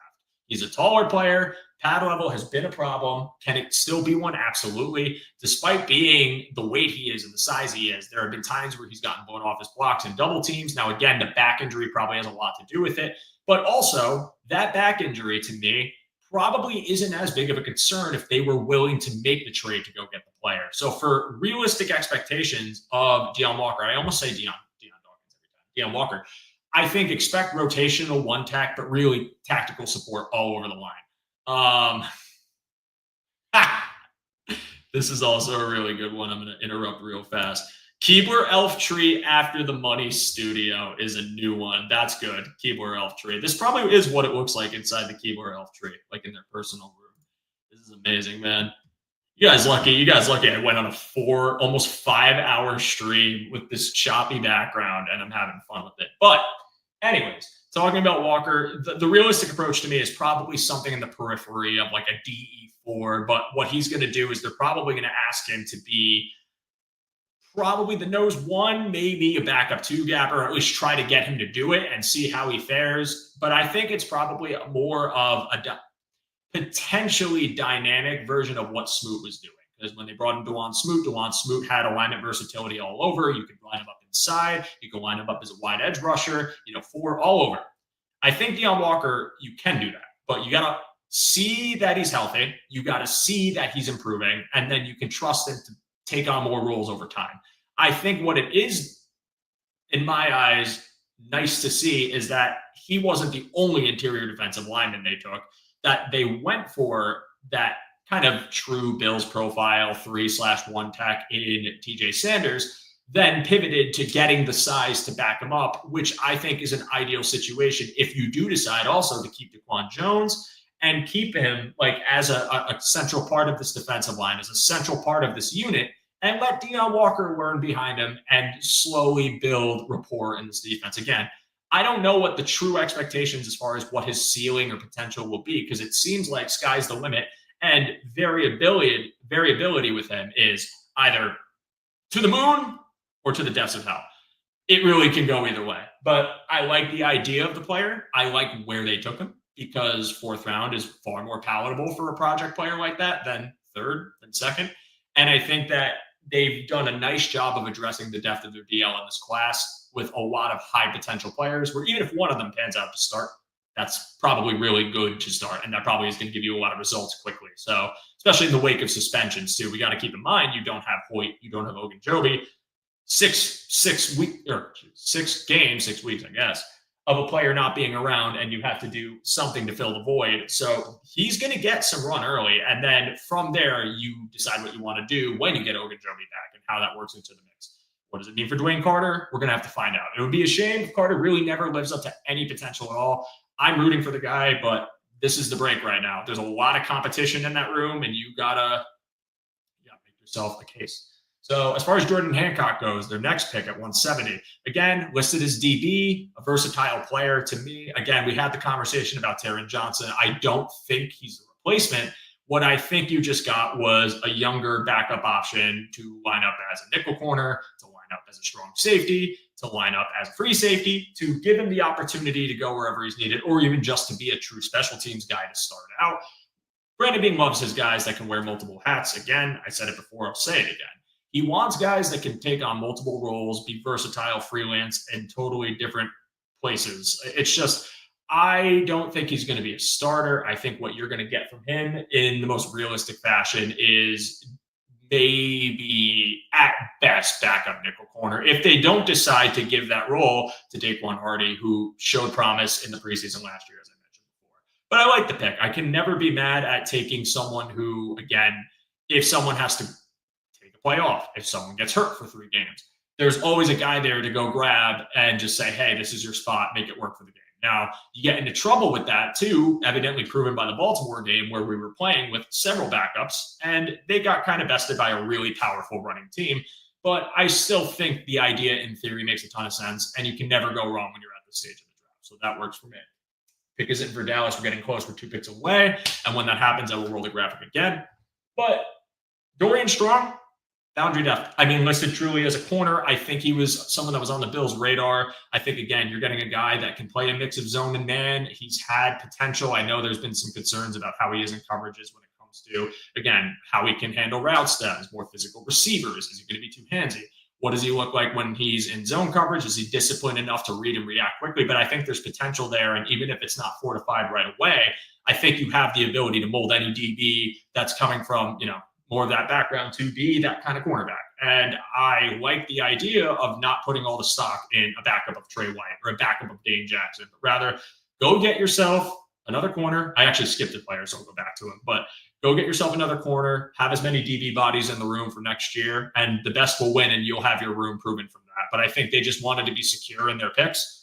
And this is what they did with Dorian Strong to, again, provide another DB for the room, back up Hairston potentially, or Trey White if Trey White takes that CB3 role.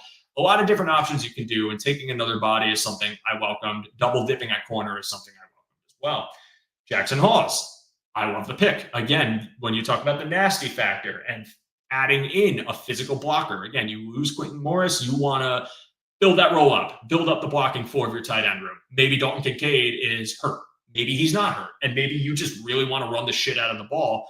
I think that's the perfect player you could have gotten. He's someone I had mocked to the Bills several times on day 3. Jackson Hawes is just a dog. He gets down and dirty. He can block really well as an inline blocker. There is receiving chops there. Again, they've used him in the red zone at Georgia Tech, and he's had some success there. He is someone that I don't think is the smoothest route runner, but he has the frame to win if you're talking about contested against smaller, undersized players. And someone that you could use in the red zone frequently. I mean, when it comes to tight end 3, that's what the Bills have seemed to do pretty consistently. And I like the idea of him in this offense, even if his full-time role is just blocker, like Lee Smith, as someone alluded to before, that kind of ceiling for him, because it works in an offense that needs to have physical tight ends with these kind of intangibles to kind of continue on your trend of controlling a game and just beating teams down. This is the perfect player to do that. Love the pick. One of my favorite picks of the draft. Again, I don't have any expectations beyond TE3 to at the very least start, but a pick I like, and I think fans should buy into it. I think it's good. So we have now Washington pick is in, which means Buffalo is coming up next, assuming they don't trade. They are on the clock right now, and I think if they were to trade, they probably would have done it. So let's see what they do, friends. What do you guys think? Tell me in the chat. I'm curious. At this stage of the game, are they going receiver? Do you guys think that they go for a linebacker and take Sean Dolick out of UB? Do they surprise people? Go with Restrepo, someone who, again, might be redundant, but you didn't think he'd fall this far, and maybe you think that's good enough to take him. Do they go punter and decide they want to fortify that room too? Wide receiver? We'll see. I'm excited. Maybe they go for an Aaron Kromer heat check here, which I know the Bills like to do. Hey, it's the end of the 6th. It's almost the 7th round. Here's a really good athlete. Maybe they go that direction and try to get him to cook someone in a lab, because I know that Aaron Kromer has his workshop of players that he likes to develop, and in the back end could end up becoming really good pros if something truly just pans out. So what direction do they go? We're just going to have to see, friends. I'm looking forward to it. Yeah, this is someone I've mocked in late times too. This is someone that I have seen mocked to them before. It's someone I've had in mocks. It does feel a need, and he went to Kentucky. So you kind of have that theme going for you too. Will they go for another Kentucky player? It would just be incredibly on brand and just would make a ton of sense when you talk about filling depth of the room, when you worry about if your top end gets hurt or what life looks like after Matt Milano. I don't know what BPA is in their eyes. They still haven't gone safety. I think a linebacker just went, Madrano from UCLA. So now they still have an opportunity to take, they still have an opportunity to take a safety and go for maybe like an RJ Nickens. They might have an opportunity to go for Dumas Johnson if they like him. I don't know. The end of day 3 is Pandora's box, man. Damian Martinez is still on the board. Do they go running back and try to hold it over for next year and just have the body in the room? Maybe it means the end of Frank Gore Jr., but the beginning of someone that you go for to inherit at least a spot in the room if James Cook leaves. And the pick is in, friends. So let's see what the Buffalo Bills do. Roll the graphic, Joe.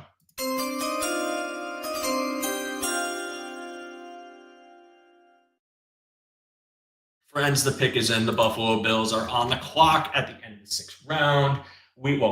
Closer to the end of the 6th round. I shouldn't say the total end of the 6th round. And we sit here and we wait for what player they take. Unfortunately, Eric, we all did, and then he went to Seattle. That happened live. We were talking about him. The Bills were about to come up, and he got sniped. Same thing happened with Chris Paul.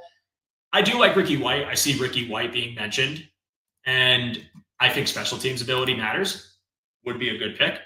Wouldn't hate it at all. Maybe they go Isaiah Bond. Maybe they finally do it. I don't know. My brain is short-circuiting. Here we are at the end. Let's see what they do. They took a tackle. Aaron Kromer heat check, everybody. Oh, they always do. They love doing it. I can never hate the pick. And I'm going to be completely honest with you. I can't say I didn't think they were going to do it. They absolutely want to just give projects for Kromer to work on. They did it last year with Clayton and Grable. They do it again this year with Chase Lunt. And I'm never going to be opposed to tackle depth, because that is just, again, you talk about maybe Vandermark being gone sooner than later. Maybe you're not sure what Grable actually could become. If you want to just keep putting bodies into that room and keep letting them develop in the background, this is your opportunity to do so. I am a fan of giving Aaron Kromer any tools to work with, anybody to work with, even if it's a stash. We talk about large humans. Again, any direction they want to go. But I will say this to all of you. This is like, I don't think they're taking receiver at all, friends. I just don't think they're taking receiver at all at this point, unless it's truly end of the 7th round and somehow Ricky White's still there, and maybe they save the last with Bond. But I feel like if they wanted to go for it, they had several opportunities to do so. I think they had an opportunity to take, someone that we could consider a scheme fit, skill set fit. They're not doing it.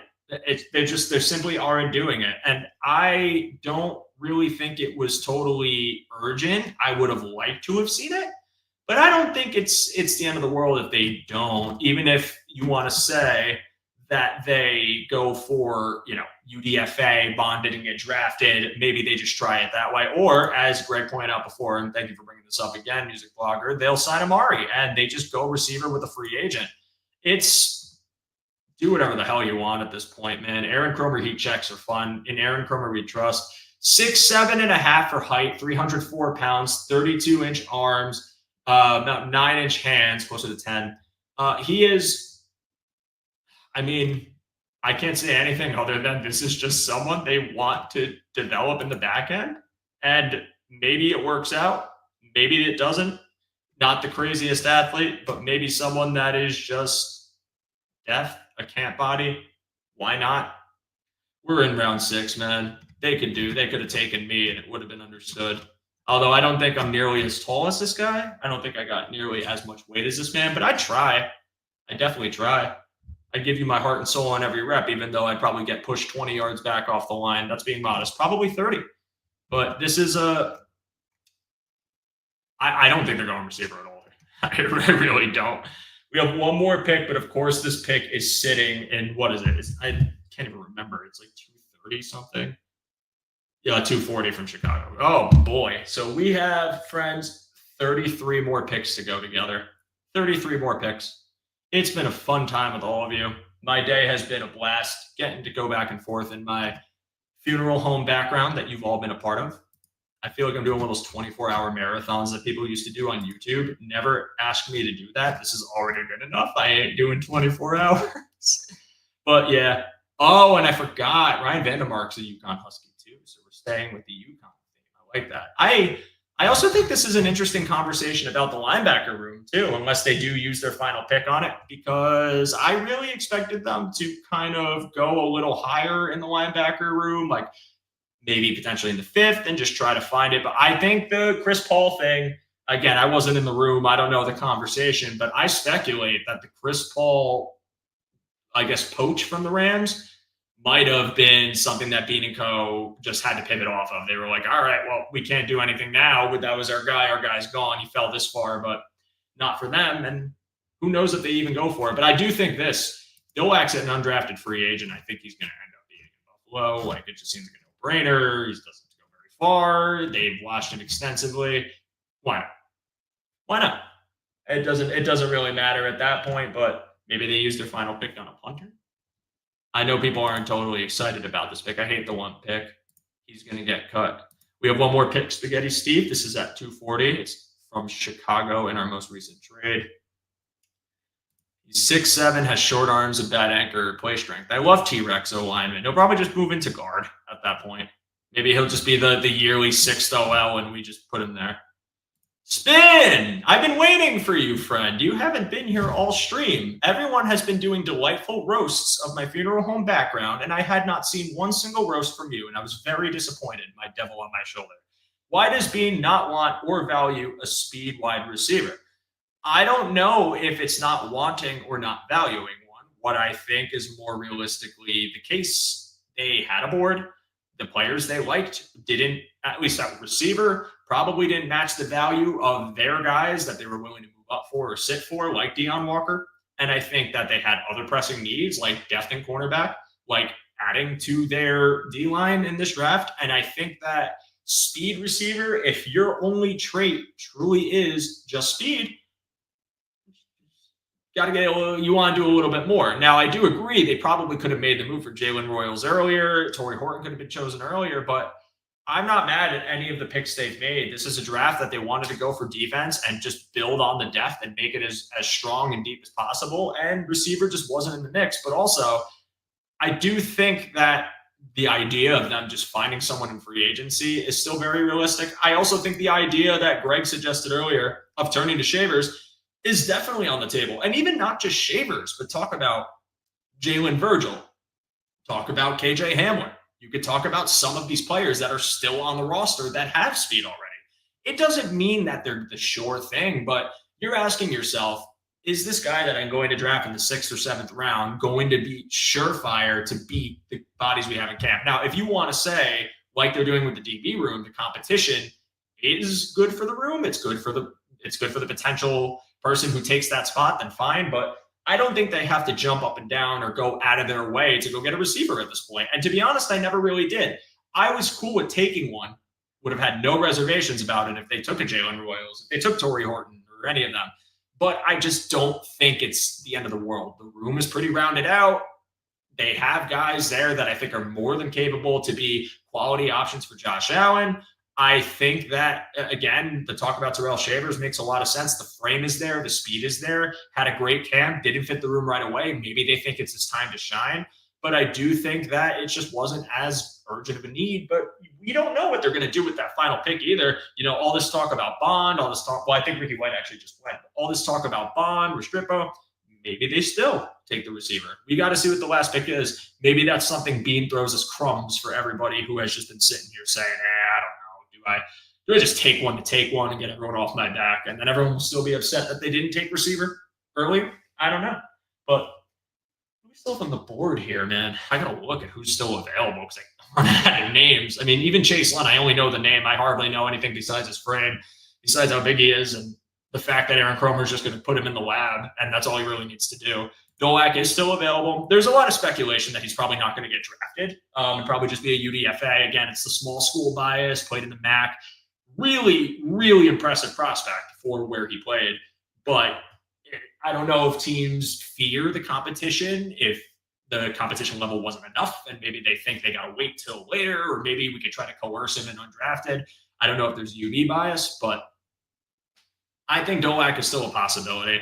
And from this comment from Bills fan, I think Jordan Hancock is going to replace Cam Lewis. Yeah, I agree with that too. I think bringing in a DB that has the same level of versatility as Cam Lewis is probably an indictment on their total thoughts on Cam Lewis, like what they think he's going to actually be next year or whether he's a long-term piece. He's been a very serviceable contributor, but I think if you can just get younger and longer contracts for these players at those versatile or those ones that can be versatile, then why wouldn't you do it, right? And it wouldn't really be anything I'd lose sleep over. I love that you guys like come up with these as you watch and then drop them in here. Funeral Director Joe's good. I like that one. Let's see. I saw one comment. Oh yeah, Brandon Day. I am done with Beane. How many drafts has he wasted in Allen's prime and not drafted a wide receiver? Like, what are we doing? Question. Ridiculous. I mean, we had this conversation earlier. I don't think they are neglecting Josh Allen or disrespecting him or doing anything to not help him. I think we got to be mindful of what the roster looked like going into this draft, what the receiving class looked like, which to me had a lot of depth, wide receiver 2, wide receiver 3 pieces, but didn't really have too much on the top end that I'd say were surefire home runs.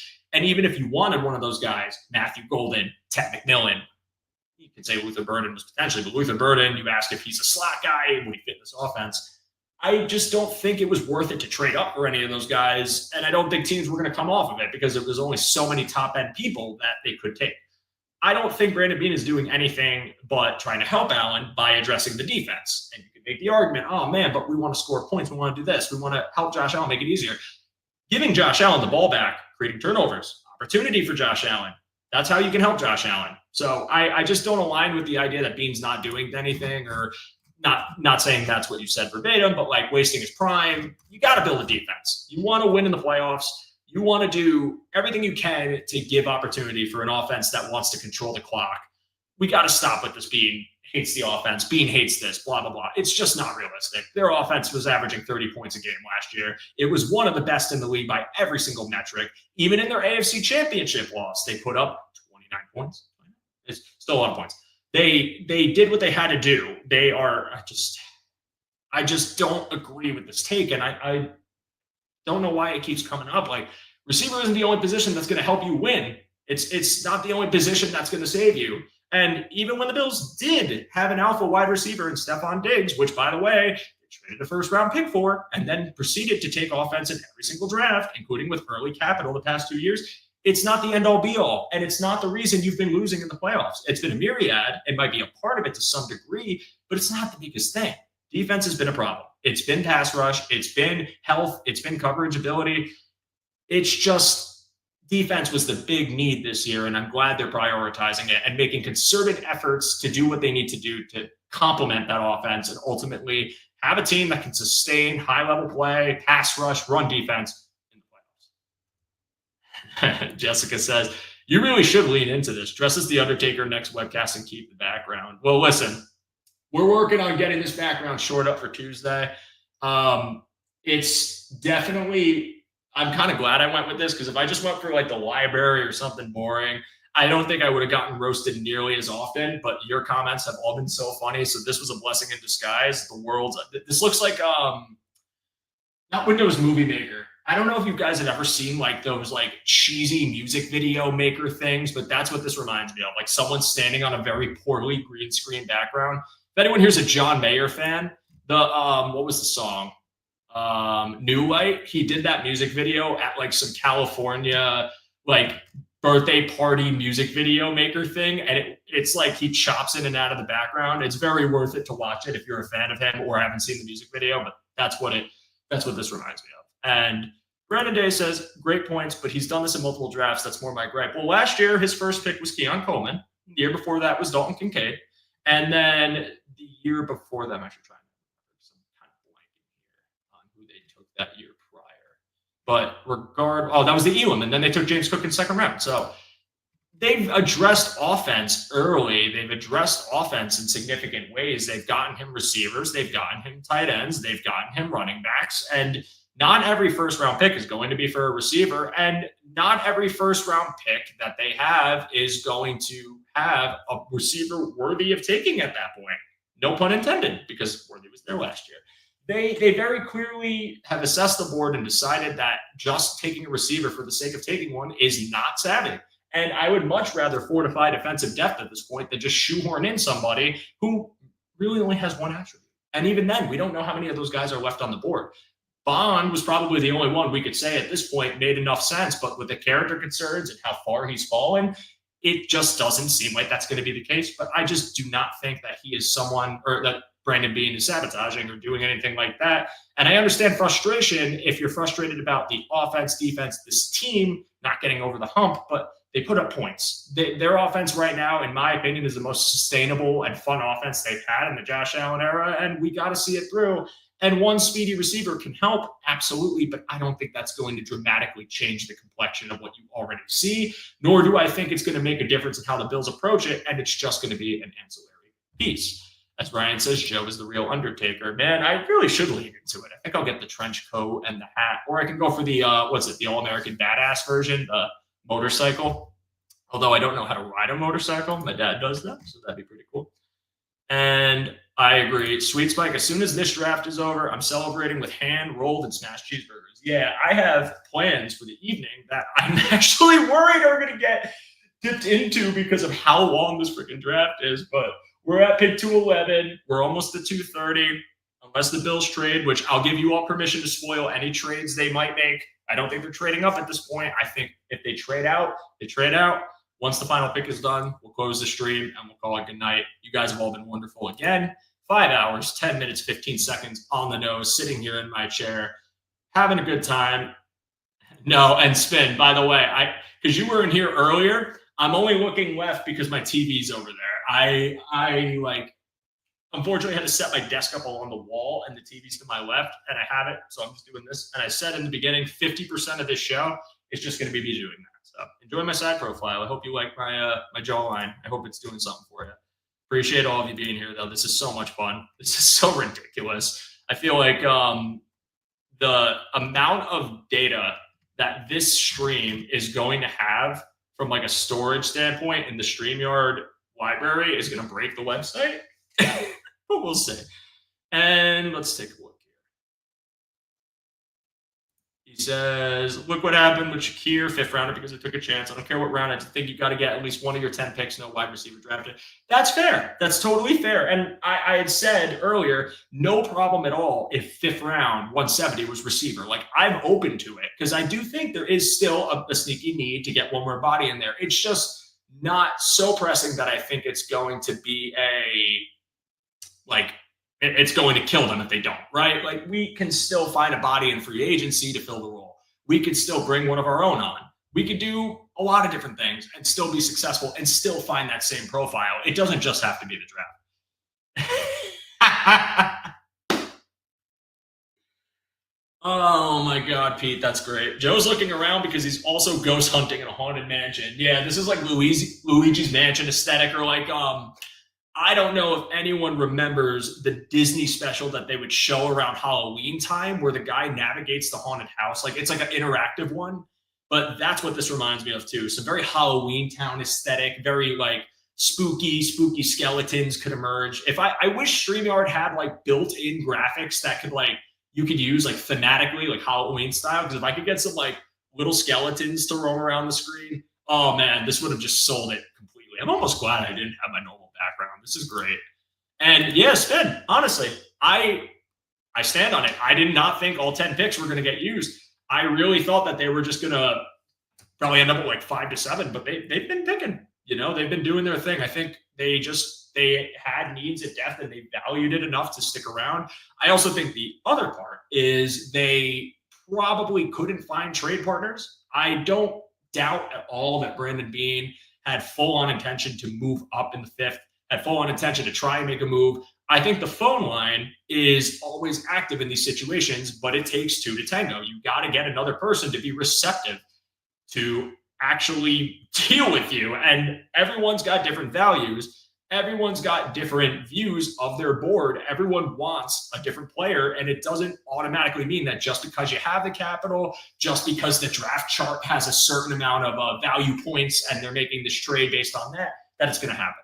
It also means that people didn't want to make the move. Maybe they didn't like the Bills' capital, or the other scenario, they didn't want to. Maybe they wanted to trade away and go out of the draft and not have the surplus of players and find things for next year, but maybe they couldn't. There's a lot of reasons why it happened the way it did. Yes, it's actually 9 picks, you're right. But they not really get as many as you need, as little as you need. It all makes sense to me because they have a plan and they want to stick to it. Robert Longer being to the Ravens, he was someone I actually mocked to the Bills a lot in mock drafts, but he got taken. The Ravens are actually having a great draft. I'm interested to hear what you all think about the AFC East, really the AFC in general. Tell me, outside of the Bills, it could be any team, actually. Who do you guys like that has gotten picked so far? Who do you guys like who's gotten picked so far? Teams' overall drafts. I'm a huge fan of what Baltimore has been able to do. I'm a huge fan of certain parts of the Giants draft. I hate to say it, but I really like what the AFC East contemporaries have been able to do. The Pats are doing really well in this draft. They kind of had to, but they are having a very good draft themselves. I'm interested to hear people's thoughts on the AFC. Happy to go back and forth while we wait for this final pick and get it going. Chase 1, 6'8", Aaron Cromer to a T, man. This dude's huge. I like UConn linemen, though. I don't know what it is. I remember Christian Haynes last year was a fun option. Pats and Ravens. Yeah, I agree. Pats and Chiefs. I said this yesterday to some buddies of mine. Omar Norman Watt was such a good pick. And it's so annoying because you have Chris Jones. They also took Ashton Gelati from Louisville, so that was a nice pick for them. But Omar Norman Watt was like one of the most touted interior lineman pass rushers that were over like the past decade when you look at advanced analytics, right? Does that mean it's going to automatically translate? No. But it's definitely a good pick for a D-line that has Karl Loftus and Chris Jones. And now you add Gelati to the mix, and they just rotate D-linemen. They are absolutely building that lineup again, and I hate it. They also took Noah Williams, who, again, I really liked. I know Judge really liked him. True man corner, just absolute man-to-man presence. I had some worries about him as developing more zone. I'm not saying he can't play zone at all. I just thought his shining moments were as a zone corner or as a man corner. So, I mean, getting him in that Chiefs defense is just kind of not really a steal, but just really good for them. They're having a good draft. Can't hate it. Jalen Royals, that pissed a lot of people off. It sucks, but made sense. Kansas City Royals, man. Live by the sword, die by the sword. Go with your brand. We're having fun here. Let's see what else we got. Pats and Ravens. I agree. Ravens draft is just, dude, getting Starks. They don't do anything. They just wait. They wait. They wait. And they always seem to get the player that fits them the best. Malachi Starks for the Ravens is just absurdly good. And I absolutely hate it. I hate it because they already have Hamilton, and now they free Hamilton, and the rotation of safety. When you talk about where they're going to be on the field, their alignment, whether you can go, whether it's cover 3, cover 2, who takes the deep half, who goes strong, you can interchange them, and it's going to be nasty. And just their secondary is getting built up so much. And their line, when they take Mike Green, say what you will about Mike Green, talking solely from the player perspective, was one of the best pass rushers in the class. He fell because of those reasons. The Ravens decided to take him on, hoping for the best. And if he stays on the field and there's no issues, this is a guy that had first-round pass rusher potential. I mean, they're a team that already has a really violent, disruptive D-line, but they're also so stout in run defense with some of the big bodies they have in the middle. And you just added this crazy deadly edge rusher to the mix. Like, Ravens fans have to be hyped about that, man. They're doing a great job in this draft. Just a team that already had a good defense is getting better, and I'm just very, very nervous about them this year because that's a team you're going to have a hard time throwing on and running on, just for the fact that running on them, again, they're a stout run defense. At least they can be, if they play up to their potential. Secondary is going to be nasty, and now you have to worry about the edge pressure too being more consistent. Something the Bills could semi-stave off when they played in the playoff game, but having a true potential, I don't want to call it blue chip, but potentially high ceiling, borderline elite edge rusher is going to make them so formidable. So Ravens is a great pick. AFC East halls, yeah. So I mean, talking about the Patriots, I think the Patriots have had a really strong draft. I think taking Travion Henderson made a ton of sense because Ramondre Stevenson had something of a regression last year, right? The fumbles were a concern. Their O-line was just woefully bad. It was bad, but he himself kind of regressed with them, and they didn't really have the dynamic rushing attack that they were hoping for a couple of years ago. They needed to add a body to the room. Henderson does a lot of things well. He brings you burst, he brings you speed and explosiveness, but the pass blocking component of Henderson's game is so needed in that offense, especially when you're talking about a true 3-down back. That is something that they needed desperately. I love the pick for them, and it annoys me because obviously I don't want my enemies to succeed, but as just talking purely for players and purely from a draft perspective and a football fan, just made ample amounts of sense for them, and I loved it. So that was good. Kyle Williams, a separating receiver, someone who just has insane amounts of potential in the league because the style of play he has, I think, is super sustainable, and he's not a one-trick pony. He's a guy that, again, wins with savvy route running. If you want to line him up as an explosive vertical threat, you can do that to complement some of the other pieces. This Patriots receiving room seems to be a committee-based receiving room too, but I think that works for them because Drake May's potential is very high. And I think you want to give him an abundance of weapons. Pop Douglas for the slot. Kyle Williams is a boundary guy. You could talk about maybe the development of guys like Tayshaun Boutte or maybe Jalen Polk. And then, of course, you still have the X factor in Kendrick Bourne, who might heal, and he was very good for them when he was healthy. So their draft, taking Swinson, taking Josh Farmer, fortifying the DL, they're doing a great job. I can't hate just because I don't like the team. It's a very stout draft. They got some players that fell to them that I had no idea were going to drop as far as they did, and they deserve a ton of credit for it. Moving on to Miami kind of establishing the need and making it known that they acknowledge the trenches is a big thing for them, right? There's a lot of question over the longevity of the coaching staff they have in place. Is this their final year? If they underperform again, what happens, right? I know Anthony Weaver with the conversation about Josh Allen, which was dumb. Don't give them bulletin board material. The bread comment, or what was it, loaves of bread comment was really, really, in my eyes, just like, what are we doing? All you're doing is incentivizing Josh to throw on you more than he's already done. But getting a guy like Kenneth Grant, who we all really liked, someone I liked for the Bills, someone I thought could be a Buffalo Bill, getting, they got another rotational interior defensive lineman, Jordan Phillips. Another Jordan Phillips. That made a ton of sense. Adding in an offensive lineman, that was another move that I think they needed to make. They're having just a perfectly smart draft. Kenneth Grant, if they can develop him well, that interior with Zach Sealer, and again, the rotation of Phillips, along with their edge rushers, Chop, Jalen Phillips, Chubb, if they can stay healthy. That's a good group. I really like it for them, and I think they're having a decent draft. The Jets. Membo made so much sense, right? Like, they needed to go all out. And I had said it when I was watching the draft and discussing it with people. You can't sit there and tell me that taking a tight end is going to be the best thing for this team long term. Now, yes, skill positions are fun, but you also got to make sure that if you're taking this tight end, especially in the top 10, is that he's the most complete thing, that you are sure that we aren't going to get another Kyle Pitts situation where he's basically a glorified receiver, but you also could just take a receiver and ultimately not go for the tight end. I think it was fine. Like, he's not a bad player. I liked him going to the Colts, but Membo made so much more sense for the team.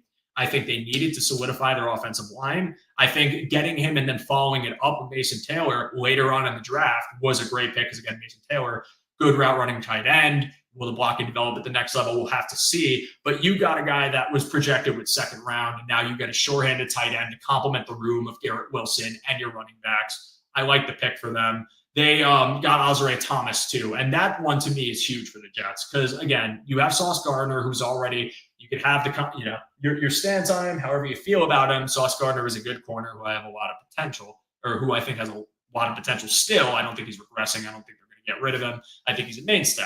You lose DJ Reed, you got to offset the loss with somebody that you can trust to be a physical corner, kind of a high floor complete player. And I think Thomas is that. I love Thomas's ability in man-to-man. I thought there was zone potential with him. I think he's got a good build. And I think in a Jets defense now manned by Aaron Glenn, that's a no-brainer pick. That's someone that I think they are going to have a lot of fun and a lot of success with. And can't sit here and be mad at the pick at all.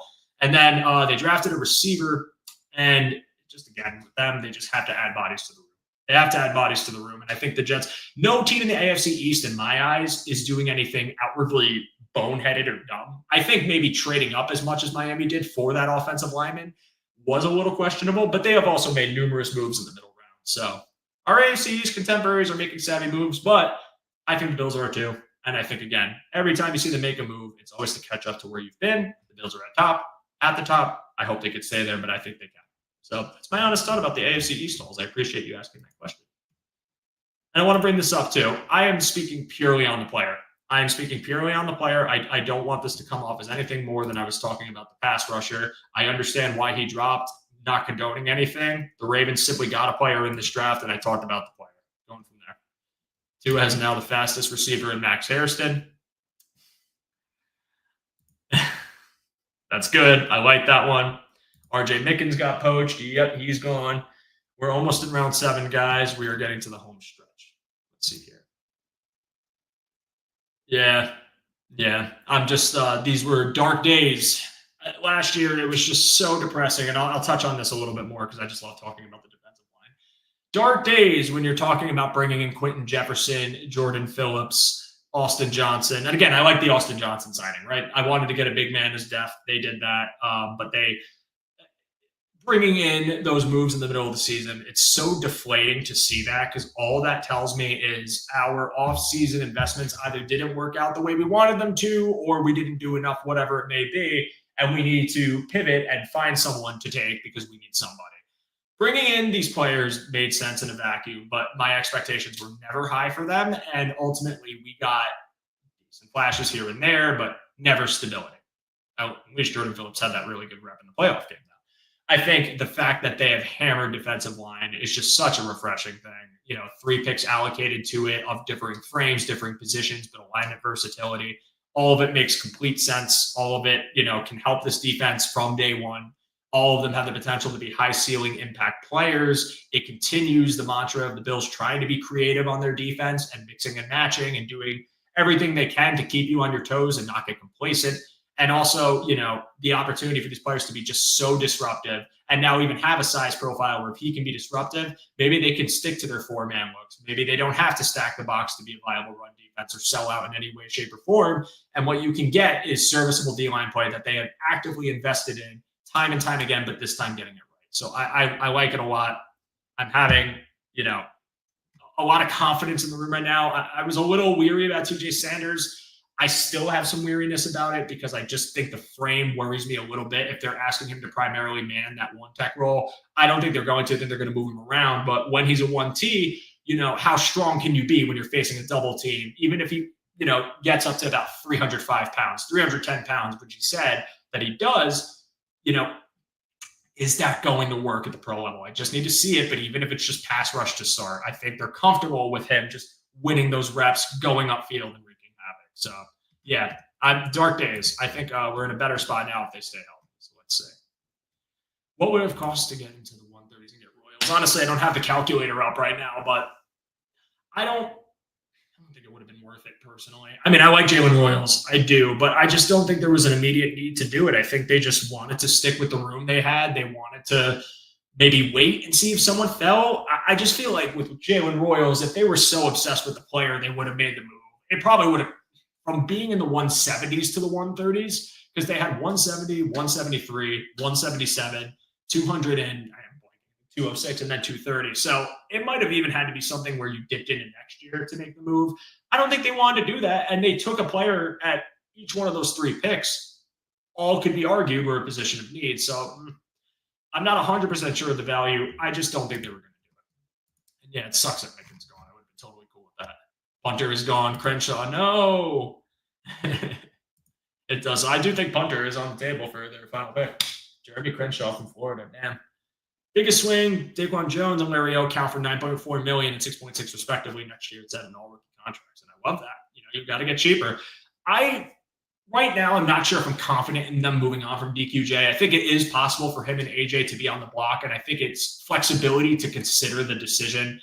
But I don't know if that's going to happen. I don't know if that's something they're anticipating being like, hey, maybe training camp goes really well for Walker, and we feel comfortable moving on from him, and then we can get out of it earlier than we expected. And then Larry O is just, you're tied to him this year. The 6 games sucks, but here we are. And we got to just hope that he can come back and be an immediate impact for the money we are paying him despite the suspension. So, I think next year, regardless, they're going to both be gone. I think next year, too, it's still likely they could attack DL. And, yeah, we go from there. No, I see what you mean. Yeah, next year, 2026, follow-up year. Let's see here. Yeah, they probably didn't want Royals. They had the capital to easily get back in the 130s. And again, the fact that they stuck around, made no moves, didn't go back, didn't go forward, and still took positions. They very clearly played the hand that they wanted the players, in my eyes. Or just if they couldn't make that move, then they wanted to, stand pat because it's like, well, if we can't make a trade, we're going to find value here, and we don't want to move up that much. I mean, listen, they made the move to go up to 109 from the 130s. If they wanted to do it again, I think they would have found a way. Unless truly it wasn't a two-way street and they couldn't make it work. Let's see what we got here. I want to go up in this chat and see what you got. See if anyone else. Yeah, so the Codrington conversation, this is one that I've seen mentioned a few times today.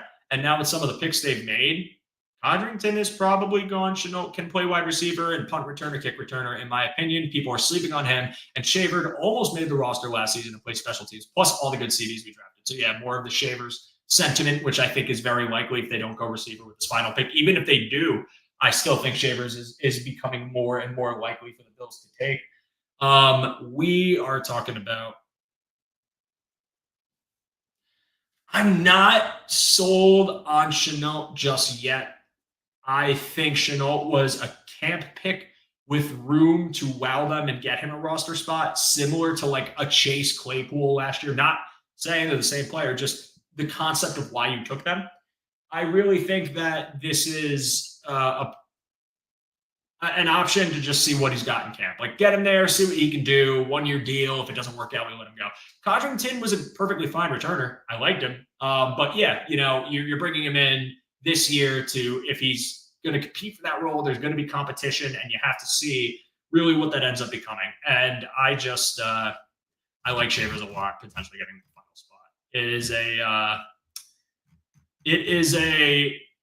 It would be a really cool story for Shavers to get that final receiving spot in that room, someone who's really stuck around as the UDFA. And, I remember when they got him and they gave him that really weird contract, I was like, oh shit, maybe he's like a future investment for them. And then last year I was like, he's getting wide receiver 6. We're going to get him up.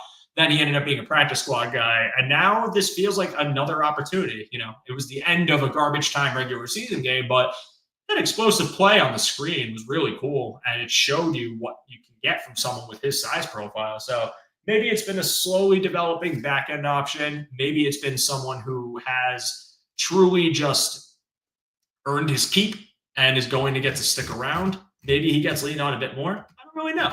But Shavers is someone that I have a lot of respect for. Again, like never complains, never says anything, just does what he's got to do for that receiving core.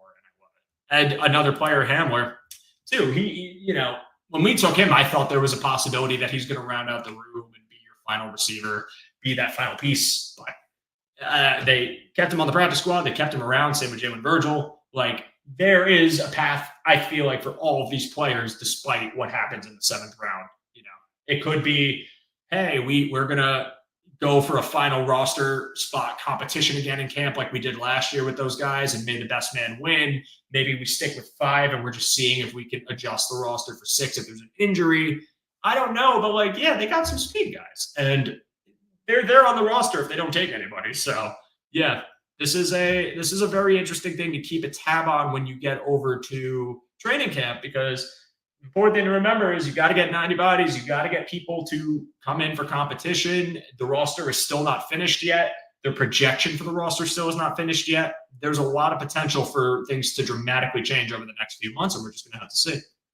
And Mobity says, do you suspect one of the corners taken, they plan to transition to safety? So Hancock has safety experience. He's a very versatile player. A lot of snaps out in the deep safety spot, a lot of snaps up closer to the line. Nickel, he's played all over. If there was anyone to transition to that, I think it would be Jordan Hancock. But I think Jordan Hancock was brought in to kind of be like, take Cam Lewis's spot, and then let's just see where we can put you if we need to put you anywhere. If it's safety, it would make sense. He's got the experience. If it was nickel corner, it would make sense. He's got the experience. Like, there's a lot of things you could do with him. So I think this is the player you would expect that with. I think Dorian Strong is definitely going to be more of a depth corner purely. Whether that's, full-time boundary, whether that's at the nickel, we would have to wait and see. But there's, I think it's Hancock. And again, Greg alluded to it before. I don't know if you were here, Mo, but they had listed him as DB and not CB or true safety. So it feels like it's vague intentionally by design, is we're just going to put this guy wherever we can. So that would be the player. Trade our 7 for a 6 next year. I hope we are good for this draft. Yeah, I mean, if they did that too, that'd be fine. And I hope they do it soon, because I would hate to wait all the way to 230 just to see them move on and not take that person. And just give it up. But never doubt Brandon Beane's ability to cut a deal. And it's something that happens every year. He likes to navigate. I really would be. I'm honestly surprised they did this many picks. So this is fun. Cole says, we better be returning to a top 5 defense. I hope so.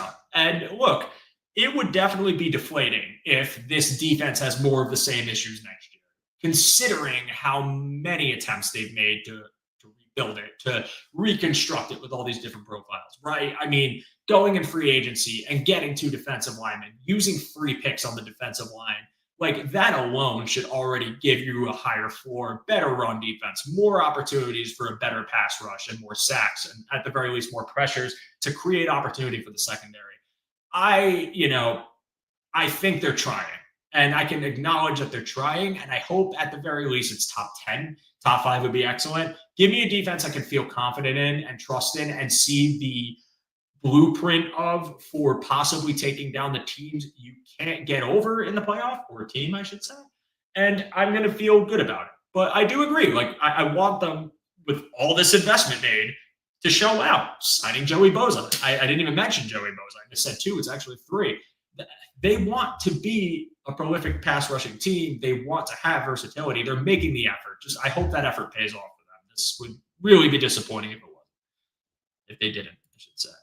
John Robert, I think Trey White would be a good leader. Trey White's the man. We love Trey White. I love the fact that my Trey White jersey is relevant again, because I didn't want to throw it out. I love Trey White, and I'm happy he's back on the Bills. I love the fact that he's back in the room. And real fast on the conversation for Trey White, there was a lot of controversy, not controversy, it's the wrong term, a lot of vitriol from the fan base, because they thought that was the corner they were bringing in. And the whole time I'm sitting there like, no, that is probably CD3 or 4, longer in the tooth corner, but knows the scheme, has played under McDermott, knows Buffalo.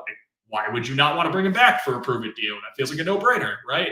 And I think that White being in the room is just, it's great to have him. An enthusiastic guy. Everybody loves him. Just heart of gold. Not a bad thing to say. One of my favorite Bills of all time, because he just, to me, signals the start of a new era. When you talk about success for a team that was in the drought, when you talk about someone who just played his position, played it well, just an amazing person, but an amazing player to boot. Awesome person, one of my all-time favorites, and I'm happy he's back on the team. I love knowing that they took Hairston, they took Dorian Strong, they took, if you want to count Jordan Hancock, but Trey White is in that room. Trey White's there. Dane Jackson, I never hated Dane Jackson. I think he's a perfectly fine depth corner, but I think Trey White played good ball in the back half of the year. It started out ugly in LA, but he ended up finding himself a little more in Baltimore, playing a little more stout in coverage, and now he's back on the Bills with way less pressure to be immediately good right away, as long as they stay healthy, knock on wood. we should be very happy that Trey White's back on the Bills. Like, especially because I saw them have a free agency meeting with James Bradbury, and I was kind of like, I don't really know about that one. Like, Trey White's 30 years old, Bradbury's about 32. I don't know if bringing in a new vet corner like that when we have Trey is the play. So they went for Trey. Very happy with it, John. Thank you for bringing him up. Thank you for watching. Listen, I don't know why my thing is. I think it's delayed because of the funeral home, but Pat, and thank you so much. I got to thank all of you that have super chatted during this entire live stream and bear with me as I've gone at it for almost 6 hours. This is insane, but we've marched on. We've been doing our thing. And Patton says, Beane's draft plan, pass rush versus coverage. Why can't we have both? Yes, and you can have both. It didn't have to ever be one or the other. You know, your top 3 picks were a pick 'em game of your favorite path to follow based on the board. And at pick 30, it felt like it would have been a little bit of a reach for the Bills to go get an edge rusher or a defensive tackle versus just going for a corner that they really desperately needed in the room. And I think the path they've taken in this draft is expected and good. They needed to make these moves. This defense needed depth, and they can have both. They've gotten 3 D linemen, and they've gotten 3 corners. And then they took a tight end, and then they took a potential, or well, actually, I should say 2 quarters of a safety if you want to count it that way. They're doing just fine. I really like the direction of the draft, and I think that they can marry both and be fine. There never had to be a one or the other situation. Dane Jackson to the practice squad. It's possible, definitely. Yes, we're sitting. We're waiting for one final pick. I'm sending a text real fast. So. 240. I thought it was 230. It is 240. That's right. I had it wrong. Oops. So actually, I'm sorry. We're actually 19 picks away. So 19 picks, and then we were on the home stretch.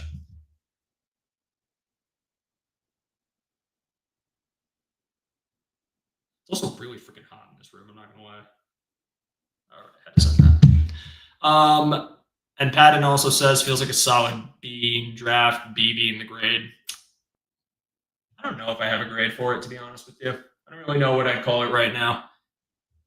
I think I would call this, if you're talking about it from the perspective of did they address their needs purely off that, I would say yes, they did address their needs, and I would be giving them a higher B plus to that exclusively. For the actual players they took, I think B is probably where I'm at too, Pat, and I think I'd call it a B. And it's not because I dislike it, because again, I'm very happy with how they've attacked it. But I think it's less about the floor of these players, less about the pro-ready nature. So like when we talked about guys like Trey Amos to me felt like the sure thing, like as close to a sure thing as you can get, as far as corners that fit the scheme and can get you going right away, right? Drop them in. I feel like we're not going to have any sort of worry about him. But I also don't know what the development curve looks like for a player like that. Does he immediately pan out and that's where he is for the rest of his career? It's not crazy good play, but it's good enough. Is there more to it? Instead, what they've done is they've taken players that have really good traits, really good ability, whether it's speed, athleticism, power, and they've banked on the fact that these players could find that in the pro level. They could find their stride in the coming years, being able to mold into something more than just the traits they have. Not pure projects per se, but rather players that have a lot to offer while still having those freaky athletic traits. There is risk with that. And risk is very real when you look at some of their past draft picks that have not panned out for them. And that's where I'm going to have my reservations about it being an A, because I don't think it's an A, but I think that they are in a good position right now with room to have a truly stellar draft in hindsight if you get some of these players to live up to their height.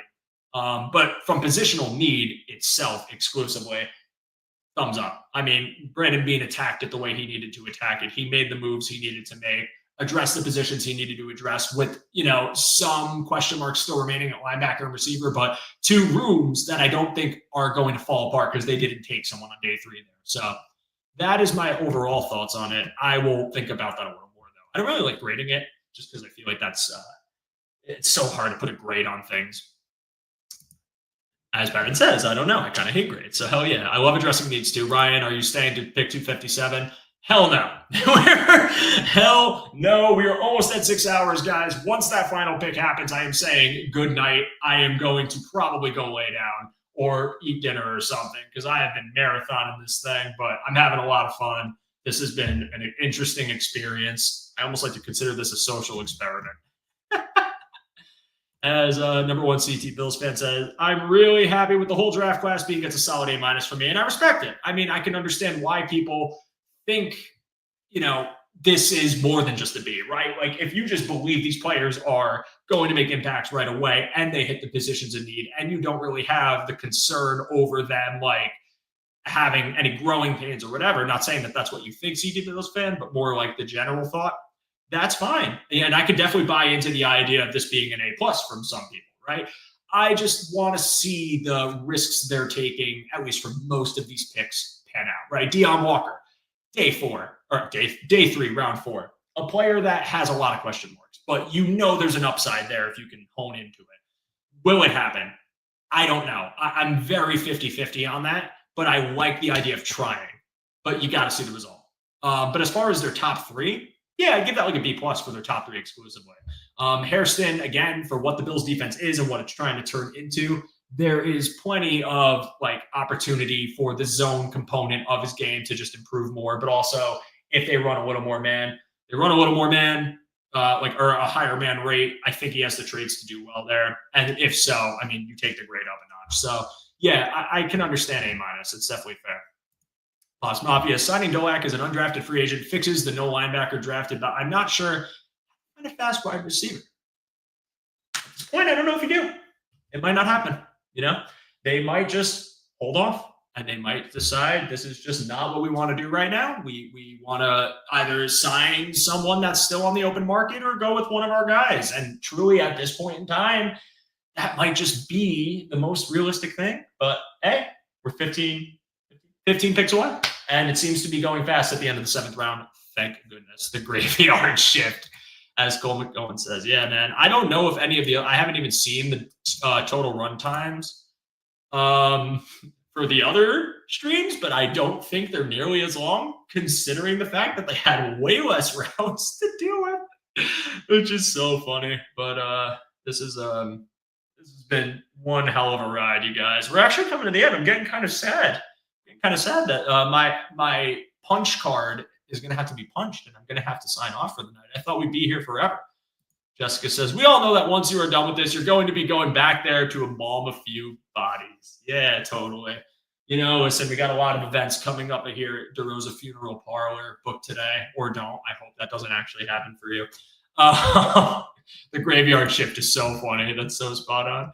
Oh, God. Says, Bernard, you won't know a real grade for a class until 2 to 3 years in for what they needed. From what we saw Philly do, top 4 picks seemed like a solid A. And that's totally fair. And yeah, the jury is so out, right? We're not going to know right away the true potential right away. We could see impact right away, but what these guys look like over the few years, yeah. Judge Mathis said day 3 was your problem. And these guys have hosted day 3 in the past, if I'm not mistaken. I know in years past we've had them do it. We've had, back when we had Roundup, they were there. They were taking care of it.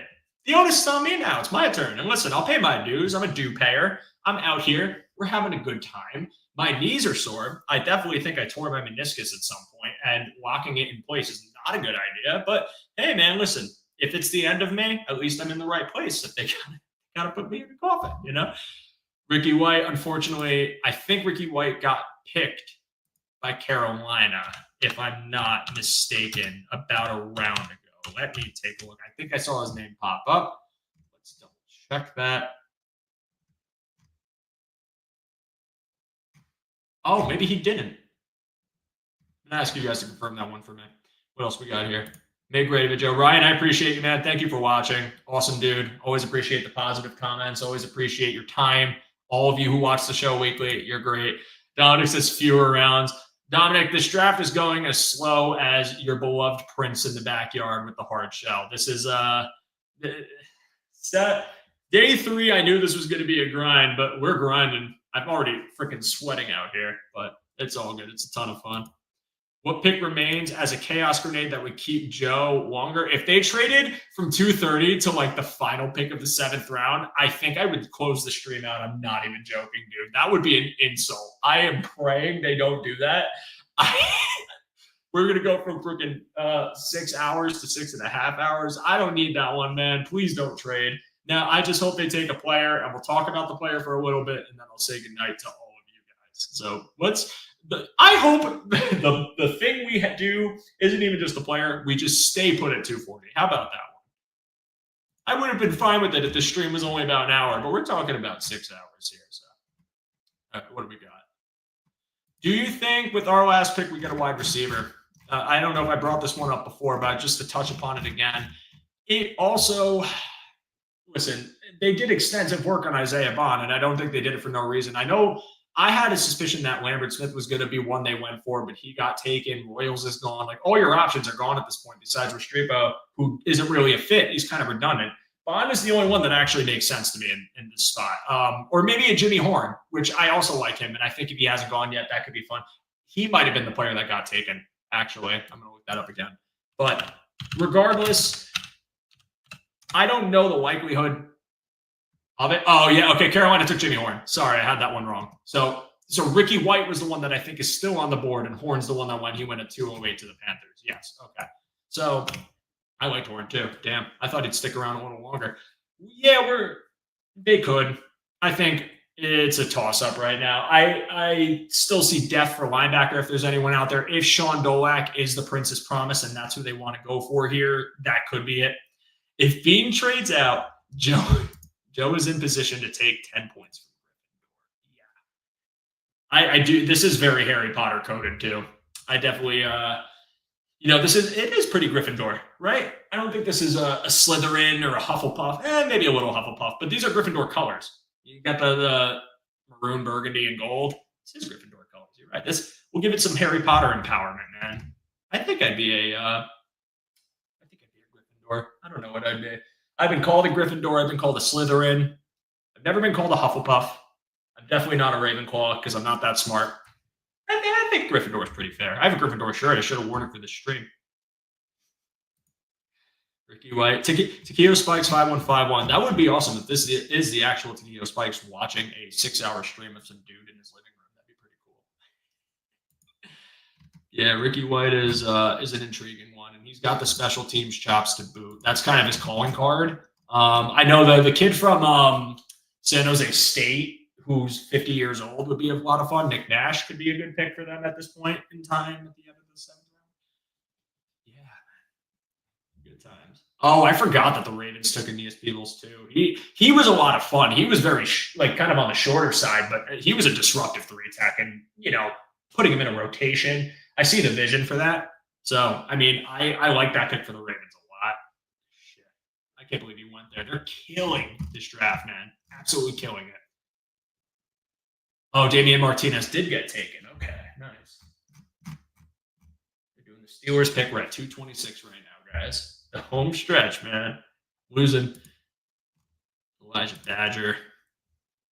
This background has a lot going on. This background is everything, man. I will also say this. If I can move a little bit. I actually just noticed the TV here. So the TV and the plant combo with this wallpaper combination is something else, man. I don't know who would actually be designing their living room to look like this, or dungeon or basement, but it's certainly something. Carson Brunner to the Steelers from Washington. I remember seeing him in weight mocks. Let's keep going here. What do we got? I know Brandon Spikes actually watches Bills content creators. Shout out to the legend, man. That one year of Brandon Spikes was so much fun. I think that was that 2014 Brandon Spikes, and then a young Preston Brown, if I'm not mistaken, with the cold front. Man, that was fun. I hope we get the cold front again. I miss it. The cold front was literally, I think at this point, because it didn't pan out in 2023, but that was the best D-line. And mind you all, I'm 28. I'm younger than most, but in recent memory, the best Bills D-line. Not the best ever, but in recent memory, at least during the drought, that was a stellar line, and I miss it so much. I'm so sad that it just ended up going to crap because of Rex, and it just never panned out. And I'm so upset about that because we had the 4-3 in place, pressure savvy line, constantly wreaking havoc, led the league in sacks, 4th ranked defense. They were so sick. But what are you gonna do, man? That's the past. We're past those days. Wild West. Wild West, Dr. Lovelace vibe for room. I love when people's insults are running comments too. It's not just like your room looks like this. It's when you just keep compounding the insults. Awesome. I could see that background in a movie. Yeah, I'm sure a lot of people who were calling it a brothel before would give you ideas on what kind of movie that would be. I personally call it a Harry Potter room. Call it a Nosferatu room. They don't call him Rexus for nothing. There was a reason we had a 17-year playoff drought. Some of those drought teams were great. Some of those drought defenses were sick, man. I mean, you can even talk about the early 2000s teams and some of the members of that. You talk about, like, I remember, like, being so hyped for this team in 2015, man, too. Like, I just remember what game one looked like against the Colts. And you had some lapses in coverage in that game, but like you just figured it's week one, like that's fine. But like everything of your vision was panning out in that week. In the offense, when you had McCoy, you had Carlos Williams, and then the defense, Mario Williams made a play in that game. Ronald Darby had the interception. I was like, yo, this is coming together. We're so ready, man. We're going to be this sick, prolific team, and then poop. All went poop that very next week against New England. But then they looked good against Miami, and then they shit the bed against the Giants, and it was this back and forth of who's going to show up, and it never worked out, and it just drives me nuts to this day. We're back on it. All right, what do we got? It'll be dark soon, Joe. You'll be able to go out into the night for a couple of necks of blood. You know what this is giving me? This is giving me like a Jekyll Hyde Victorian era background. This is giving me some like Dorian Gray type of background here. This is like Candlestick and the long sleeping cap and the robe. That's what this is giving me. So what you're saying is you are filming this from the Hogwarts brothel? That's good. Sherlock Holmes and Watson are looking for murder clues in the back of that room. Yeah, I'm their receptionist. And what's happening is I had to tell them to leave and go on the case because I had to cover the draft for 6 hours on the final day. So I'm occupying the space. Someone's got to keep the lights on. So we're making it happen today. What era is this background? 1970s, but it has a flat screen TV. I think the AI went crazy. Yeah, listen, again, you can ask Greg about that one because he was the one who found it. So whatever Greg came up with, the Chiefs just took Bashard Smith. Oh, that's such a pick. I hate how good the draft is. What era is this background? 1970s. It's got like a 70s infused with like an early 2000s. What I think this is like, you know those hotels that never renovate? Like those hotels that just straight up never do anything. Like they're there, their carpets are in place, their wallpapers are in place. It's not a place you want to stay at, but for some reason the lights are on and they still exist. That's what this is giving me. This is giving me like non-renovated hotel, but they needed to do something to get people to stay there. So they put in like a flat screen TV that is on an outlet that doesn't work with like a musty carpet. Like that's also what this is giving me. This is like the lobby of that hotel. All it needs in the background is like a brown wood bar, and we would have been good. God, some of those seasons were over 3 or 4 weeks in, while others just shattered your soul in week 16. I remember 2014 too, just in that same cold front year, losing to the lowly Raiders, and it hurt. By the way, I'm enjoying the background. I'm glad you are. I'm glad you're all having fun with this background. I had to do something. Here we are. Again, it's just an open room. There's no decorations up. Like I don't really got anything going on in the background yet. So I had to do something here. And I'm still figuring it out for Tuesday night. We'll see what that one looks like. Definitely a Victorian England background. Hell yeah. Why is there a chair in the corner? Not going to answer that question. I don't know, bro. But you can use your imagination for that one. Did Shiloh Sanders get picked yet? I don't think he did. Dante Kent? Oh, wait. Dude, why did I remember him being last year's? Did he get back to school? I thought he got picked by the Patriots, unless I'm thinking of someone else. Let's see. 7th round, when the background is the most interesting thing. Spot on, Hugo. Spot on. Yeah, we're just waiting. I mean, they gave me the stream where Brandon Beane had absolute gaps, like just straight up valleys before he got to his final pick, man. The fact that there are 186 of you sickos here with me watching this is so funny. It's so awesome.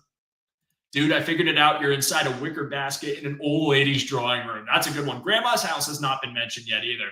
Grandma's house is a perfect descriptor of this.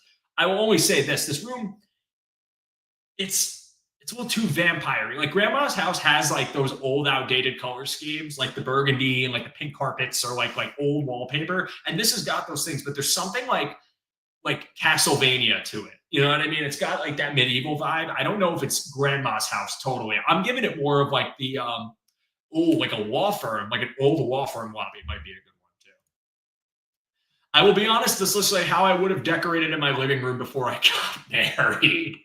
Yeah. So full disclosure, like I moved in with my girlfriend recently, and like I gave her full free reign to decorate. Like, don't ask me to do it. And I'm not saying I can't. I'm not saying I'm unable to, but it's so much easier to give someone who has the vision to decorate the vision, to give them the freedom. So I didn't touch it. And if I decorated it like this, probably would have been great. How about Cleveland giving the finger to Shedeur Sanders by drafting Gabriel before him? And then eventually taking him. We have a quarterback competition in Cleveland. And I like Shedeur Sanders. I think Shedeur Sanders should have been picked earlier. I don't know what happened in his interviews. I heard they didn't go great with certain teams. I know the Giants won. There was reports that him and Dable butted heads in the interview, which is never great. So, the drop, I thought he was going to probably fall to the end of the first and some team would come up for him. He ended up falling to, I think, the 5th round. And it's unfortunate, man. Beyond just the player himself, and he's Deion's kid, but if you're talking about individual value, he missed out on a lot of money from getting picked a lot later than what he probably projected himself to go. And I think the player is good enough to be successful in this league. I do like the fit in Cleveland. I do think Stefanski can do a lot with him, but this is it's very interesting to see the fall off he had. And 78 Maximilian says, bro, you are straight up a team player for cover one, holding down the fort. Thank you. I doff my cap in respect. I like the term because it matches the background. Maximilian, thank you so much. I appreciate you. I appreciate all of you sticking with me today. This has been so much fun. This is truly a unique experience. I'll keep saying it over and over again. Mark says, the Dick Jaren years were the most frustrating for me, the most mediocre teams that ensured we never made the playoffs or in a position to draft guys to change the franchise. Perpetually mediocre to me is worse than being awful and worse than being the best. I know it sounds ridiculous, but because being mediocre is punishing. It's punishing in a lot of ways. You get hope. The hope is quickly squashed and you just don't feel like you're ever getting anywhere, right? You feel like you're going in an endless loop. When you're truly awful and you're picking in the top 5 of the draft, there's top 5 talent, blue chip prospects, an opportunity to find a game-changing player and build around that. And some teams can come from that as a launch pad to get back into success. When you're sitting in that, extra middle spot, it's so hard to break out of that. And I'm not saying you can't find any good players at all or that you can't turn it around there, but it feels like a tar pit almost. You get stuck. And when you're an organization, Oregon in the past struggled to get out of that tar pit, you end up consistently having these teams that just let people down, but show you little glimpses because they can do something, but not everything they needed. And it just sucked to say 7-9, 6-10, 5-11, even like just all records that are haunting for a team that or an organization that's really couldn't get out of the drought. So I agree, like those middle teams, those 7 and 9s, again, the Jaren years, the Changeli years, the Rex years, like all of those are just very, very, it just hurts to think about it, man. Beane could ask any of us to make the pick and it wouldn't matter, says Hugo. And yeah, man, Hugo, just make a pick. Just please, for the love of God, make the pick. We're almost there, guys. We're 10 picks away, and then we are done here.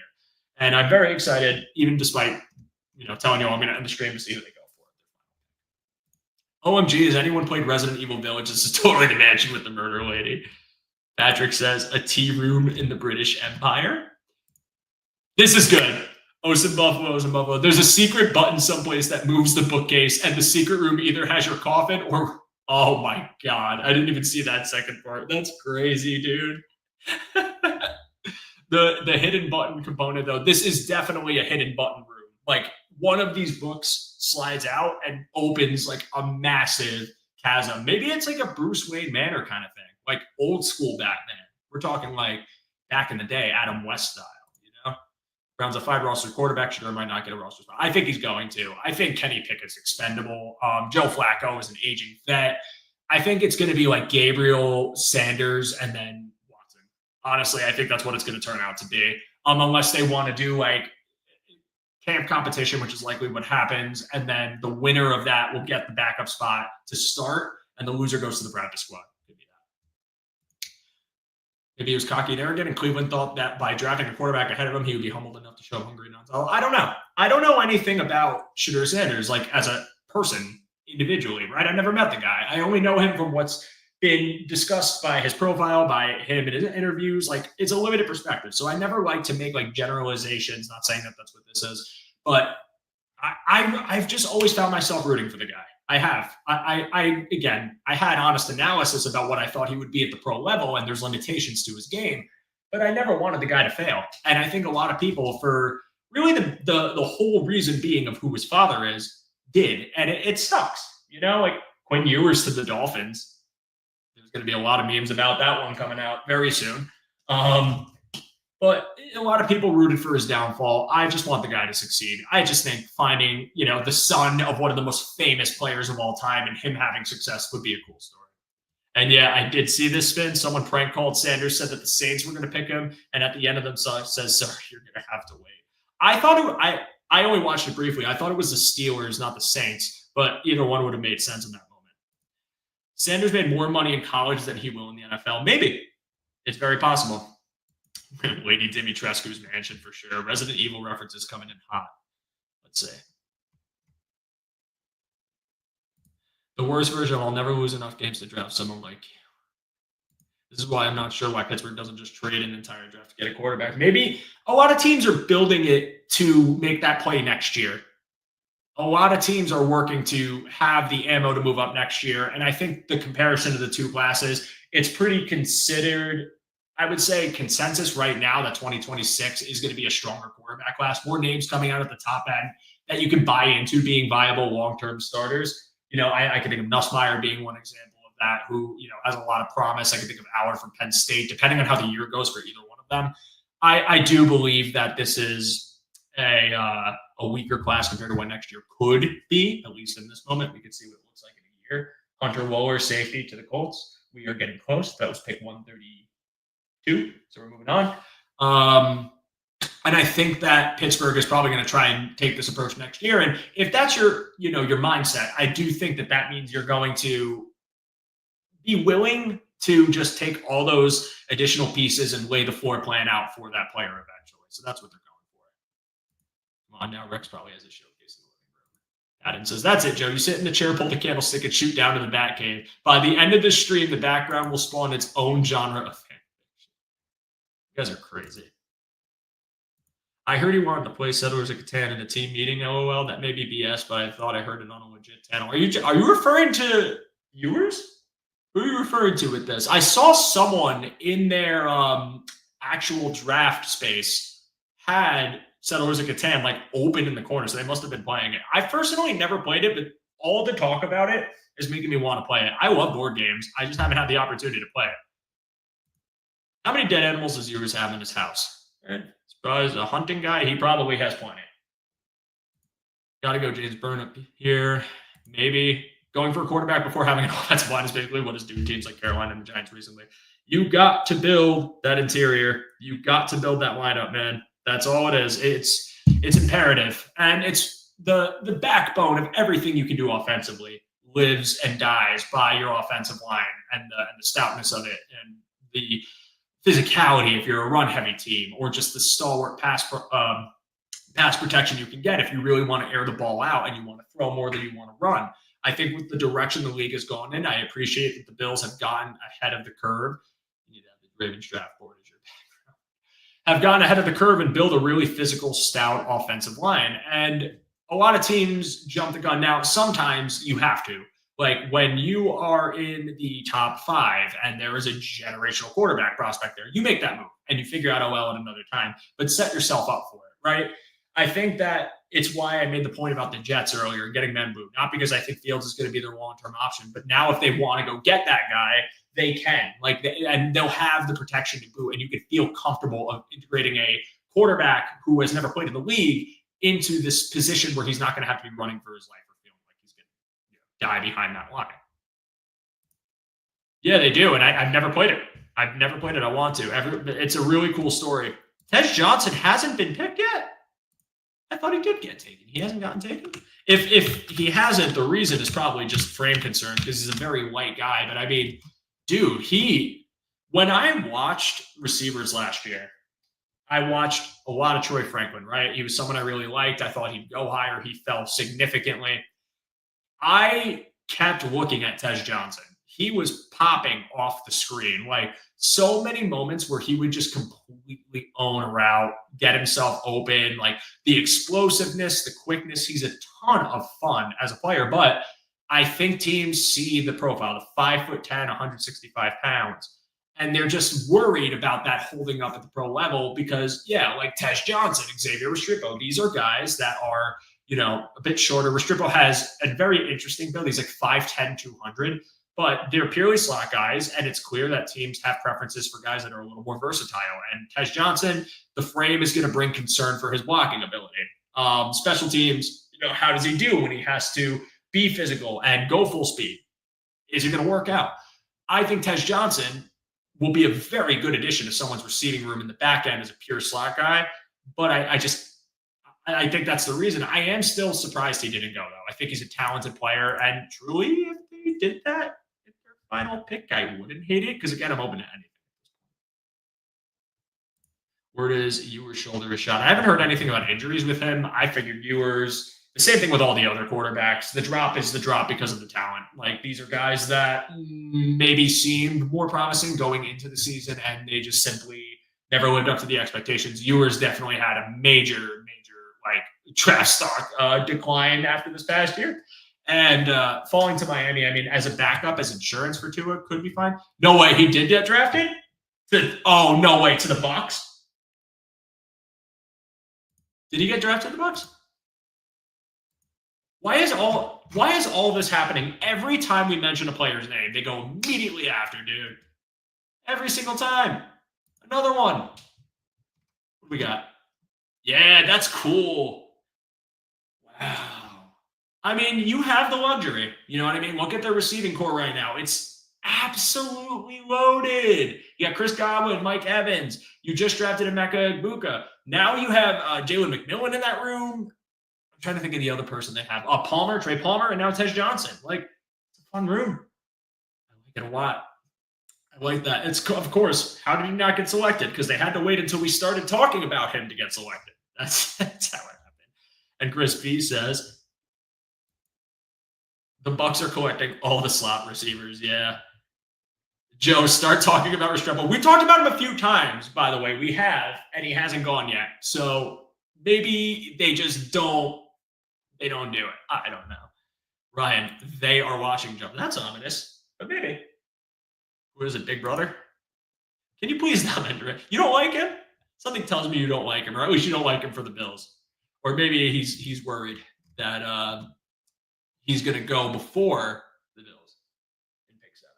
Oh, dude, we are at pick 236. We got Green Bay, Seattle, Dallas, and then we got Buffalo. We're getting so close, guys. So close. Home stretch. Jags, who you got? Who are we taking in this very moment? I am actually curious. I think they've had a pretty good draft. I mean, getting Travis Hunter is already going to get you a pretty good draft grade, but I think they've built it up. They took, LaQuint Allen Jr. That's cool. That's fun for them. Corey, Prince Purple Curtains. Yeah, man. Dude, I actually, I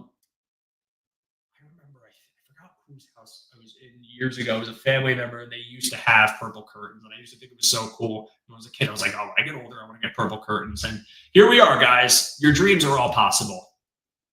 LaQuint Allen, Syracuse back, made it, got drafted. That's a fun piece to that running back room, man.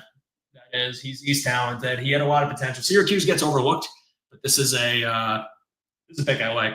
And good point. Titans pick before us. They will definitely take Restrepo. I like Andrew Armstrong, though. Yeah, I actually thought, I don't remember if it's because they just passed up on him or if the Bears got to him first, but I thought the Titans were going to go for Luther Burden, and that would have been really cool. Luther Burden to the Bears is sick, by the way. That's an awesome offense that Ben Johnson is building, taking Colson Loveland. Now you have Luther Burden, who I believe can be an inside-outside guy. I don't think he's played mostly slot, but I believe in the potential as a boundary option to create separation. Romo Dunze in year 2, DJ Moore, Cole Kmet's still there. Like, that's a fun offense, man. That's a good time.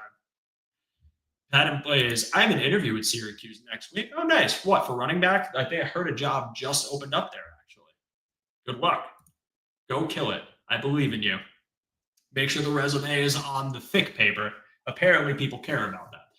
I don't want Restrepo. He's the slowest receiver in the draft. The 40 time was a worry. I don't know how that translates to his play speed. I think Restrepo's 40 did give him a knock in value. I think the fact that he's a pure slot did give him a little bit of knock in value. A little. He's majorly dropping. I don't think his actual game speed is bad. And I think he can still win as a receiver. I think, again, like, the footwork is there for him. He was creating space. He was, good hands. The lower frame where he's 5'10" and the 200 pounds could be strength when he has the ball in his hands, kind of running and being able to generate contact and stay on his feet. I'm surprised. I'm also surprised Tez Johnson went over him because, again, if you were worried about Tez's frame, I don't know what the hell is still remaining for Restrepo besides speed. But even then, some guys have had terrible 40s and have still gotten picked. Just look at Coleman. Sorry, I had to do that. You were GM for the Bills. Would you roll the dice on Isaiah Bond? I'll do it now. I'll 7th round, but I think whatever character thing happened with him, it really knocked his value. And like we said, the Bills have done extensive work on Isaiah Bond. Like, they've worked him out. They've met with him. I think they even took him to dinner in Buffalo. I'm not sure if that was him or someone else.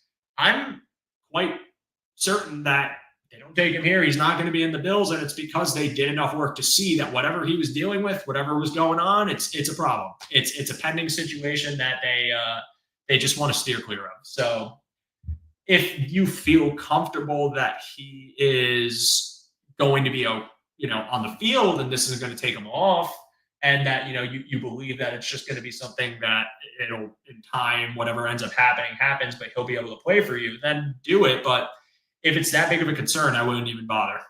I don't think it's end of the world if you don't decide to go for Bond. No, I don't run. Chiefs getting Brashard Smith. Yep. Yeah, I saw this earlier. Them getting Brashard Smith sucks, dude. It sucks. Really wish they didn't. They've had a really good draft. They're taking, again, Jalen Royals is awesome. Brashard Smith to be an ancillary piece in that running back room with Pacheco. I mean, they took the offensive lineman they needed. They went and got Gelati, who I think is an explosive edge rusher. I'm not the biggest fan of him. I did think, though, for them and what their defensive line looks like in current construction with Karlaftis on the other side and now getting Norman Lott to rotate in, it's a good pick for them. They're having a great draft. Can never be mad at it. Well, I can be mad because I don't like the team, but objectively fun. I'm going to Bean's Luncheon tomorrow. Has anyone ever been to it? I have not. That sounds good. Have a good time. The 40-yard dash time is before the heat depth of the universe. Yeah, that's fair. In the concept, looking through the perspective of the cosmos, that's considered fast. Take another DB. Do it. Ricky White to the Seahawks. We can't have nice things on day 3, guys, except Jackson Walls. That sucks. I wanted him. He was a player definitely on my radar for them.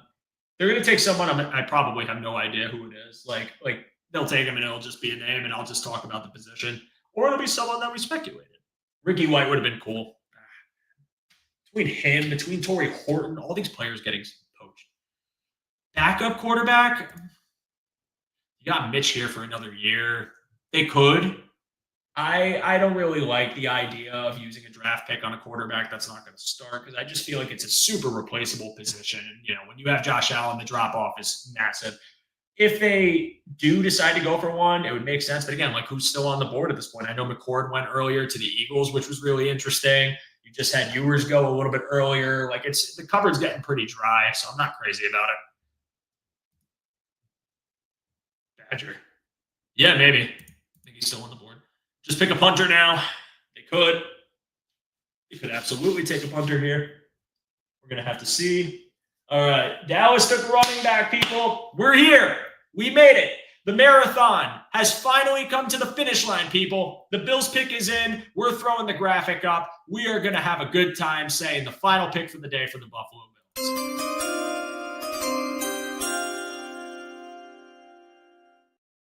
I did not remove the comment because the brain is short-circuiting. We are finally here, folks. We are finally going to talk about the last player that the Bills take on day 3. You need to overreact to the pick like it makes or breaks the entire draft class. As much as I want to, I'm going to be reasonable with all of you.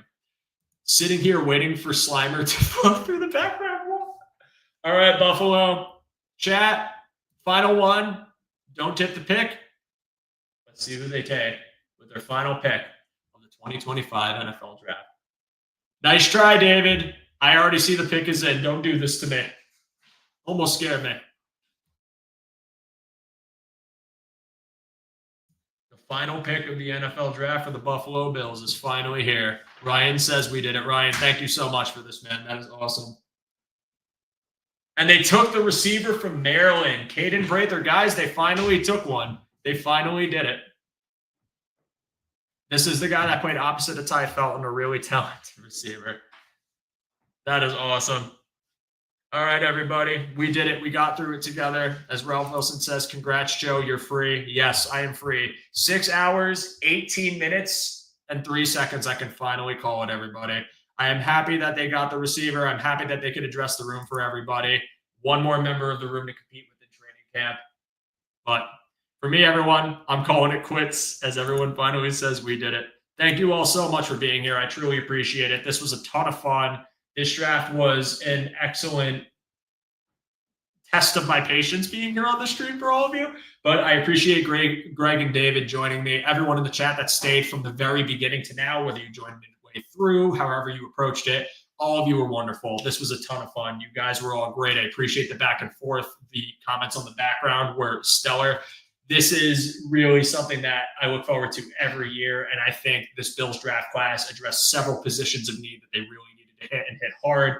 I'm looking forward to what this season holds. I'm glad that the team can bring in some competition at some serious positions where you're going to get some super high quality depth. And I love every bit of it. But for all of you, check the description for the OnePass sign up link. If you are interested in signing up, that is a huge boost for our network. It helps us out tremendously. Drop a like if you enjoyed the 6-hour video. If you are somehow watching all the way to the end after we went live, I appreciate the hell out of you. Again, Greg and David, you guys were great. Thank you guys so much for being here today. Thank you guys for giving me the opportunity to host this. I'm going to say goodbye to all of you. Again, thank you for putting up with the makeshift setup, the echoey mic. I know it wasn't my usual stuff, but we made it work today, and we got through this one together as a family. Pops Mafia drops it and says, good job. Now go pick a Pope. I'm going to go announce the Pope shortly. But for the draft, I am saying good night, everybody. I'll see you guys soon. Thank you all so much for being here, for supporting the channel, for supporting the show. I hope you've all had a really fun time following along this draft with everyone here at Cover One. Go Bills, and I'll see you soon. Take care, everybody.